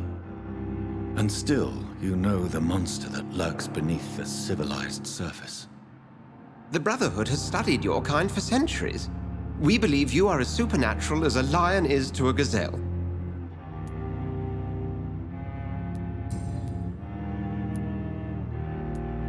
The man we pursued and slew in the canning factory, William Bishop, I believe, was he a vampire? He was a Skald, technically speaking. The debate rages as to their classification. Some think them a subspecies of vampire, others something else.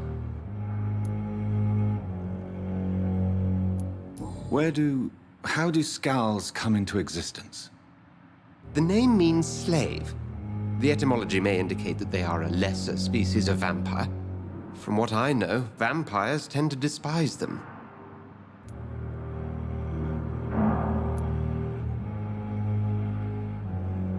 Just for clarity, what differences are there between myself and a Skald? A Skald is easier to eliminate, Jonathan. Even if they remain formidable foes for the unprepared. Vampires exist beyond the mortal realm.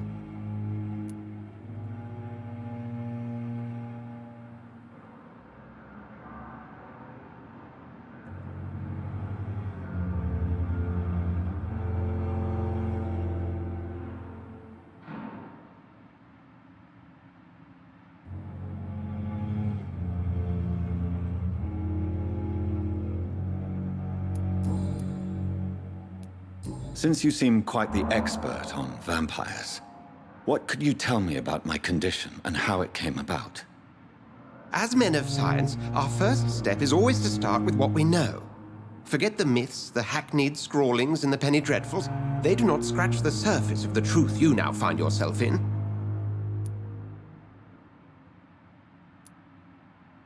The sun. The morning following my transformation. Its rays burned me. There was pain, smoke, and my skin blackened. You will find there is very little that can kill a vampire, my friend. You have been offered relative immortality. The sun will most certainly hurt you, leaving you weakened and damaged, but it will not destroy you. Must I take a life to live? You are a vampire. You feed, and blood is the sole sustenance that can sustain your immortal frame. And only a living creature contains the nourishment you require.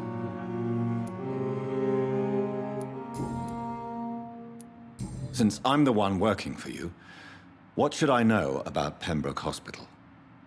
Well, for many years, we have been the only medical facility in this part of town that people can rely on. We support the community here, as well as provide health care.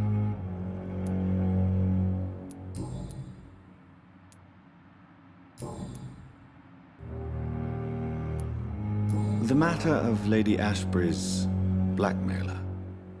Oh, I know too much about this matter already. I'm confident in trusting the interests and reputation of both the hospital and Our Lady into your able hands.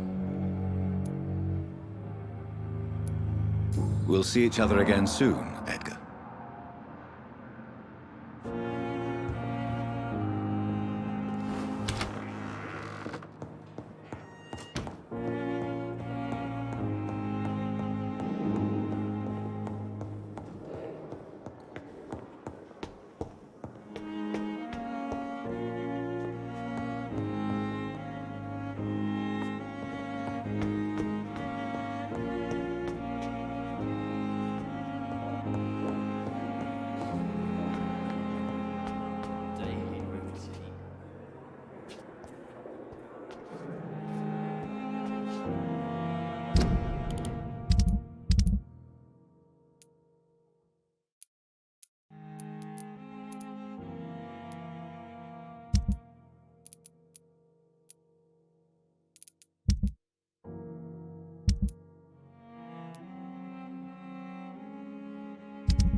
can't believe I'm doing this.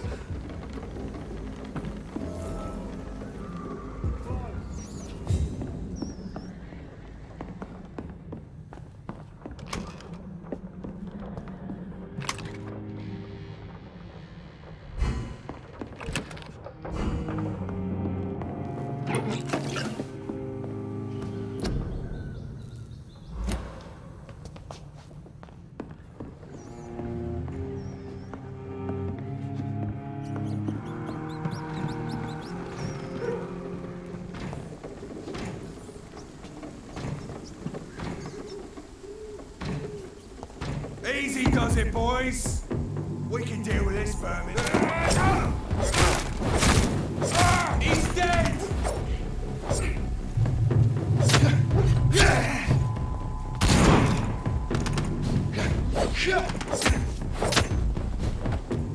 Don't like that, do you? Oh, want some of this?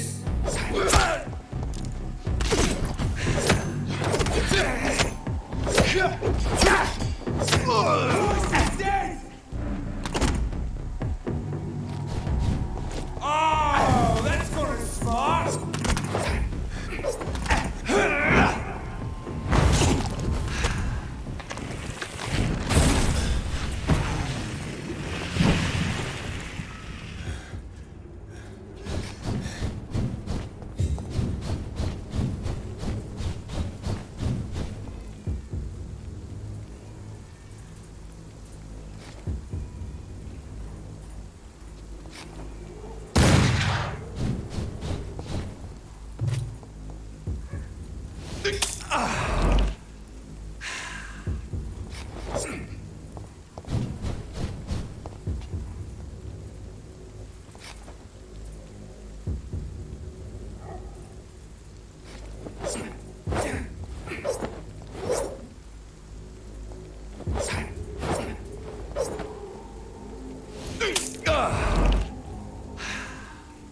When did you join the guard? 2 days ago. This is my first patrol. Get them weapons ready! We found one! Where's he gone?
It's locked.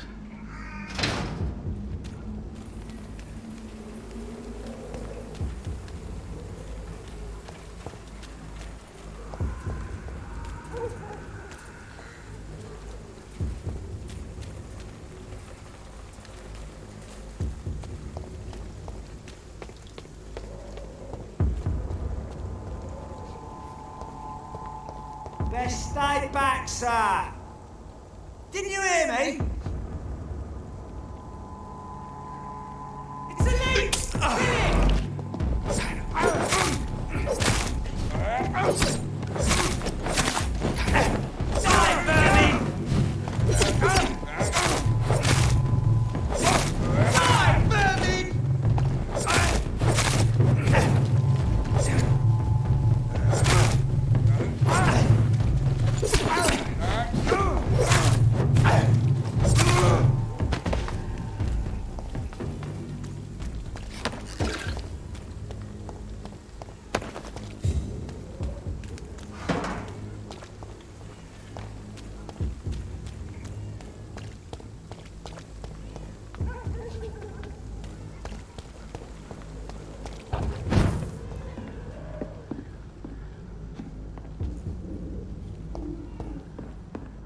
I cannot enter.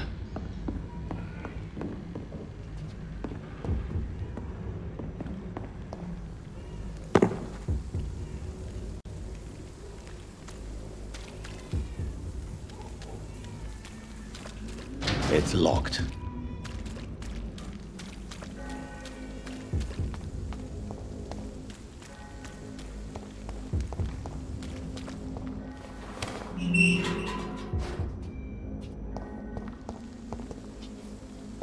Whitechapel. This neighborhood is linked somehow to the kind Lady Ashbury's blackmail. First, let's find this Petrescu fellow.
Fuck you all! Fuck it all! Stop it now, Albert, stop it! I won't end up another drunk arse on lit streets. Not me.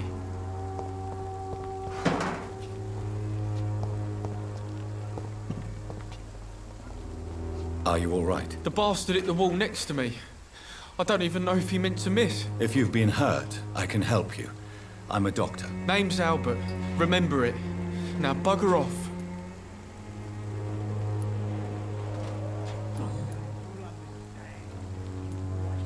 What happened? Did you really steal that man's medication? Hey, I didn't do anything. It ain't me.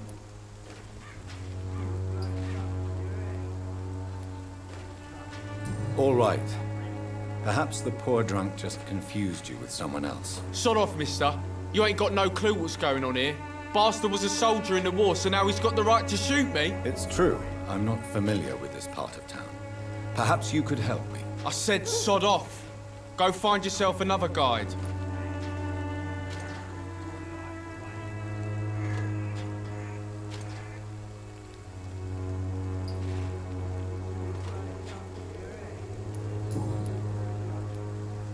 Do you know Nurse Dorothy Crane from the Pembroke Hospital? If you know anything about her, I'd appreciate it. Never heard of her. She's pretty, I'll keep an eye out.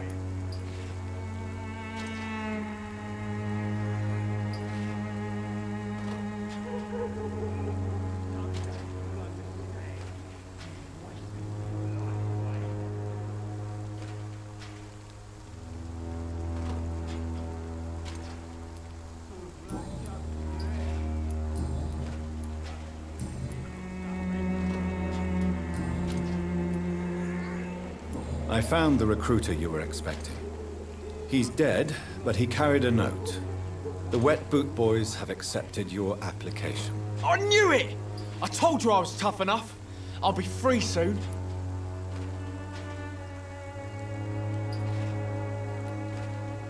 This note was found on a dead man, Albert.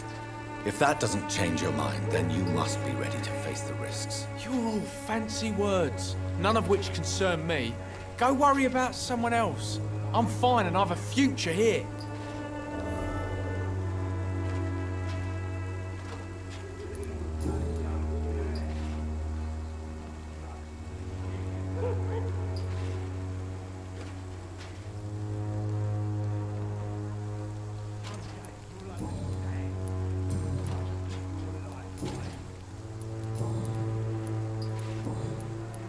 Goodbye, young man. Wet boots will be proud of me. How are you, boy? I'm not your boy, all right? Now piss off.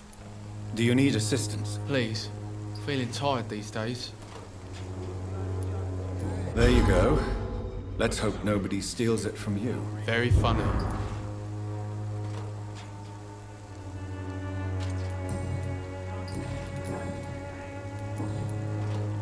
Goodbye, young man. I won't end up another drunk arsehole littering the streets. Not me. It's all a bloody joke to you, innit? Stealing drugs from the sick and suffering. Me? What? Shooting a boy in the middle of the street. Not the best thing to do, wouldn't you say? What? You saw what happened? Who are you? I'm Dr. Reed. And I'd like to ask you a few questions, if you promise me to set your gun aside. No. Look, I'm not a violent man. I'm Benjamin Palmer, doctor. And no one can help me. Not even you. What can you tell me about this place? Nothing to say, really. This is where I used to live, and this is where I live now. You don't have anywhere to go? No family that would welcome you? Not since the death of my wife, Albert's mother. She was sick, you see. Long before the flu and all this shit.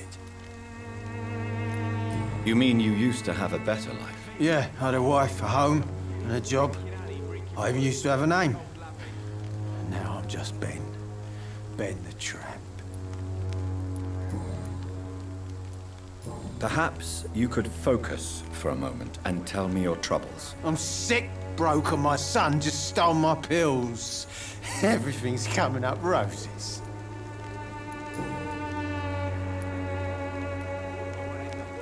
Do you know Nurse Dorothy Crane from the Pembroke Hospital? Have you heard anything? It's funny, I've been searching for her too. I need some pills. But the woman is a phantom, if you ask me. Really?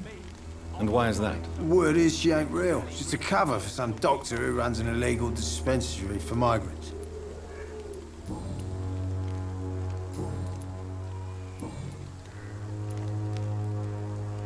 Whatever the boy did, I'm sure he didn't deserve a public execution. I swear I didn't want to hit him. It's just that I'm sick in the head, you see, and the boy just failed me last nerve.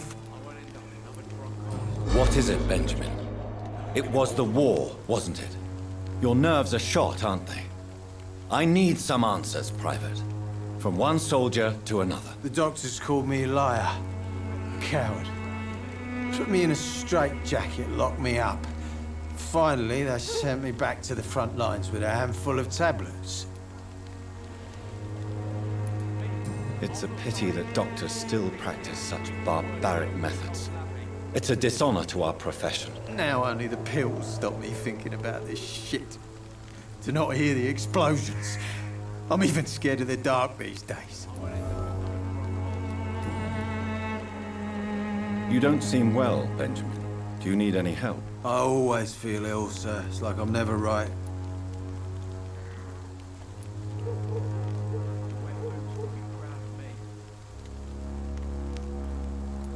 I will see you later.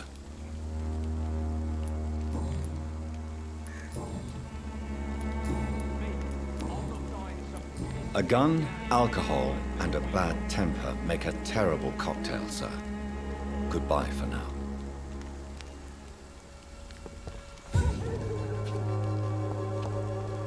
I won't end up another drunk arsehole littering the streets.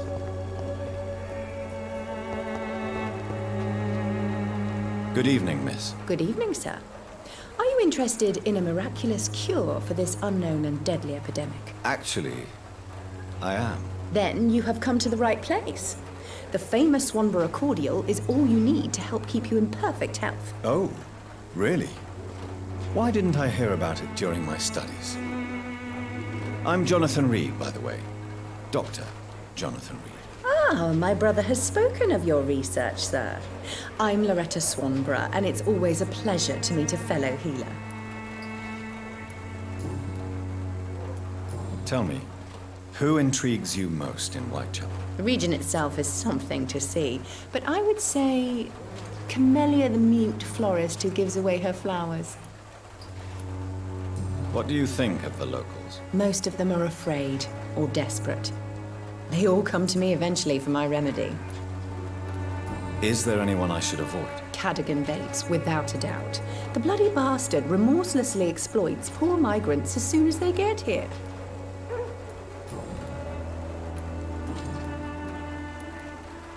Do you know Nurse Dorothy Crane from the Pembroke Hospital? I'd like to know more about her. I don't like to talk about competition. Competition, you say? Never met her, but it seems she provides some sort of medical care to the poor. The whole thing has to be some sort of scam, if you ask me.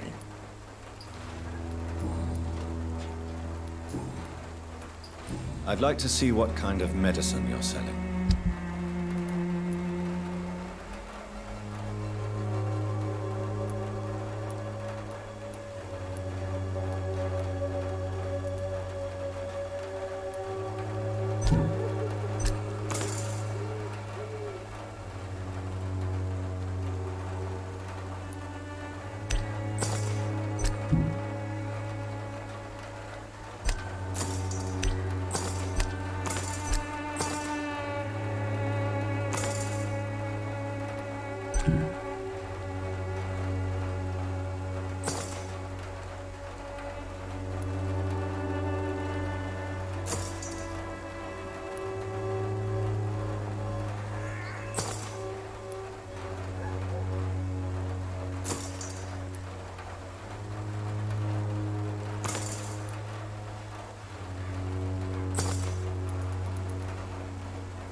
Its effectiveness has been proven by many. Even the flu is no match for the Swanborough cordial.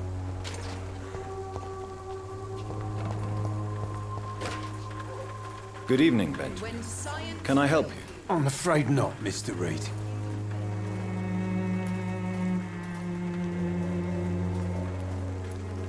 A gun, alcohol, and a bad temper make a terrible cocktail, sir. Goodbye for now.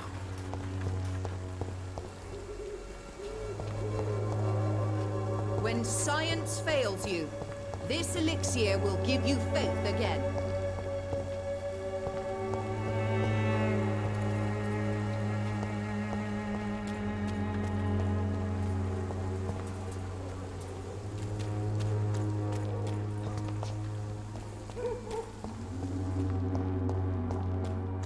I cannot enter.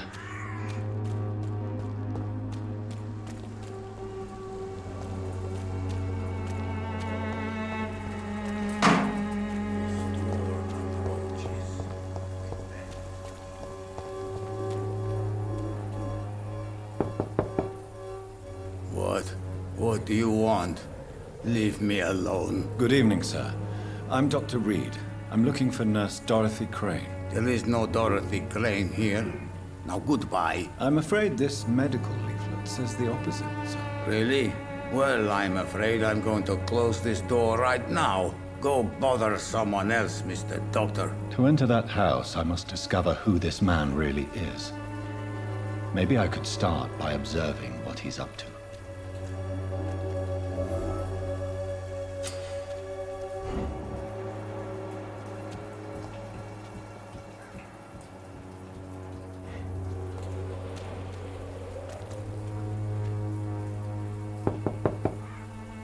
Nobody at home.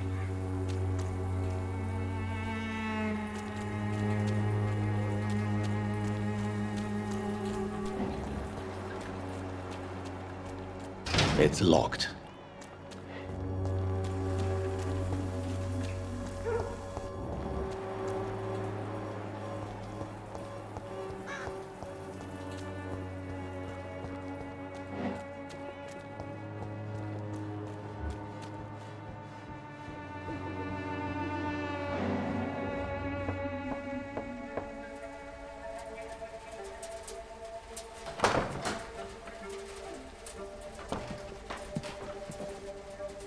strange man was at the door with a pass for our medical facility. I refused him entry. Darius, how could you know he didn't need our help? His clothes were too finely tailored to be for Whitechapel. Perhaps just a friend of that stray poet who is always about. Richard Nithercott? No, not of the same cloth, this man. I suspect some machination from that journalist. Clayton Darby.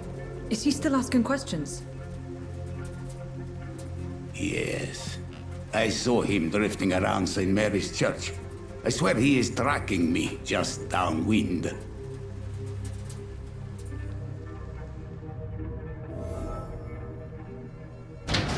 I must talk to that journalist or the poet. They must know about Darius. Nearby the church they just mentioned.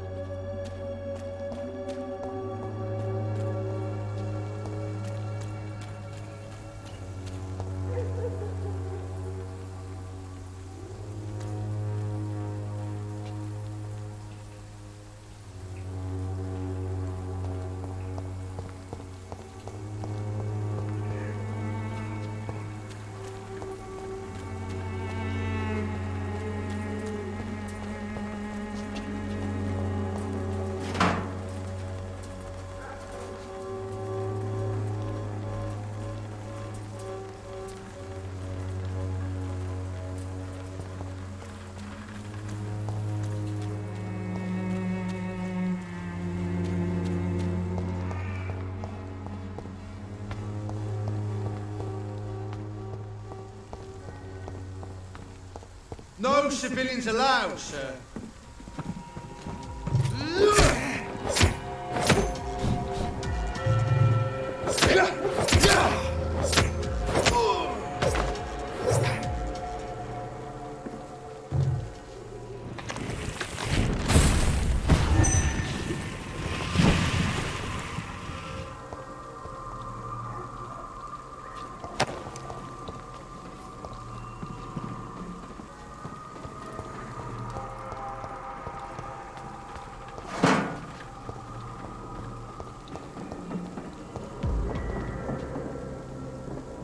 This is not a place for you, sir. Go on, off you trot. It's one of them.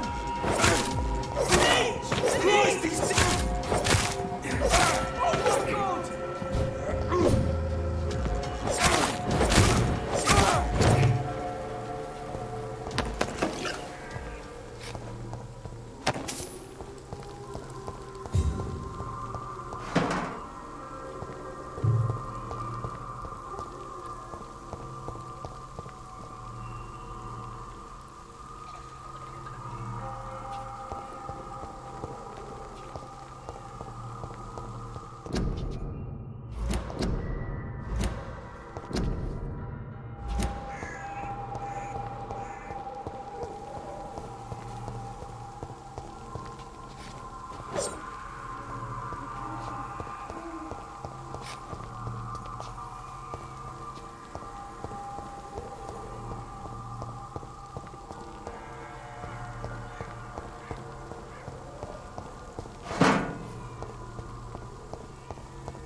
better go home, sir. Don't come closer!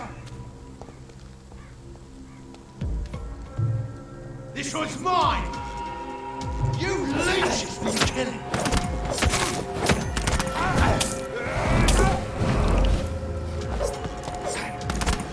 Put an end to you!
Forgive my interruption. Do not apologize, my son. Father Tobias Whitaker is always happy to teach mortals about the incoming Armageddon. I am Dr. Jonathan Reed, and I just have a few questions. A scientist? You are much more lost than I thought, my son. What do you mean when you say that I am more lost than you thought? All scientists are entangled in a world of causes and consequences, and most of them can't see the plain truth. Quite a judgmental opinion, if you ask me. But what do I know? Blinded by science as I am. But you are seeking answers, aren't you? Answers about the Armageddon about to strike the city. Answers about the hidden truth. I am. But the answers I seek are based on facts, not superstition.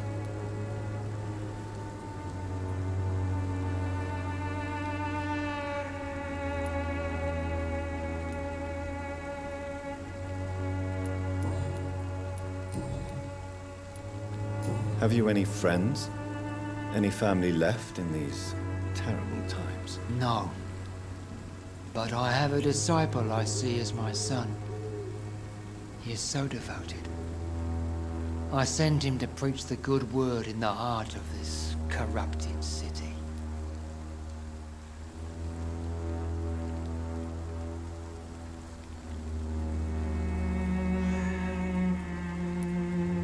Where did you send him? I sent Samuel to the Stonebridge Cemetery, where the pestilence and evil grows night after night.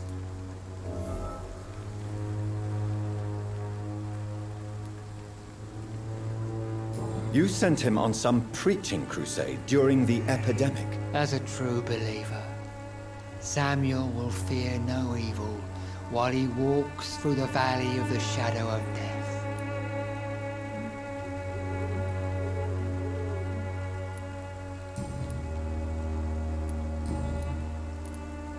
Do you know Nurse Dorothy Crane from the Pembroke Hospital? I'd like to know more about her. I don't like the liberal ideas of nurses, but I especially abhor that Nurse Crane you mentioned. So, you're not exactly a fan of Florence Nightingale's work. But nurses are essential for modern healthcare. Nuns should be the only women allowed to take care of male patients. It's obvious only they have the necessary moral fiber.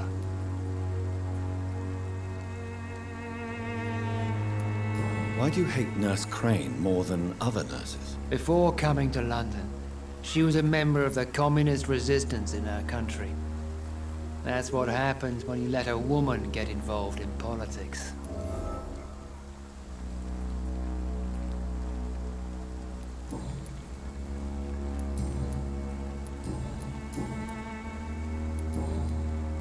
I have had enough for tonight. Goodbye. Good evening, Mr. Whitaker. It's Father Whitaker, my son. So, are you still lost in your rational delusions? I have had enough for tonight. Goodbye.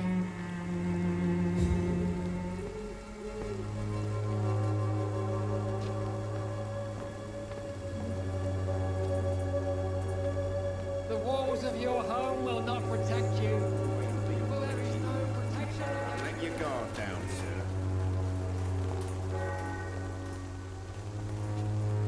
Welcome, sir.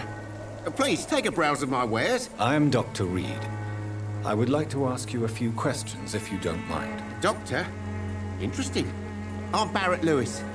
Usually I don't have time to waste with talk, but at this hour of the night I can hardly refuse.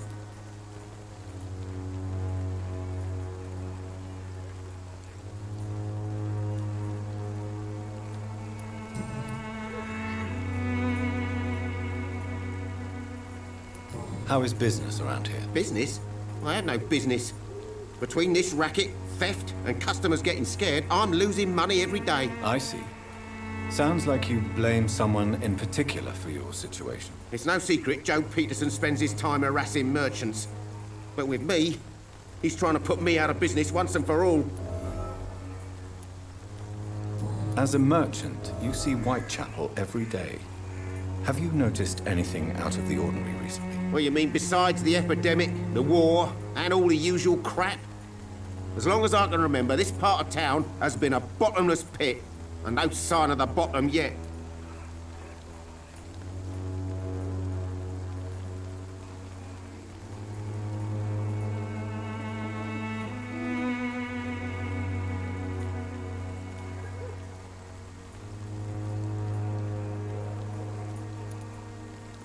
Have you been hurt? No, but that's only because I ran like hell.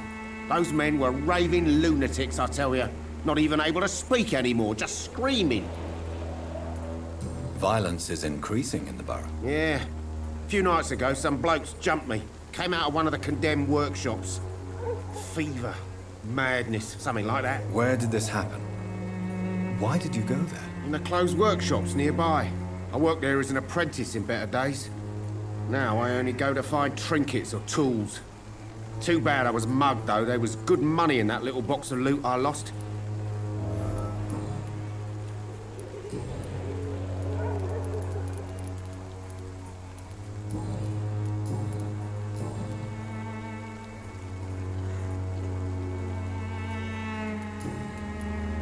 Have you heard of a nurse called Dorothy Crane? Nurse Crane? So the bitch really is a nurse, then? I always thought she was just some crafty foreigner, that one.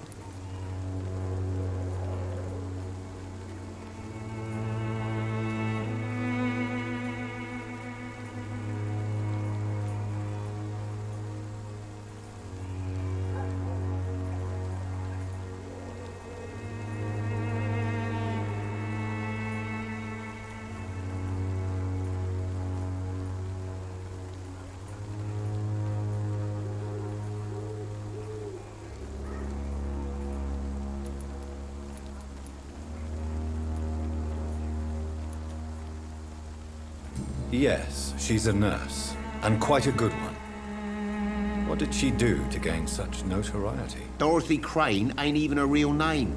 Something like Dorothea Craniu. Something like that. Came to England fleeing the war, I was told. That doesn't explain why she irritates you so much. Your precious Nurse Crane gives away medical supplies and prescriptions for free. I offered to sell it for a fair cut, but no. Miss Crane wanted to play the quiet saint. Right then. Show me what you have.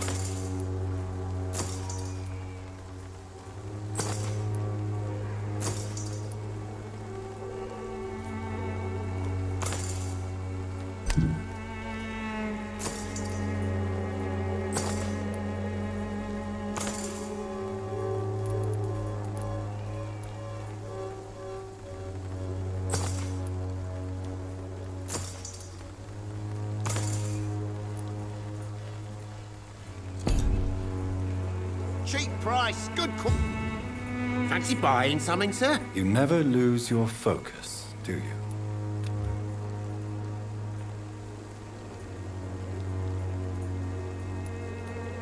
Goodbye for now, Mr. Lewis.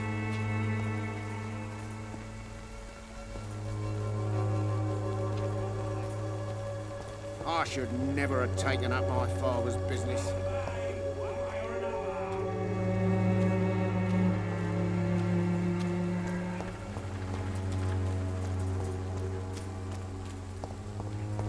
Soon the time will come. Excuse me, sir. Are you familiar with this part of town?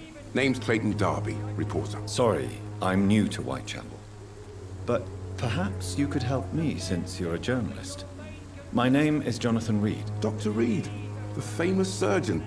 I'll gladly help if I'm able, sir.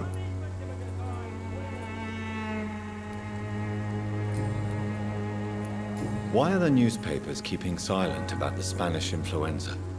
It's as though none of you care. There's a war going on. People shouldn't be demoralized by news of deadly diseases. It's a disgrace. People are left to die alone. No one is properly informed of the risks. These are bad times indeed.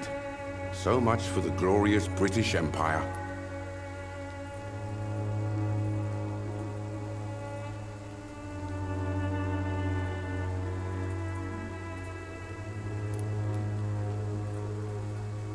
Have you any idea of the danger you face in these streets at night? I've had to run and hide more than once from frenzied mobs incensed by the fever. Do you think the flu is really responsible for this, Doctor? That science is unable to explain the facts doesn't mean there is no rational explanation. I confess, I share your point of view, Doctor. What is a journalist doing in this borough after sunset? He goes where none of his colleagues would dare to go, to inform the country. So you risk your life to reveal the truth.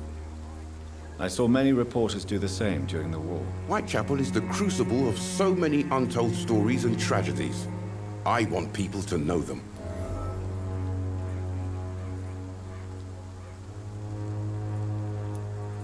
That's quite honorable of you. But is the public interested? Not at all, sir. And that's why I'm an independent journalist, hoping to sell some stories.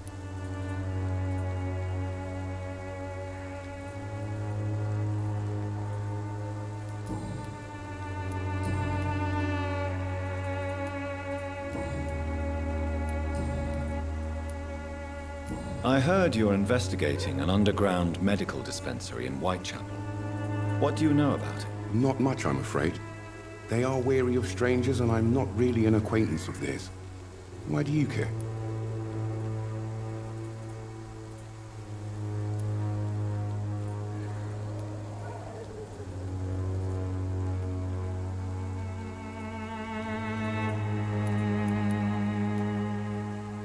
I'm afraid one of the nurses from the Pembroke Hospital may be involved with unsavory activities. Ah, could it be Dorothy Crane? Without a doubt, you are a damn fine journalist, Mr. Darby.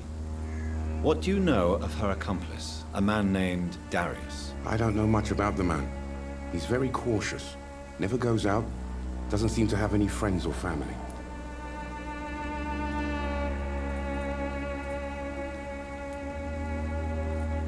He has no relatives at all? No, except for that strange man, a poet named Richard Nethercott, who sometimes comes by. Darius would never let him in. Where can I find this Mr. Nethercott? He spends most of his time lurking around Whitechapel, talking to himself or declaring verses. These days, you can usually find him behind the church.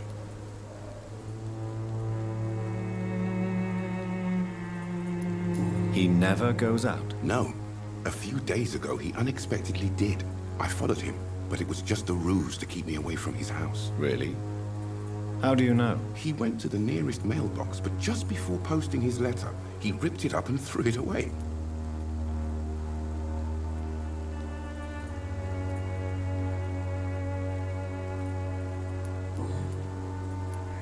Goodbye, Mr. Darby. Farewell. Good evening, Doctor. Can I help you? Do you need assistance? That would be nice of you, Doctor. Who knows what I may have caught during my investigation. If you persist in investigating the most pox-ridden boroughs of London, you must accept the risks. Thank you, sir.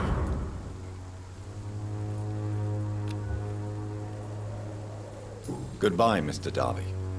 Farewell.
The content of Darius' letter to his children could give me more leverage to enter.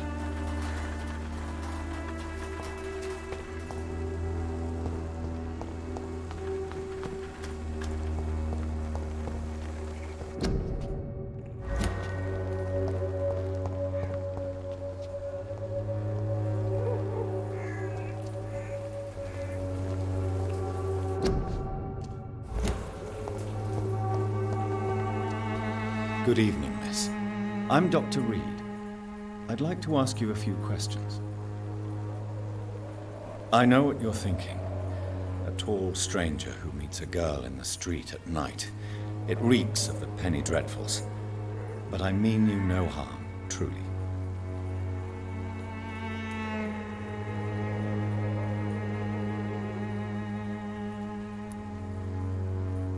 I know you understand what I'm saying. Your silence has nothing to do with you being mute, does it? Melia, I know you work for Dorothy Crane. Please tell me about her secret dispensary. A stubborn and mute comrade. Nurse Crane and Darius Petrescu have been clever.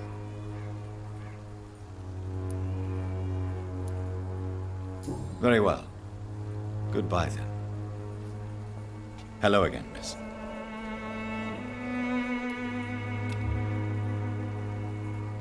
Very well. Goodbye, then.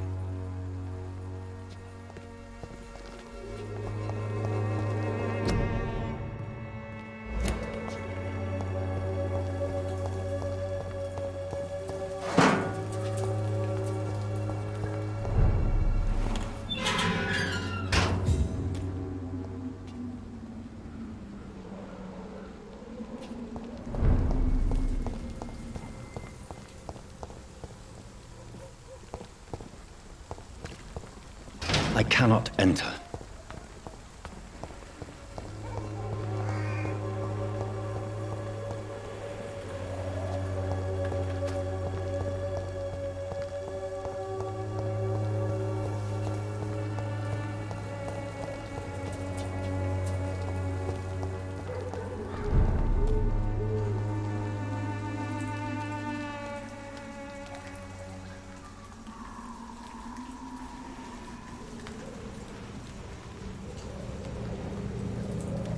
Easy does it, boys. What do you do with this vermin? Boom!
Unable to see the true horror around you.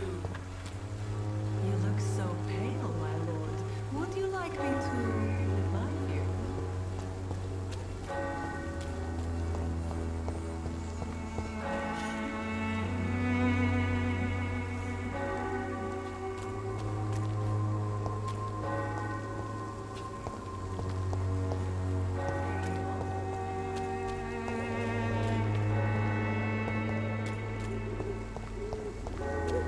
I'm cheap and I'm clean, I promise.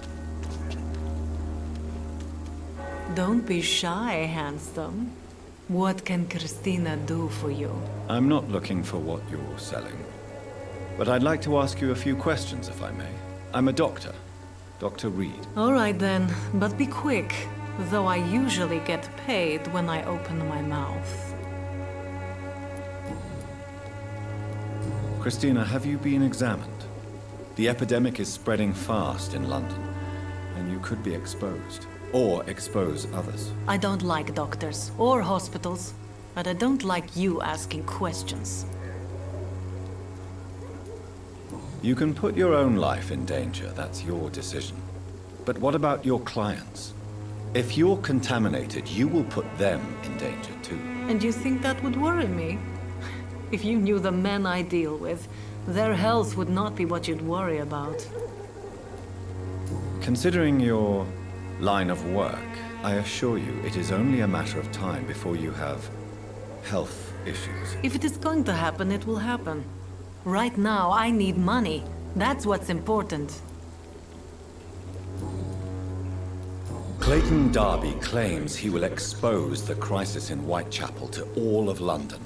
Do you believe him? I believe Clayton's courage will erode with time, until he finally leaves Whitechapel to start another fight somewhere else.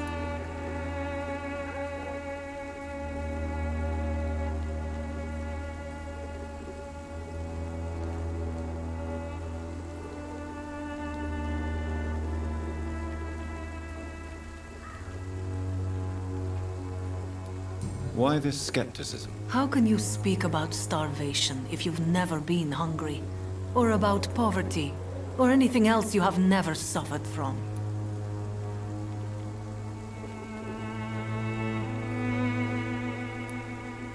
Are you talking from experience? I've seen your type come here to get a good fuck in a cheap room or a dark alley before going back to their fancy houses in the West End.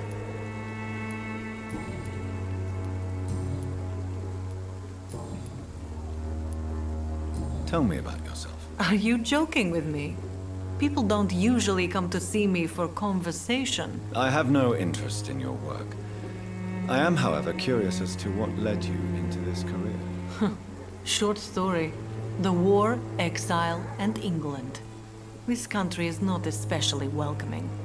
I've been refused many jobs because of where I am from. I had few options left.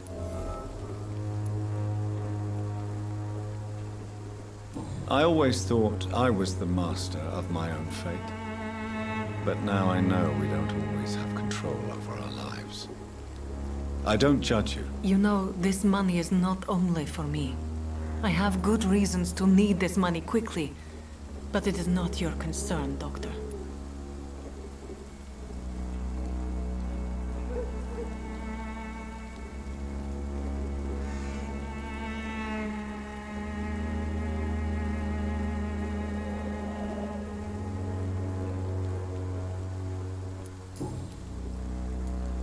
Do you know Nurse Dorothy Crane from the Pembroke Hospital? Anything you can tell me about her would be helpful. I don't know her, but I know her name is Dorothea Crăciunescu. She came from Romania like me and many others. You seem to respect her. Dorothea helps the sick people of Whitechapel. Everyone should respect that.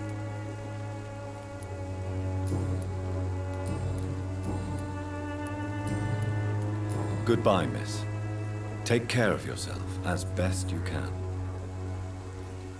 Good evening, Christina. Change your mind, Mr. Reed?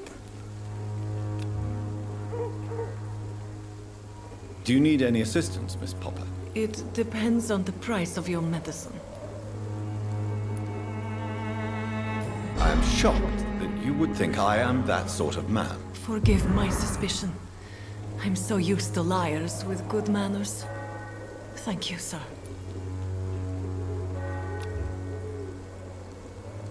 Goodbye, miss. Take care of yourself as best you can.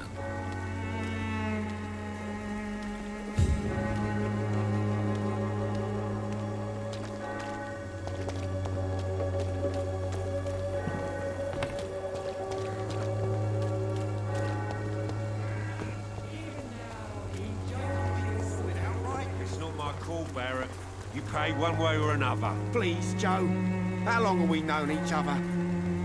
You again? What do you want this time?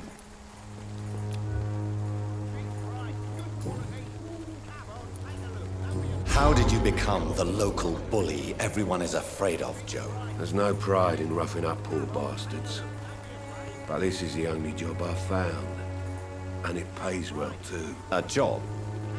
So you're racketeering for someone else? I got enlisted by the Wet Boot Boys, a gang from the docks. I'm their muscle for their dirty work.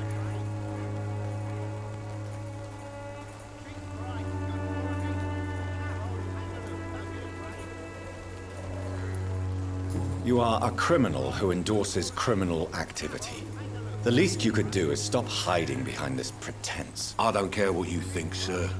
I do what I have to do for my own reasons, and that's that. I'm not sure Mr. Lewis would agree with your by all means necessary philosophy, sir. Oh, do you really think he's the poor victim here? Barrett can be as sneaky as anyone. Long ago, I even called the bastard my best friend.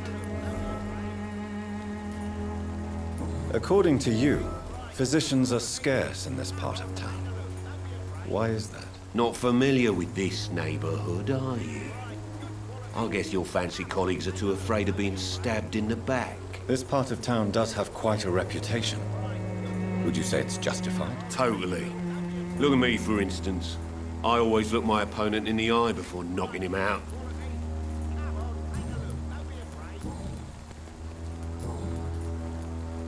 Have you heard of a nurse named Dorothy Crane? She's a colleague of mine, and is supposed to live around here. Dorothy Crane? Yeah, I know her. One of the few good souls who dare to help the sick around here. Could you please tell me more about her? She's a nice girl. Tries to help the migrants. I offered to give her a hand, but she said my reputation would attract too much attention.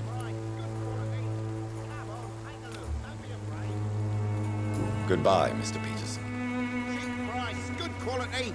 Come on, take a look. Don't be afraid. Cheap price, good quality. Come on, take a look. Don't be afraid. Cheap price, good quality. Come on, take a look. Don't be afraid. Hello, young man. I'm Dr. Reed, and I would like to ask you a few questions. May I enter, please? Sorry, no, sir. My father does not like people entering our house, you see. Your father is worried about you, boy. He asked me to look for you. So my father actually worries about me then? Okay then. Come on in. I'm Harry, by the way. Is there only pain and suffering in this world?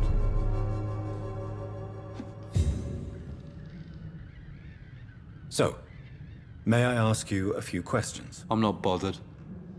What could be worse? Do you need any medical help, young man? Yes, I do. I feel so tired. I don't know if it's the epidemic, but everything seems so hard. You'll feel better with this. But you need to get a grip, young man. Medication alone won't cure melancholia. I'm not sure I'm happy with the idea of living long in a world like this. But I thank you for your concern, sir. How do you feel? I'm fine. I mean, it's not easy every day, but I'm fine. I'm just tired of being sick all the time. If only I could be tough, like... well, you know. Speaking of which, what can you tell me about your father? My father is an idiot who makes idiot things. That's all I have to say.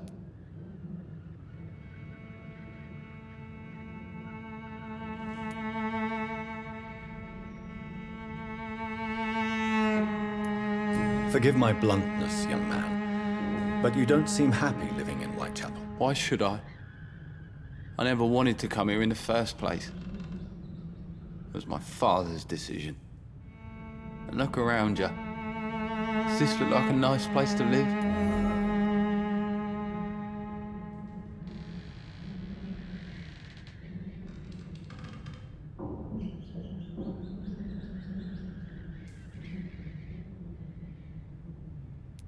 You have a roof over your head, a place to call home.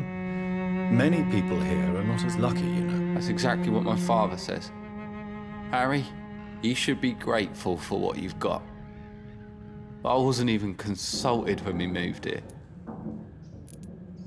If life here is so terrible for you, why don't you just leave this place? Have you ever spoken to your father about it? I don't go outside. It terrifies me so. I went outside once without my father noticing and I saw terrible things. Bloody and frightening things. So that's why you stay at home all day? For fear of the epidemic? I'm not afraid of disease or death, Dr. Reed. It's the living I'm afraid of.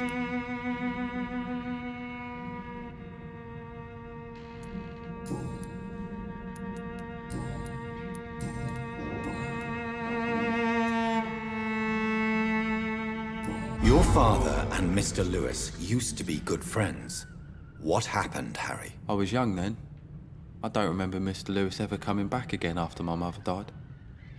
Or was it after my father started bullying him? I don't know. Have you tried speaking to Mr. Lewis about it? I don't go out often, but yes. And he scolded me and told me to leave him alone. I guess my father frightens him too much. But you are not responsible for your father's actions. Am I not? Dad always says that he joined that gang for my safety.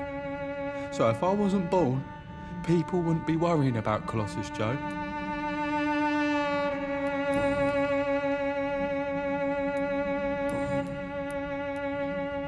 Do you know Nurse Dorothy Crane from the Pembroke Hospital? I'd like to know more about her. Yes, I know her. She came here to examine me when I was very sick. She said I should go out more. Goodbye, young man. Take care of yourself.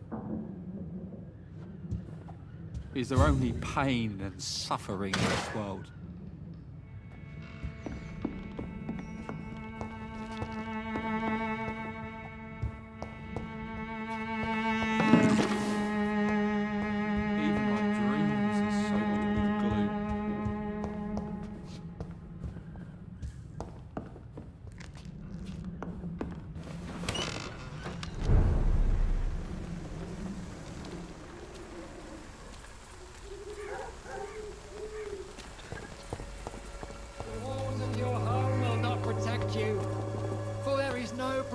Against malevolence and trickery. You are blinded by your false faith, imprisoned by your daily routine, unable to see the true horror around you.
I can't believe I'm doing this.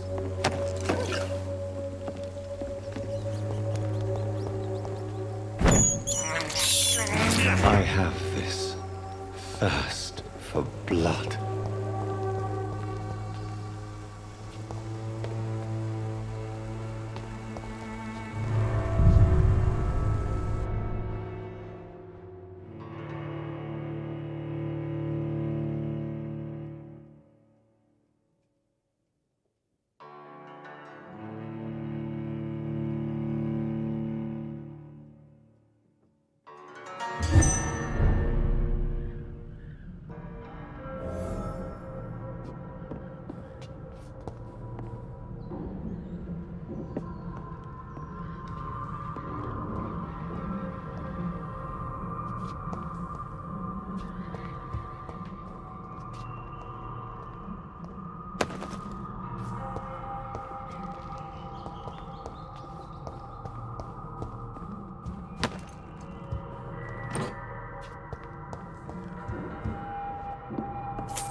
It's locked.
Closed.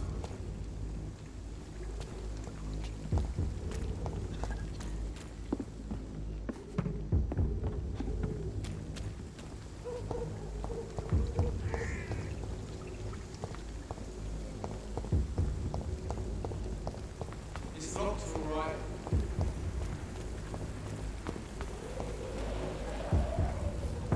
Sir, step away! Are you deaf? Best stay back, sir. It's a leak! Over there! There's one of them vermin!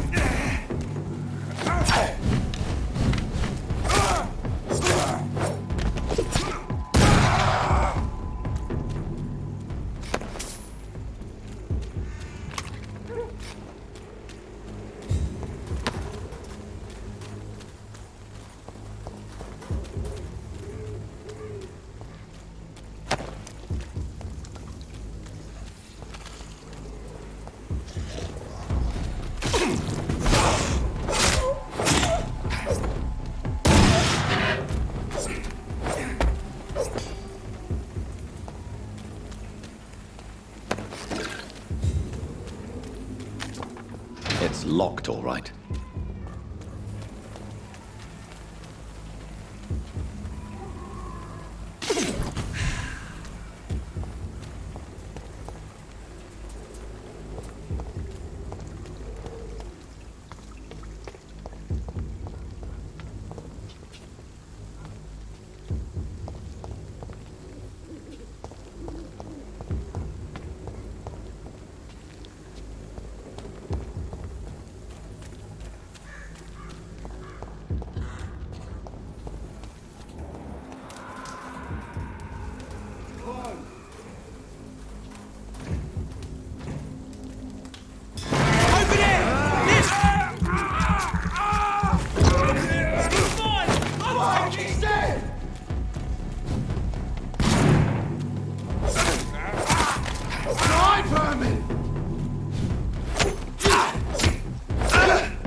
don't have your money. Come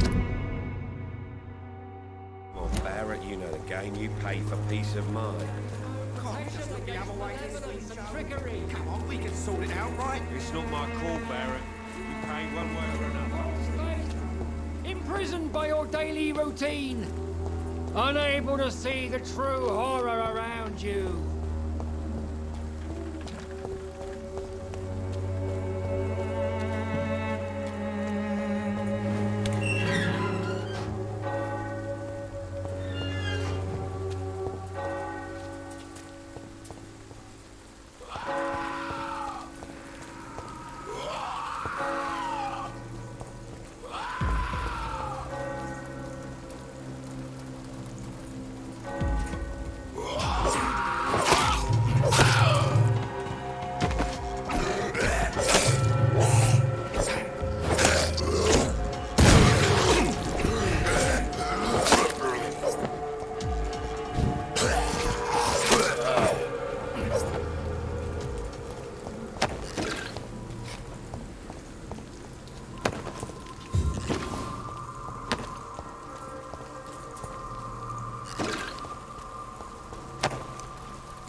Good evening, sir.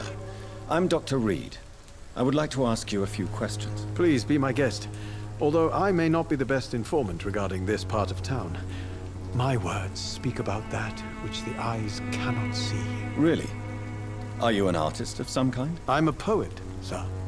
Richard Nethercott, at your service.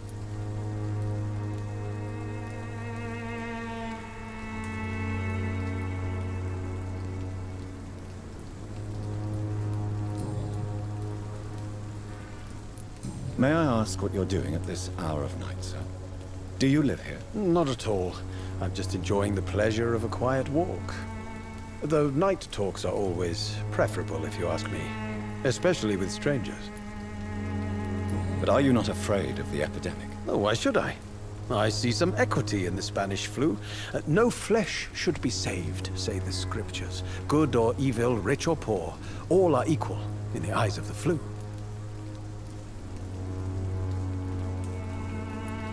If you say so. But as a physician in a time of epidemic, I must caution you to avoid unnecessary exposure, sir. Thank you, Doctor. But we both know the seeker of truth has to go boldly where the weak dare not. What are your thoughts on the terrible situation in this city? Terrible, you say? No. Of course, the death of so many innocents is a tragedy. But the scourge has not been all bad for the city. Oh, no, sir. What are you talking about? Do you remember London before the flu? Noisy, cacophonic, quiet nowhere to be found. And now, listen to this oddly peaceful silence. Yes. The enjoyable silence of the grave. You have a unique perspective on the situation, I must admit. Most people fail to understand my perspective. I don't blame them. But how could I call myself a poet if I veiled my feelings?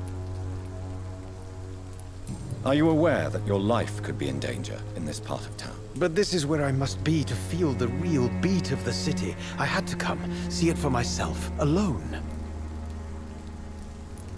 I understand your need for solitude, but it's not safe around here. I don't care. I don't have many friends, Doctor, and my family despises me. If some misfortune came upon you, who would be here to help you? Well, you, for a start, my dear Doctor.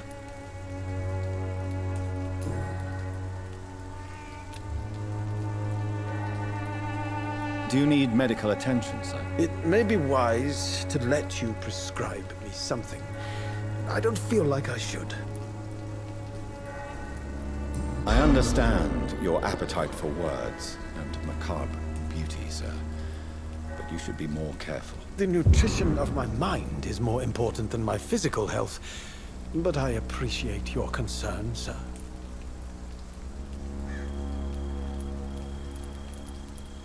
May I ask you a few questions about the district? Extraordinary part of town, is it not? I'll be glad to help you, if I can. I'm looking for Dorothy Crane, a nurse who lives in this vicinity. Dorothy Crane. Oh, I love the name. The Crane of Whitechapel. Sounds very mysterious. But, sorry, no, never heard of her. What can you tell me about an old man called Darius? Darius Petrescu? Yes, I know him. At first, I thought he was only a small publisher. I invited him to publish my work, but his reaction was pretty clear. Not interested in your talent? Darius is an old political activist who takes delight in printing tracts and lampoons. Those communist activities only require mediocre writing skills.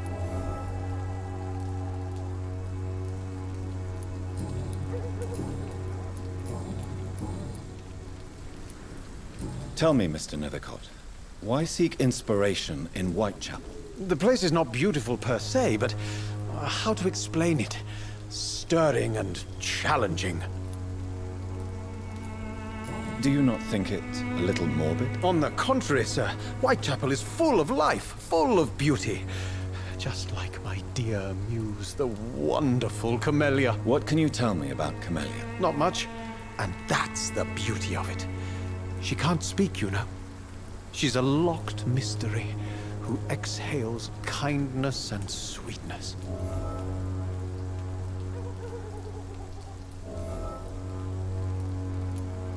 And have you ever tried to learn more about her? Where she lives, how she survives, whom she may know? Maybe I prefer she remains an enigma. Reality can be so dull, don't you think?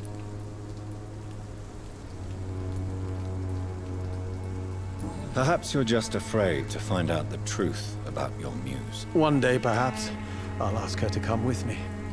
But will she still be my wild flower of Whitechapel if she moves uptown?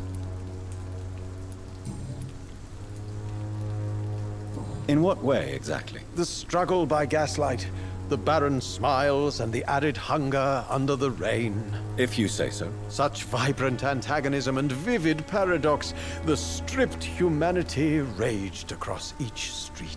Vivid, of course, yes. And what about the poignant distress? Oh yes, the poignant distress. You see what I mean, don't you? That's what I want to write about, and that's what Whitechapel is made of.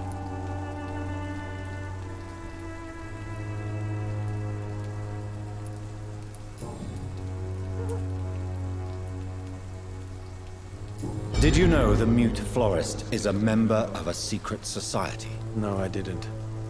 But I thank you for this information, sir. For it only enriches the mystery surrounding the precious Camellia. Are you not curious? Is there not more you wish to know? That girl has not an ounce of malice in her.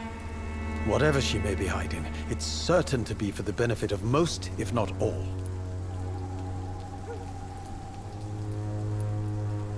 I fear you are a hopeless romantic, Mr. Nethercott. Guilty as charged, Dr. Reed.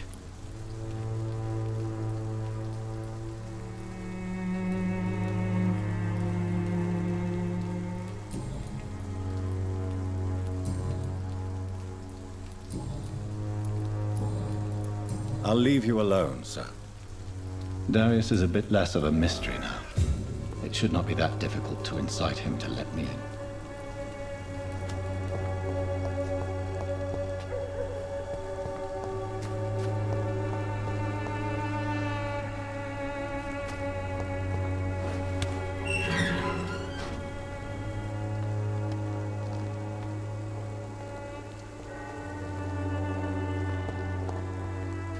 Hello again, miss. Tell me about Richard Nethercott. I understand he is quite fond of you, Camellia.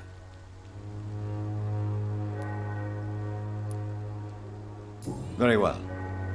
Goodbye, then. Hello again, miss. Very well. Goodbye, then.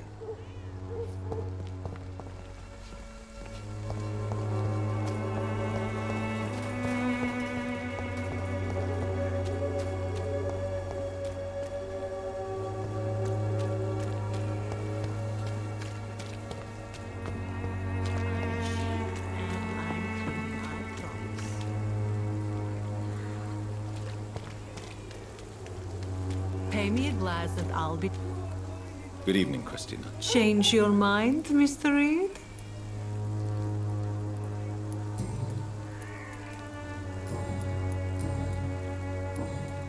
Goodbye, miss.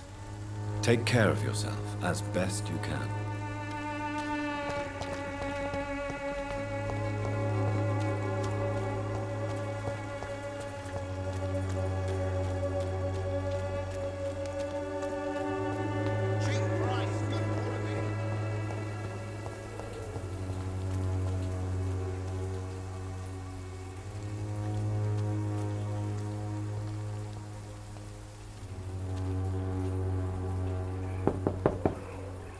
Mr. Petrescu, just 1 minute, please. You again? Go away. Sir, wait. Stop this nonsense. I know Nurse Crane is here. Shall we speak man to man, you and I? All right. Speak up. Don't you see we're on the same side? We fight to help the poor, sick, and abandoned. I'm nothing like you, Mr. Doctor. Yes, you are. You too believe in providing medical care without charge. You know what we have to sacrifice to make the world a better place. I have to admit your words have conviction. All right, I'll let you see Dorothea. Don't make me regret this, though.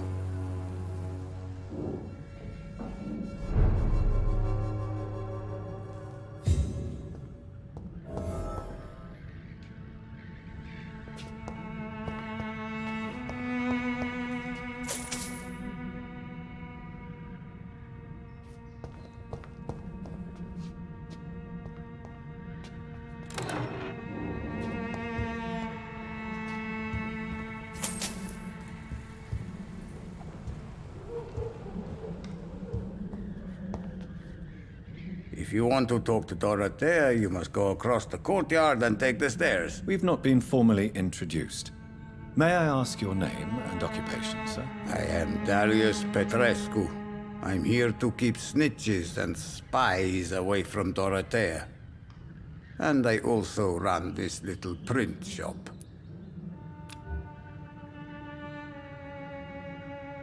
Do you need some help, Mr. Petrescu? I am very tired, but that is all. I don't need you, Doctor. Well, I think you do. Take this, and you'll feel better. Free drugs from an English doctor? It must be my lucky day. Do you have any family left, Mr. Petrescu? Children or grandchildren? Who knows? I have abandoned my people for so long, they might as well be dead. As dead as I am for them, I suppose. This war won't last forever. Did you ever think of returning to your country now it's free? No. I have taught strength and determination to my sons and daughters. I'm an old, dying man who only has memories of better times to cherish. Don't be embarrassed, sir. If you must know, my own father disappeared many years ago, and I forgave him. It's quite awkward to talk about our families like this, but thank you, Dr. Reed.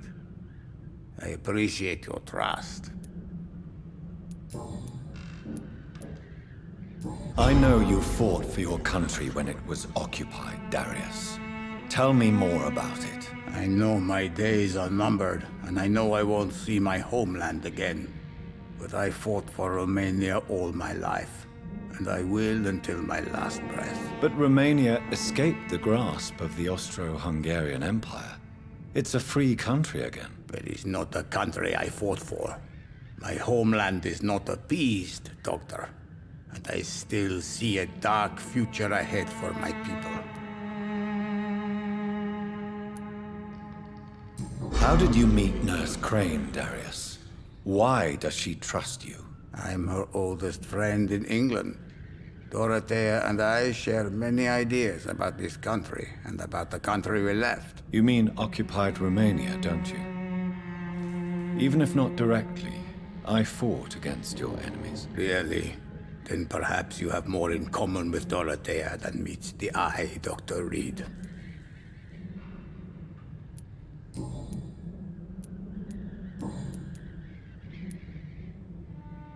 So Dorothy's real name is not Crane? Like myself and many people in this area. Dorothea is from occupied Romania. That's all you need to know. She seems important to the community. More than you can imagine. The West End does not want to hear of Whitechapel's misery. Dorothea is one of the few doing something about it. Tell me everything you know about Camellia, the mute florist. I do not believe in the afterlife, Doctor, but I'm almost convinced Camellia is an angel. She volunteered to give out our medical leaflets.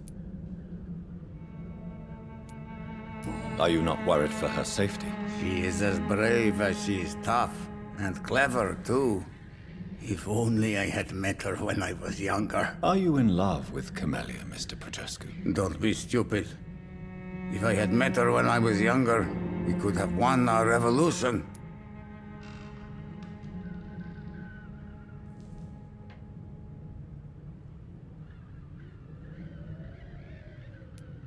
Who is she, really? Do you know where she's from? She's not from around here, that's all we know. Camellia is not even her name. It's her favorite flower. You say she has no close family? Well, there's that awful poet who constantly follows her around like a lost puppy. A good man for sure, but a very poor writer.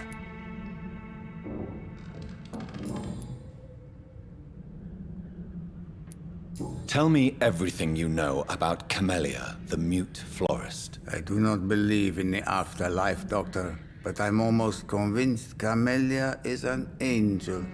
She volunteered to give out our medical leaflets.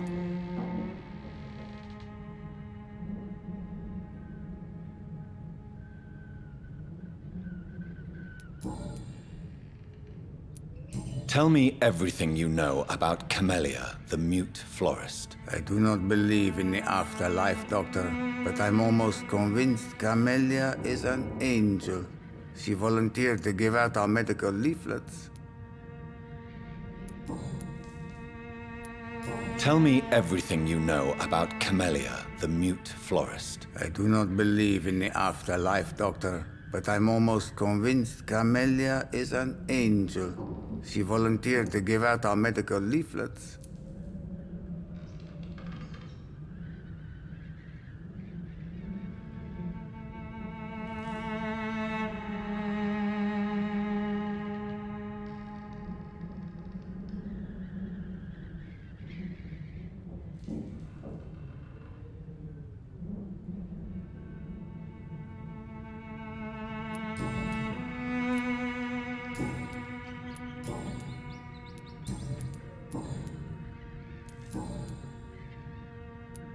Goodbye, Mr. Petrescu.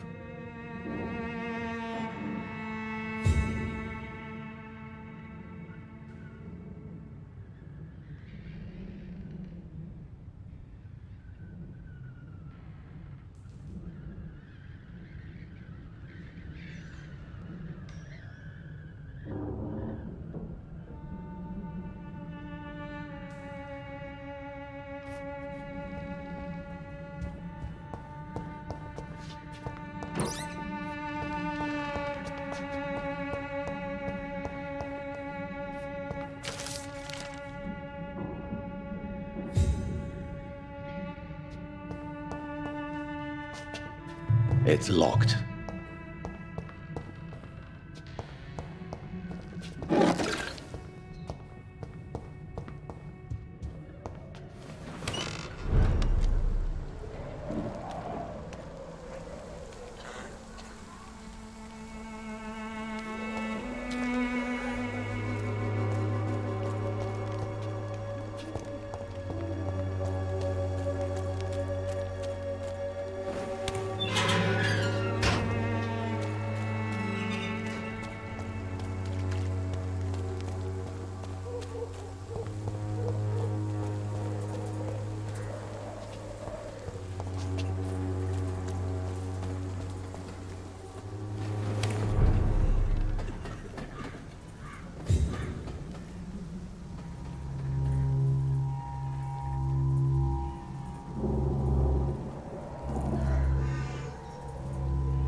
He's going into convulsions, Doctor. What do we have here, nurse? Patient Raz Van Vasily. High fever running on 3 days. Complaints of dizziness, muscle aches, and head pain. Diagnosed with influenza. Treatment? Aspirin and salicin for the fever and discomfort. Liquids for dehydration, but he's having trouble keeping even water down.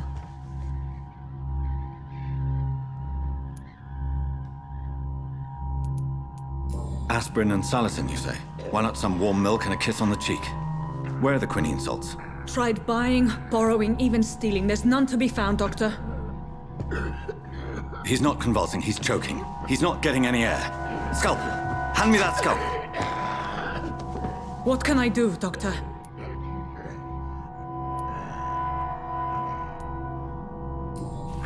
It's too dangerous to operate with these convulsions. Sedative, nurse. Do we have any anesthetics? I'm sorry, Doctor. None at all.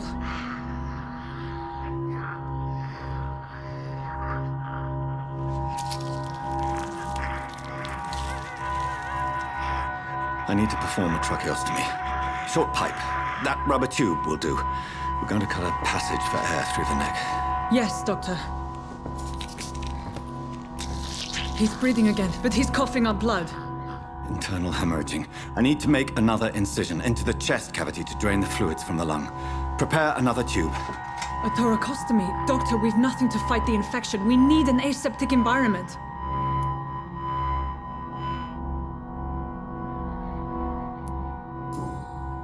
Right then, Nurse Crane. What do you suggest we do? I've no idea. I'm not the doctor. Time is of the essence. We need to perform a thoracic drain. Yes, Doctor.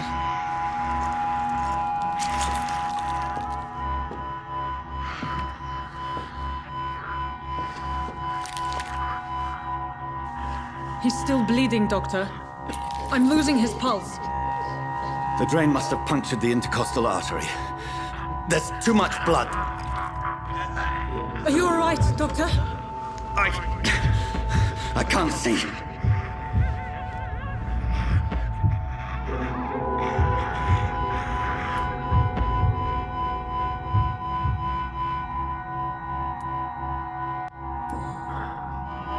I must first suture the artery. Find the wound. The source of the blood. Needle and thread, Doctor. Good. The stitches are holding. How's he doing? We're losing him. We've lost his pulse. He's dying, Doctor!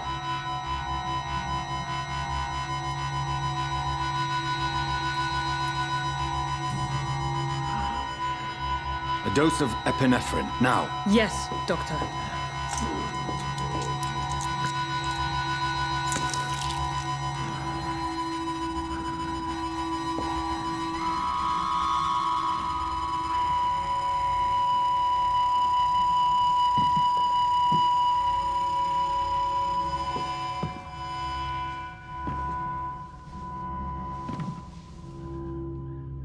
We've lost the pulse. He's gone, Doctor. Nurse, we did everything we could. Truly? Everything you could? Is that how you'll report this in your log?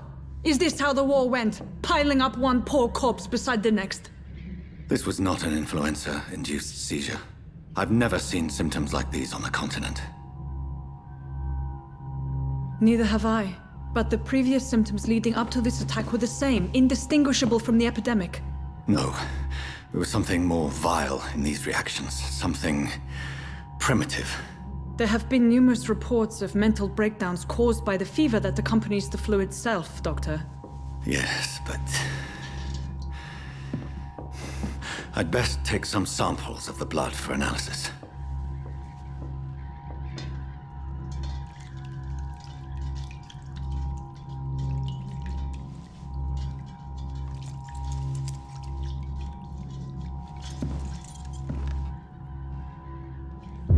You're here to test my bedside manners.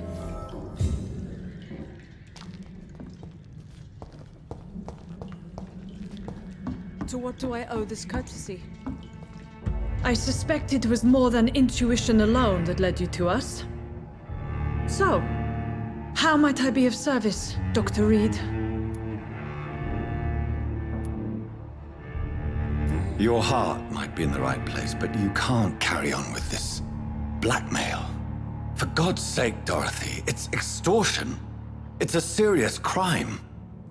Doctor, you think your warnings scare me? I've stolen and plied, blackmailed and lied, but what else am I to do? I'm all these people have.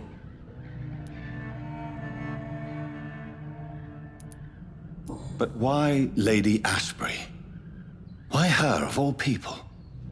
She's pristine and proper, all right. But that she-wolf in sheep's clothing murders the poor for sport. I have her where she belongs, and I'll milk her for all she's got. Dr. Swansea is a sensible and honest man. He wouldn't have refused your friend's care at Pembroke. It's easy for you to say, Doctor. These people cannot go to the police, nor to the hospital. They don't even speak English.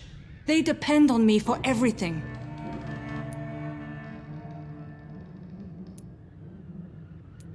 So, the end justifies the means. Is that your defense? I know you're kind, Doctor. Just another fine-heeled, silver-spooned gentleman who was given the world on a platter. You know nothing of poverty, nothing of the shame, the hunger, the loneliness. You've convinced me of the sincerity of your actions and their noble justifications. But all the same, blackmail is a crime, and it will stop, Nurse Crane. So, are you going to turn me over to the authorities?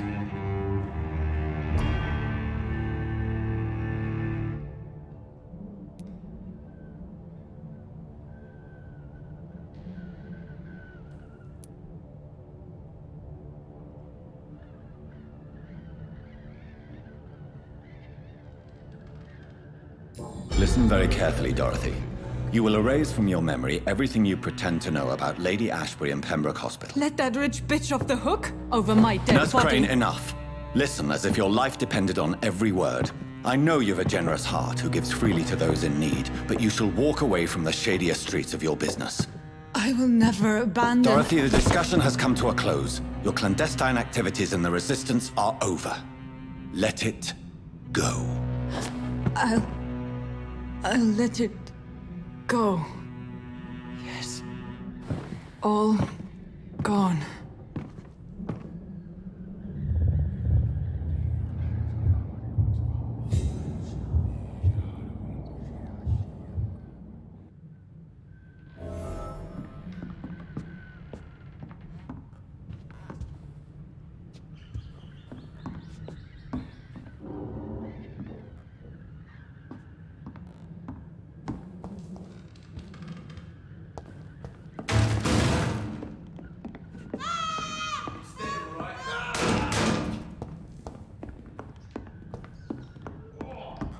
Stinks already. Die, Van! Shit! You pay for that!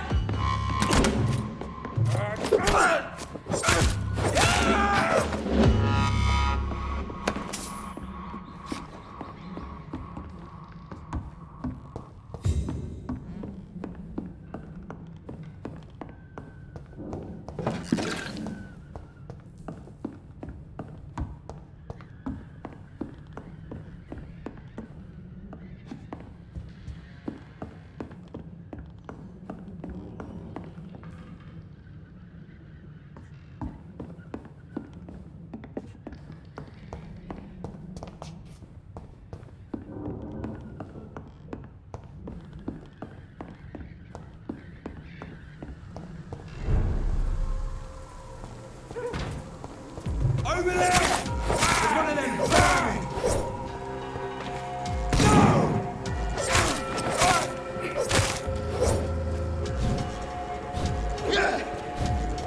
Back in the corner!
Hello, Mr. Petrescu. Hello, Dr. Reed.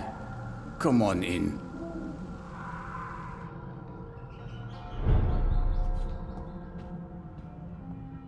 Yes?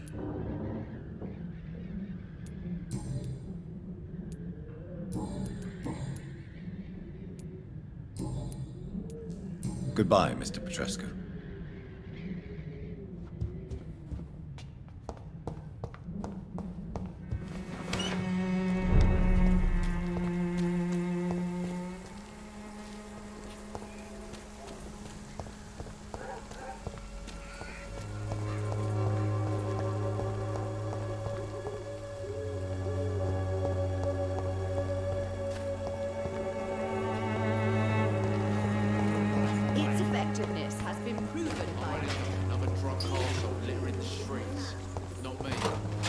sort...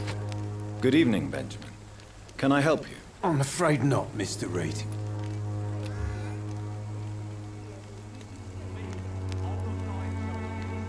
A gun, alcohol, and a bad temper make a terrible cocktail, sir. Goodbye for now.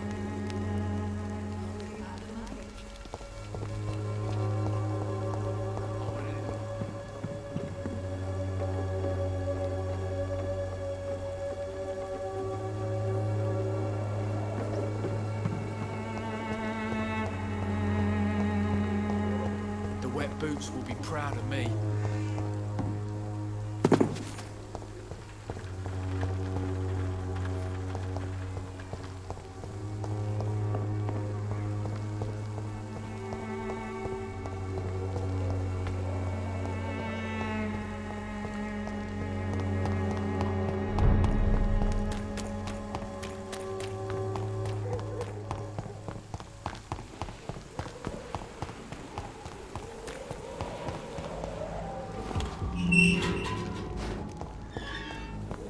Human blood. Whoever left these marks did so deliberately.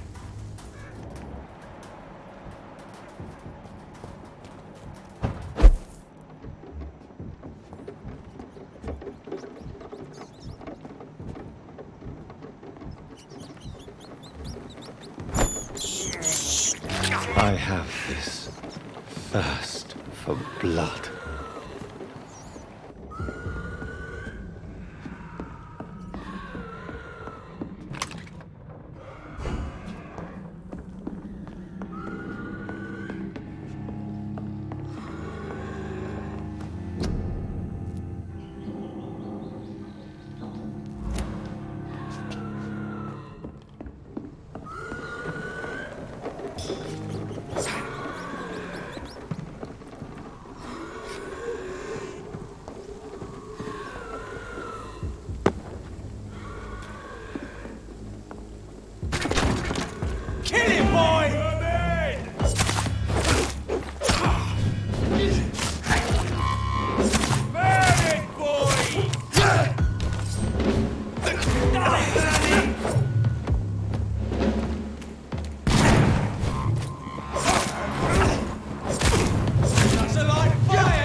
I'm quite busy right now, Dr. Reed.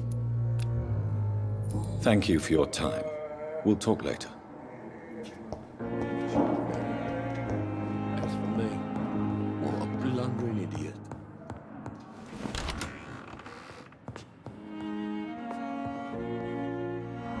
Good evening, Doctor. How is my son doing?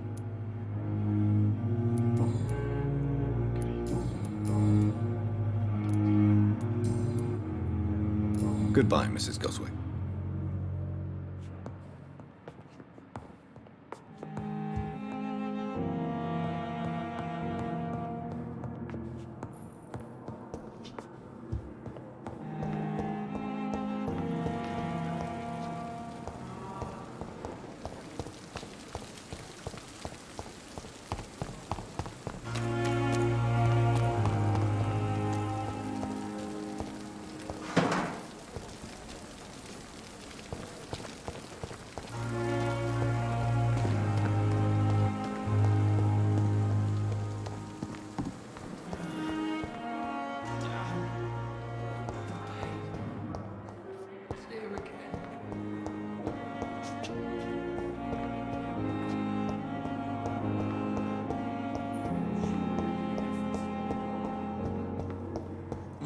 Knew the words to calm the children, Ellen. As for me...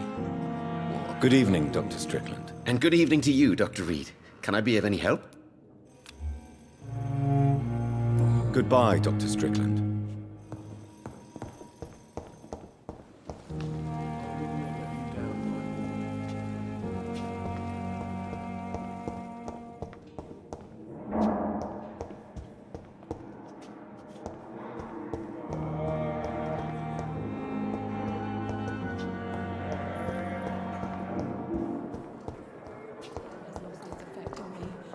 But the suffering continues.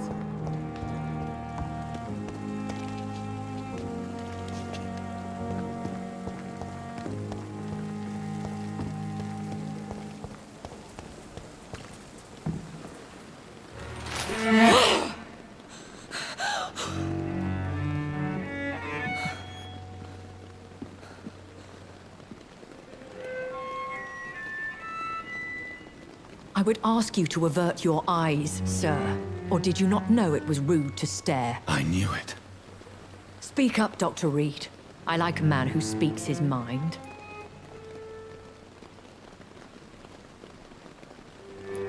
You killed him. He trusted you. And you killed him. Spare me your sarcasm, Jonathan. You are but newly born in this world. No need to apologize, my lady. I know exactly what you endure. The situation is somewhat awkward nonetheless. I have not been observed sustaining myself for many decades. I have to say I'm a trifle embarrassed. Anyway, I have concluded my inquiries concerning your blackmailer. I see. Please excuse my agitated state. Under normal circumstances, I wouldn't let anyone see me in this condition. The case is closed, your ladyship. The person who took advantage of you has, shall we say, seen the error of her ways. So who was it? My lady, the blackmailer was dealt with using the utmost discretion. The culprit's identity is of no relevance. Thank you, Jonathan. That is exactly what I needed from you. You have proven your loyalty, so, as a friend, please accept this small token of my appreciation. Thank you, my lady. If you have an inclination to learn more about vampires or your current situation, I will be glad to aid you in your quest for knowledge.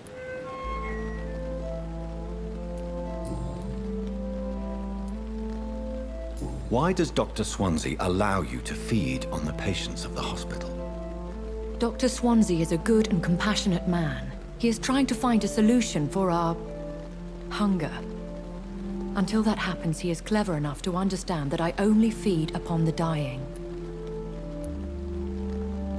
What do you know about this Brotherhood of St. Paul's Stole? The Brotherhood is well known amongst London vampire society. As long as our kind is discreet, and as long as they do not interfere, We have come to a mutual understanding. And no one suspected you of the murders.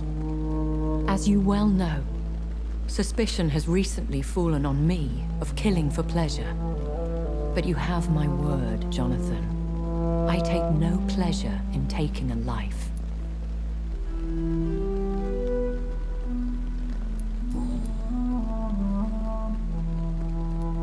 I know this is beyond the pale, but may I inquire your age? Really? And I thought you were gentlemen.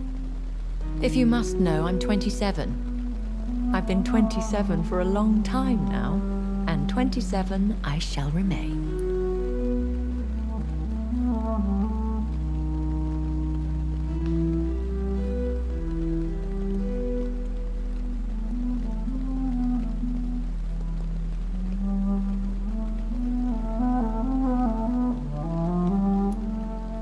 Very well. But I believe there is more to this than you are saying. A lady has to have some secrets.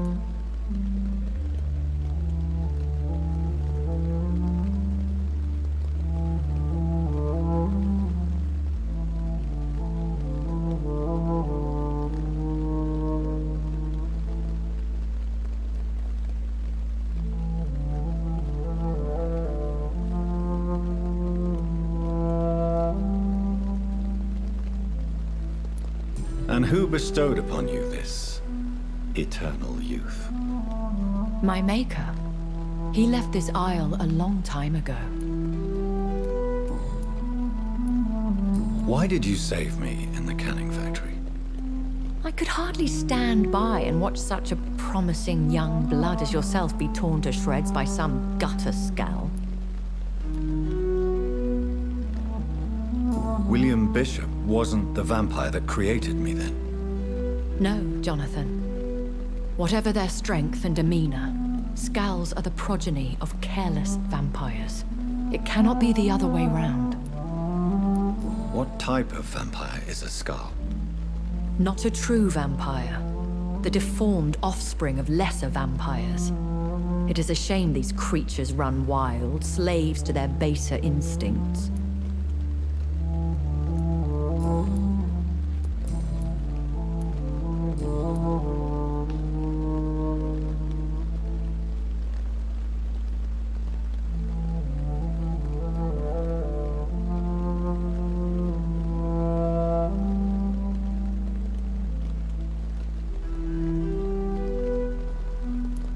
I've been away from London and England for 3 years. This isn't the city I remember. Things have gone from bad to worse here, Jonathan. I've lived in this city for a long time, and I've never seen it like this. The Spanish flu has hit London that bad? Yes, but it's not just that. I've heard things. Things I've not heard for a very, very long time. There are whispers in the shadows. Something far worse than the Spanish flu is here in the city.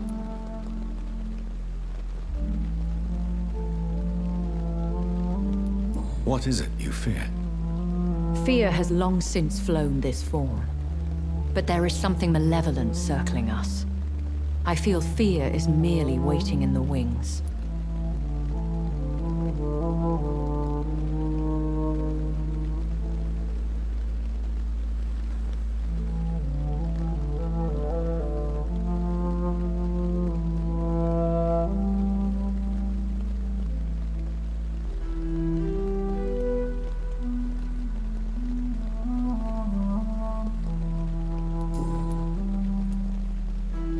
When I awoke, changed, I was chased and attacked by vampire hunters.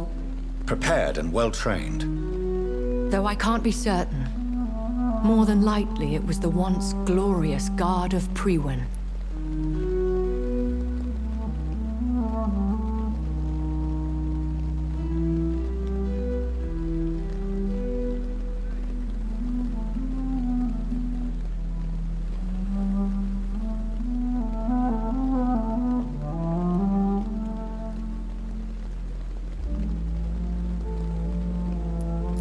once glorious, but still dangerous. They have seen better days, but all fanatics are dangerous. You would be wise to stay clear. They are sworn to destroy our kind.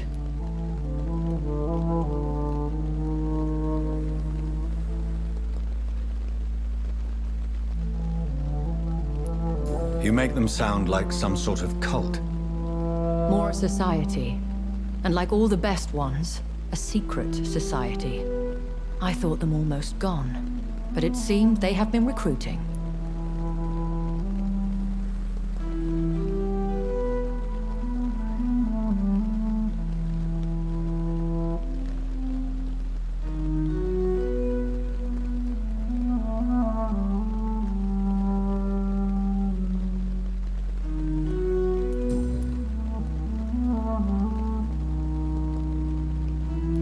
Are there many vampires here in London? Immortals are of a rare breed, and we often tend to hide. But you may occasionally meet some of us at night.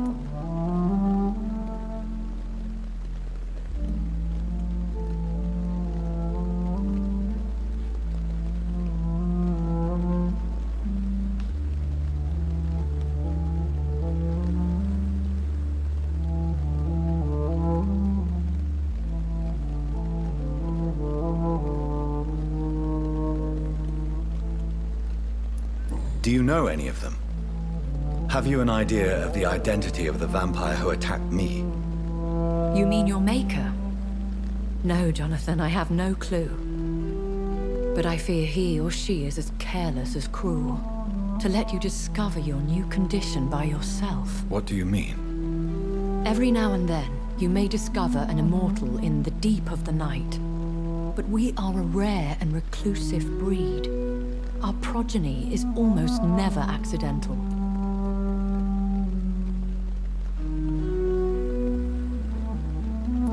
Will they all be as affable as you, my lady? I do not see why not. But remember, even the shark smiles before he bites. That sounds like a lesson from experience. Vampire politics are as intricate and sometimes tedious as a game of chess in a gentleman's club. I've learned from experience it is best to decline to play.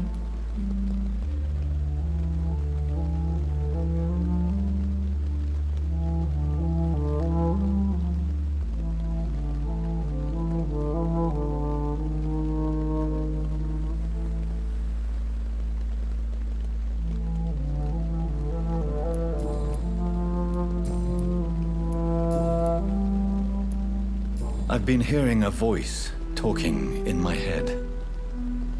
Is this some kind of insanity? It feels like the voice of the vampire that created me. Hush. Tell no one this. It would be unwise to talk of such things amongst British immortals. Speak no more of your maker. How could this cause offense? Only the powerful immortals can mentally call to their progeny. No vampire or hunter will sleep easy, knowing that an unidentified elder is stalking the streets of London. Excuse my forwardness, but are you my maker? Me? Goodness, no. Only a foolish immortal would create a progeny without taking precaution, and I'm no fool.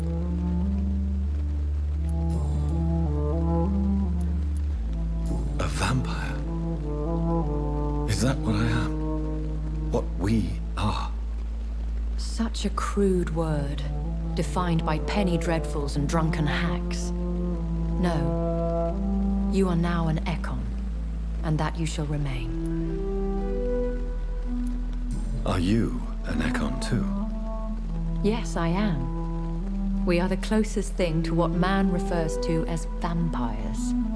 Forget what you think you know about us. So we are Ekons. How can I identify us amongst other vampires? How to put it? All Ekon are vampires. But all vampires are not Ekon. We are but a branch of the immortal tree.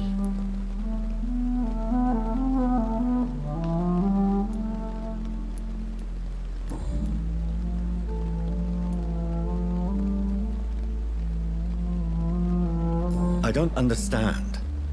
Why was I created and then left for dead? That is a question only the one who made you can answer. It's not normal practice. I doubt even if you find him, he will answer you, considering how cruelly he treated you.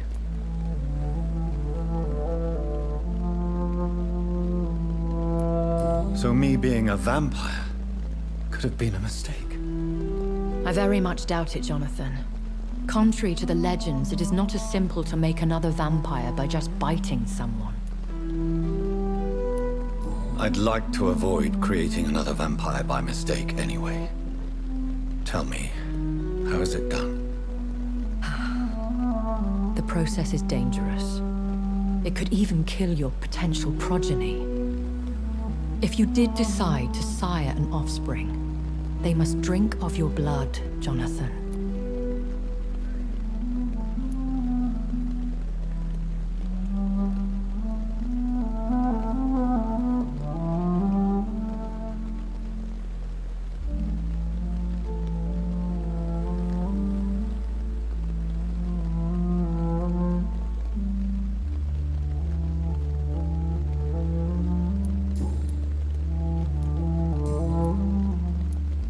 I bid you farewell, for now, my lady. I must quickly analyze the blood I took from Nurse Crane's patient.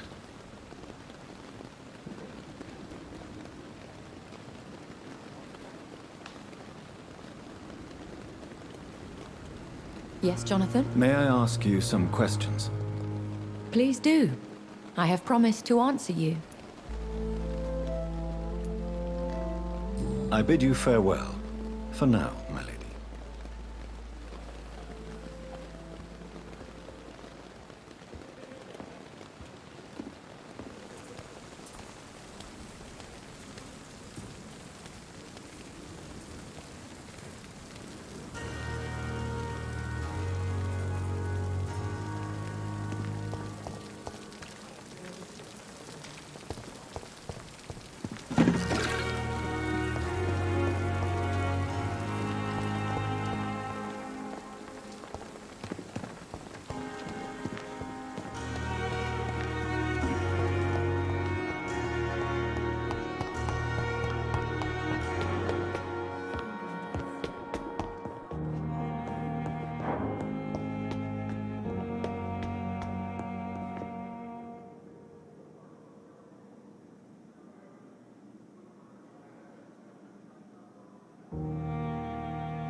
Razvan Vasily was infected by Spanish flu, but also has the highly unstable blood of the Scowls. Is the London vampire epidemic transmitted through the flu? I should talk to Dr. Swansea about it.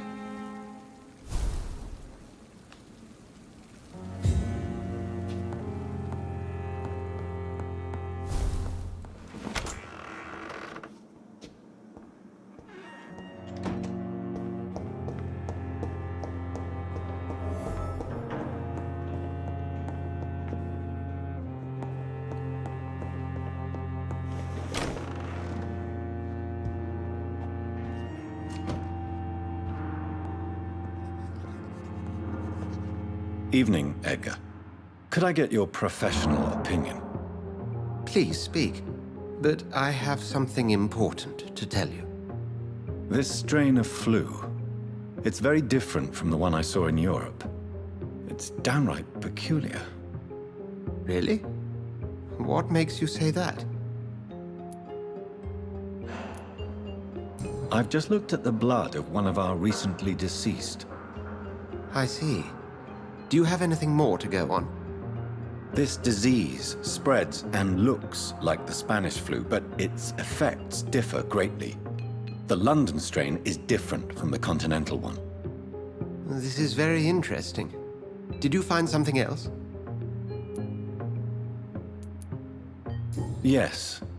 Unlike the flu, the infected begin to show an increase in outwardly aggressive behavior. More than simple agitation. Once docile people become violent. You mean like rabies? Is there a chance we could create a vaccine, Jonathan, like Pasteur? By the stole, that would be smashing. There's a lot we're not seeing here. But it is spreading, and quickly. If we don't act, the whole city could be lost. But Jonathan, we've a fantastic opportunity sitting right here in front of us. A weapon of choice. What on earth do you mean? Why, you, my dear boy. With your expertise and your blood, we could isolate the properties that course through your veins. Think about the possibilities.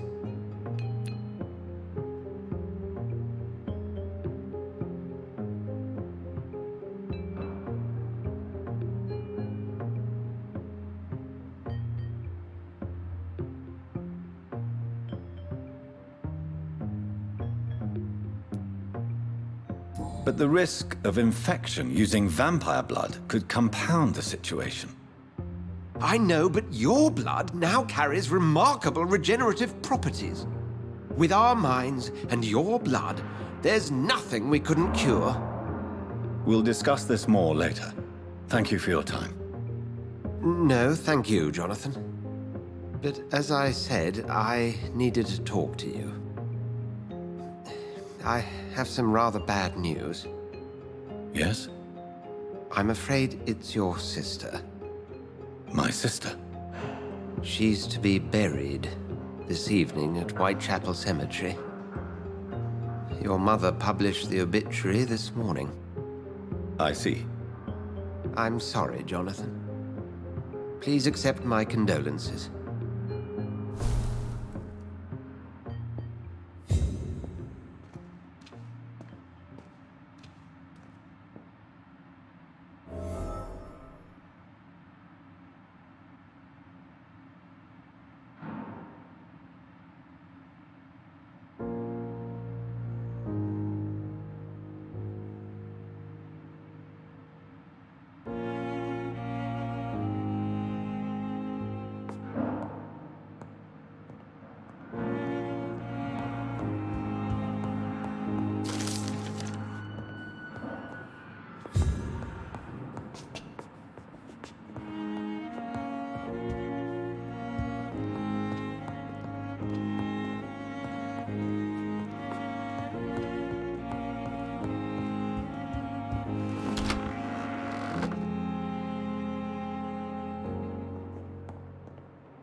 I never thought I would have to attend my murdered sister's funeral. Mary, I can't forgive myself. I'll find the truth about what happened to us. I swear.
Best be moving on.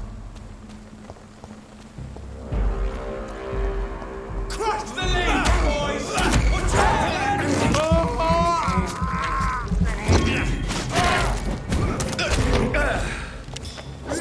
He's dead!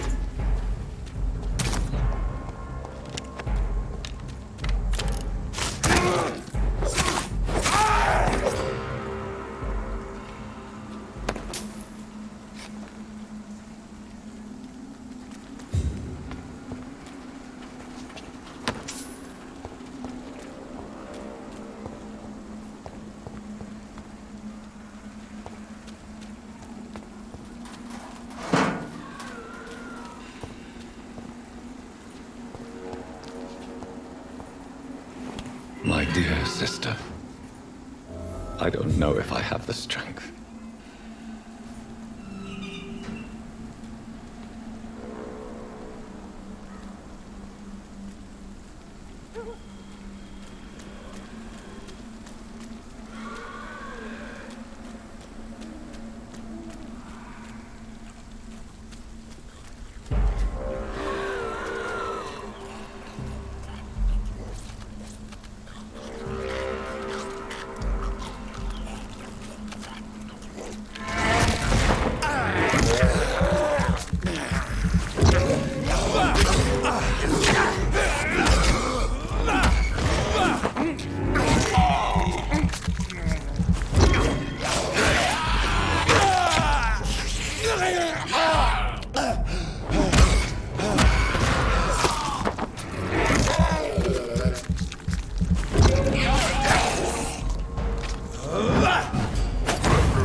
can't believe I'm doing this.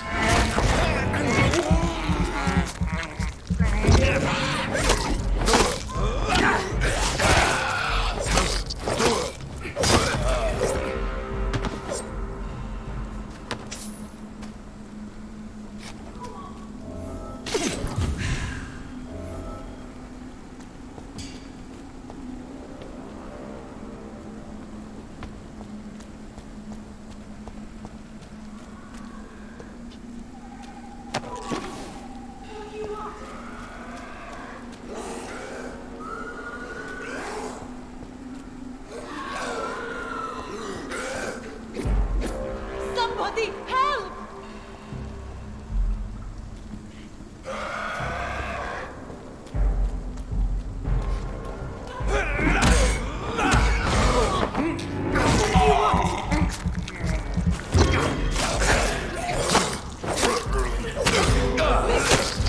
Somebody help!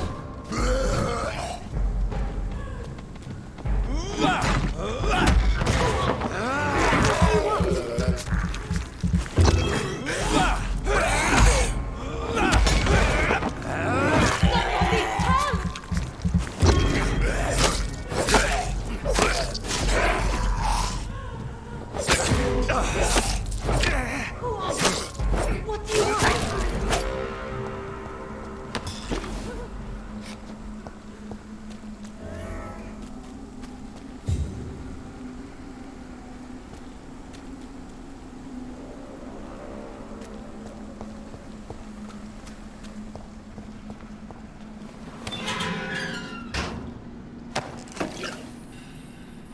Are you all right, miss?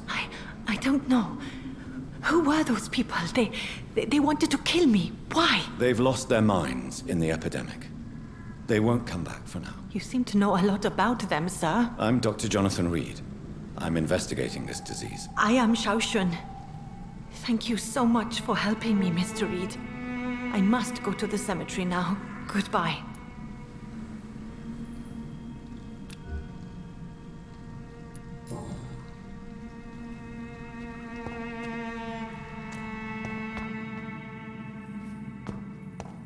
It's locked, all right. Carnage. Is Father Whitaker's disciple among the bodies, I wonder? This man's far too old to be Samuel.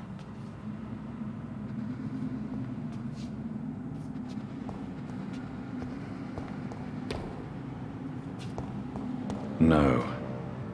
By the look of his clothes, this man's a docker.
Since I can't reveal myself to my mother now, I must find a discreet spot to attend the ceremony.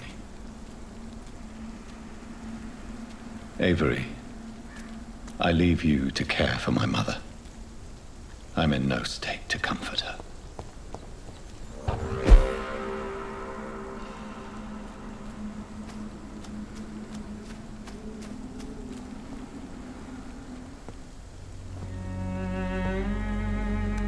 I am the resurrection and the life.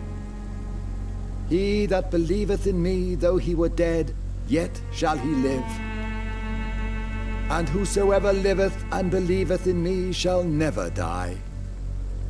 We commend unto thy hands of mercy, most merciful Father, the soul of our sister departed, and we commit her body to the ground. Earth to earth, ashes to ashes, dust to dust.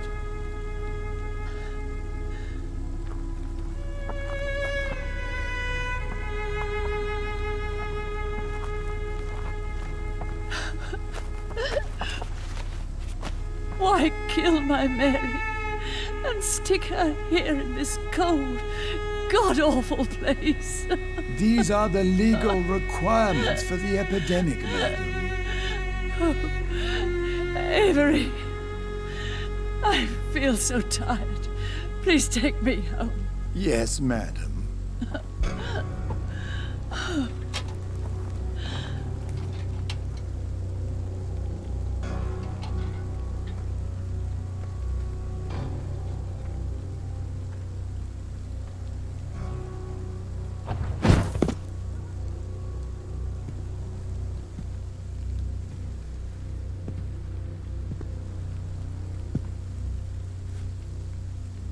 Oh, Mary. What have I done?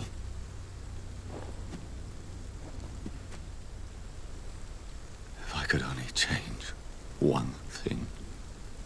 One thing. This is a nightmare. Jonathan, there is nothing you can do but accept it.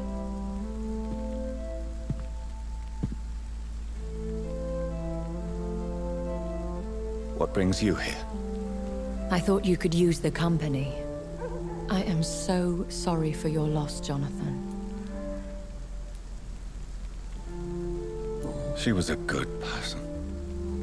Vibrant, full of life. She was kindness incarnate, my Mary. You're a good person, Jonathan. And a young Ekon. A newborn cast into the night without so much as a candle to guide your way. She had been scouring the most dangerous parts of London in search of me. And it led to her death. Jonathan, don't. I still hear her last thoughts. They echo in my head. Her mind shattered, and it haunts me. Jonathan, stop. Listen carefully. You must come to terms with this.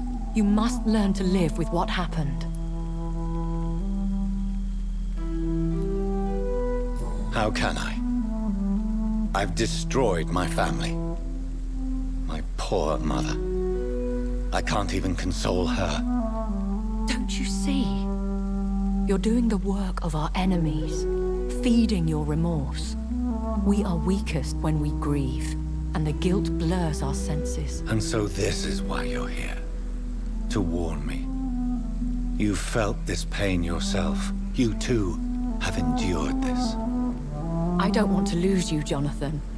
I've lost so many friends. Loved ones I cherished. Pray for Mary's forgiveness, if you must. Thank you, my lady. I will. Good. But be careful. If I found you here, others may too. What should I do then? St. Mary's Church is not far from here. Go there and make your peace. Find the solace you need. My lady wants me to confess. No, Jonathan. It's you who wants to confess, I think.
And off to church he goes, a newborn seeking divine consent to lick the blood from the soft and pointy crown. Who are you? Make yourself known. Newborn, you reek of guilt and pointless compassion. Shed your skin, forget your old weaker self. What do you want from me?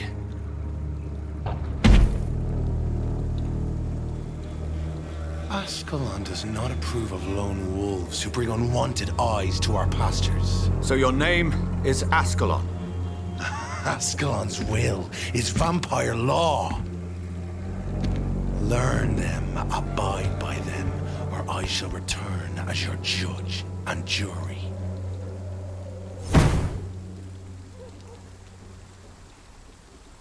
These immortals try my patience with their plans and unsolicited counsel.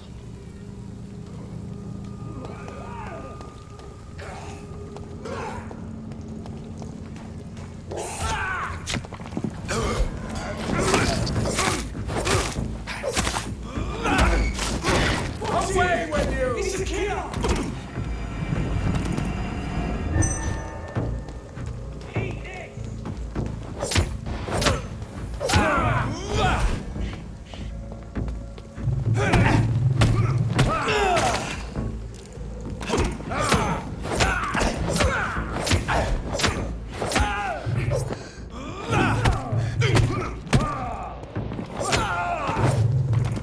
This man stunned me with his faith, his crucifix. This is not good news.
Yes? What is it that you want? I'm sorry to disturb you at such a late hour. No worries, my son. I'm still quite awake, having just returned from a funeral. Yes, I know. I've forgotten what I wanted. I don't know.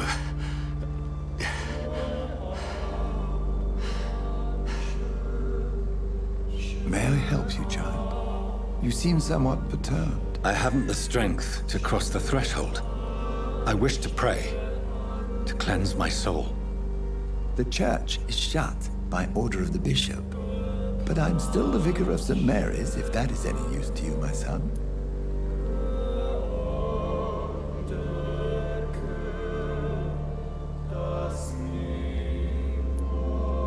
You seem to me a good soul, Vicar.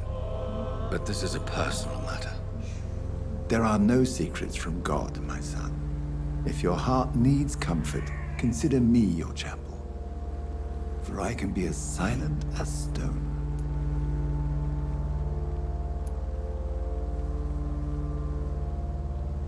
I've words for one departed.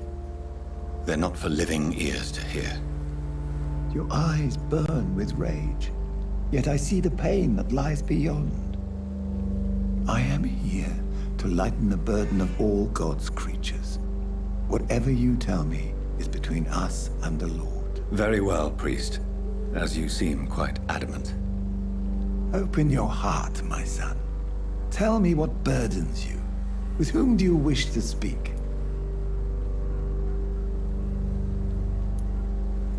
She was my sister.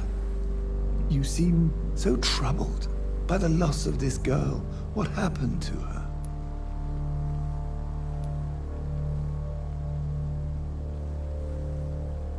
She was murdered. I see. And how are you feeling, my son?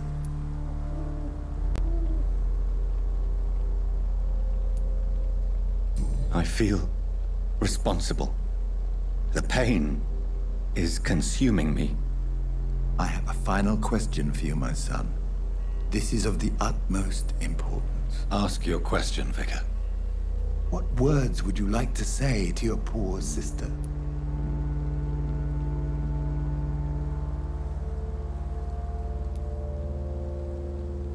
I'm so sorry, Mary.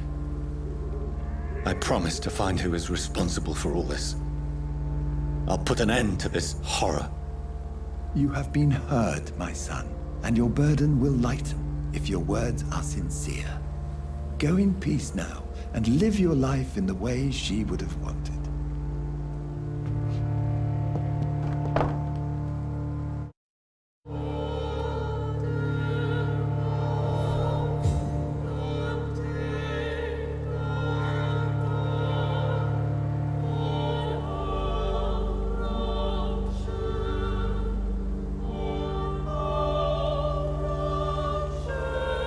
There. I confessed to that vicar. Do I feel better? Only time will tell.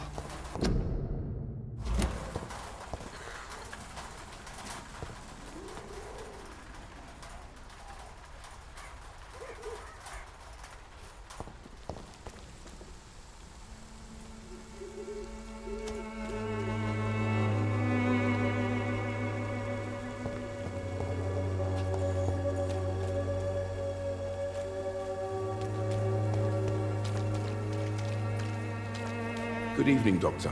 Can I help you? Goodbye, Mr. Darby. Farewell.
remember you.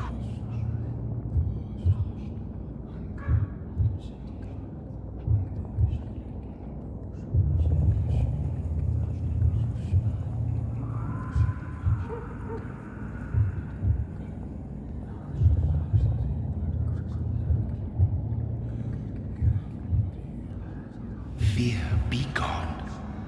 I would harm no child of my making. This is your doing. You made me this creature. What are you? I am the land. You are our champion.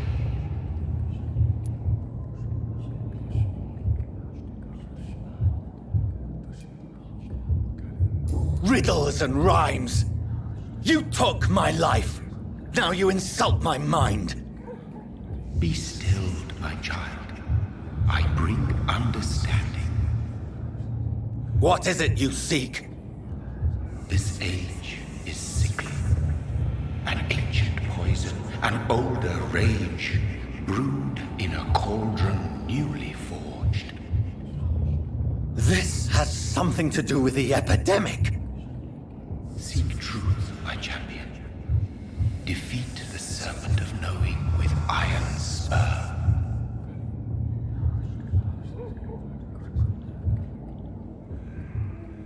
I've had enough of others making decisions for me, pretending to know how I should feel or behave.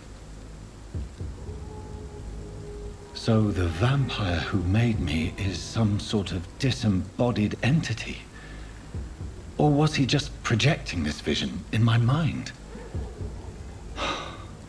Maybe Edgar can help me with this one.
God protect us.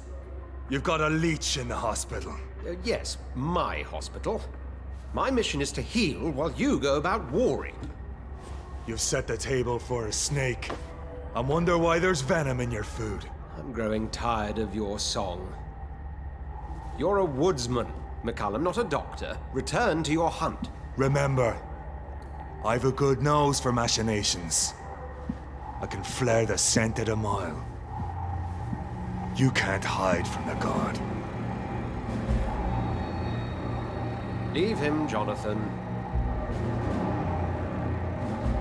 This is sacred ground. Neutral territory. And I just had the carpet cleaned.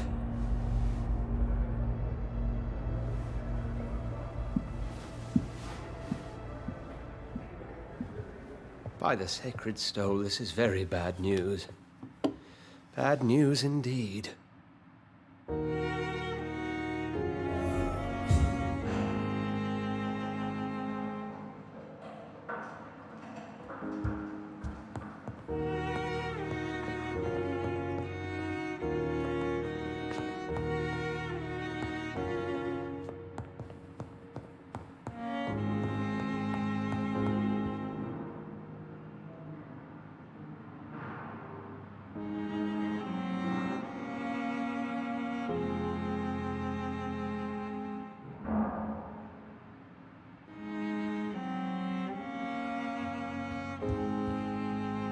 What happened? The hospital has been attacked. We have injured patients, at least one dead and several missing. This has spiraled out of control. Even the most infirm are asking to be allowed to return home. We cannot have the people lose faith in this institution. This hospital is their only hope. Of course, you're right. But we cannot afford a public scandal. It would ruin us. We must restore order, and quickly. You mentioned a dead patient. Who is he? She, Jonathan. She was Miss Harriet Jones. I found her room like a slaughterhouse. Blood everywhere. The duty nurse is taking care of the mess. Very well. I'll help you. I know this place means something to you. I have noticed how you suppress your appetite when around the staff and patients. You need to know you can trust me, Edgar. I do, dear fellow, I do. Please then, tell me. Sean Hampton, the man we thought we'd saved at the docks. It seems he was infected after all. So Hampton became more beast than man. Exactly. And now Guard of Prewen suspects the hospital of vampire activity. Do you realize what that could mean for us? Do you really believe they would come for us here? In such a public venue? McCullum is a fanatic. The Guard will stop at nothing. You don't know what they're capable of, Jonathan. Very well. Since I brought Mr. Hampton here, I will put an end to this.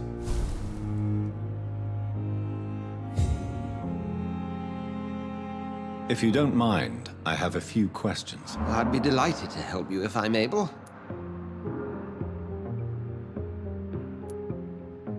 I just recently met the strangest creature in Whitechapel. He was immense. He mocked me and accused me of hypocrisy. Perhaps it was a skull. London's streets are overflowing with them these days.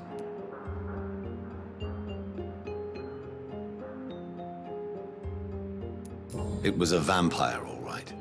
But what kind, I'm not sure. He was large and very fast. If you find anything more about this creature, the Brotherhood would greatly appreciate any information you could spare.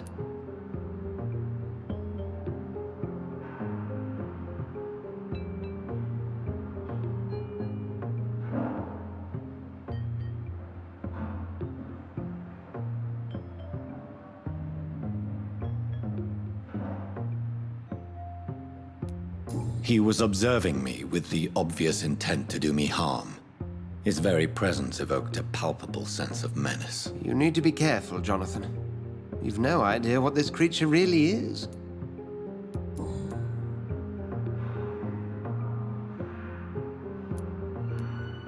I recently tried to enter a church. It has been a very unpleasant experience. The Brotherhood's research on the matter of faith and vampirism has proved somewhat insubstantial, to say the least.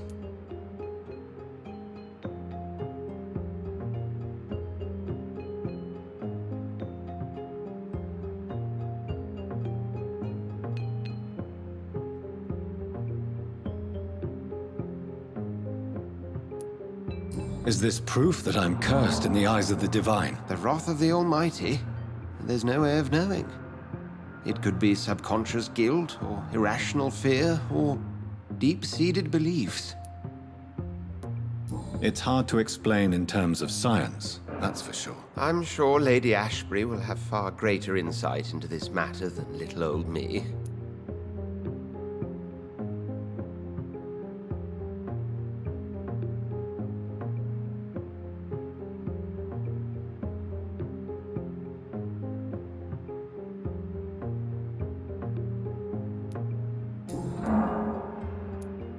Who was that man in your office? Geoffrey McCullum, actual leader of the Guard of Prewen.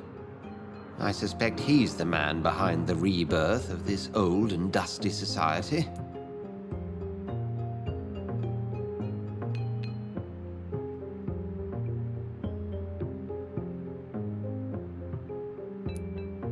They know I'm here now, don't they? I can guarantee one thing. The Guard of Prewen would never dare to attack the hospital while I'm in charge here.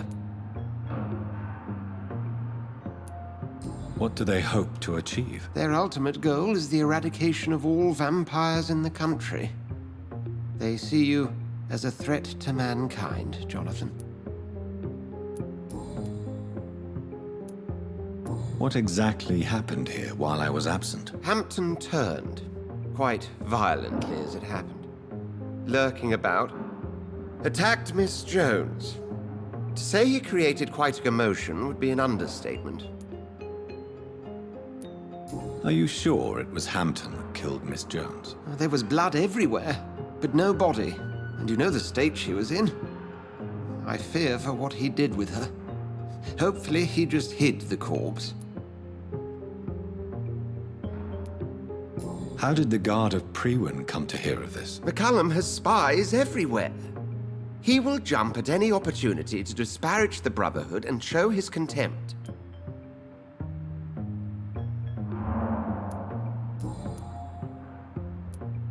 Thank you, Edgar.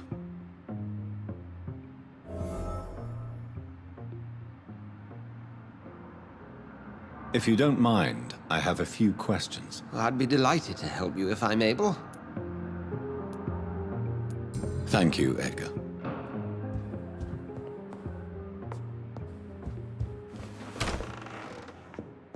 Sean Hampton lives and breathes for the well-being of his flock.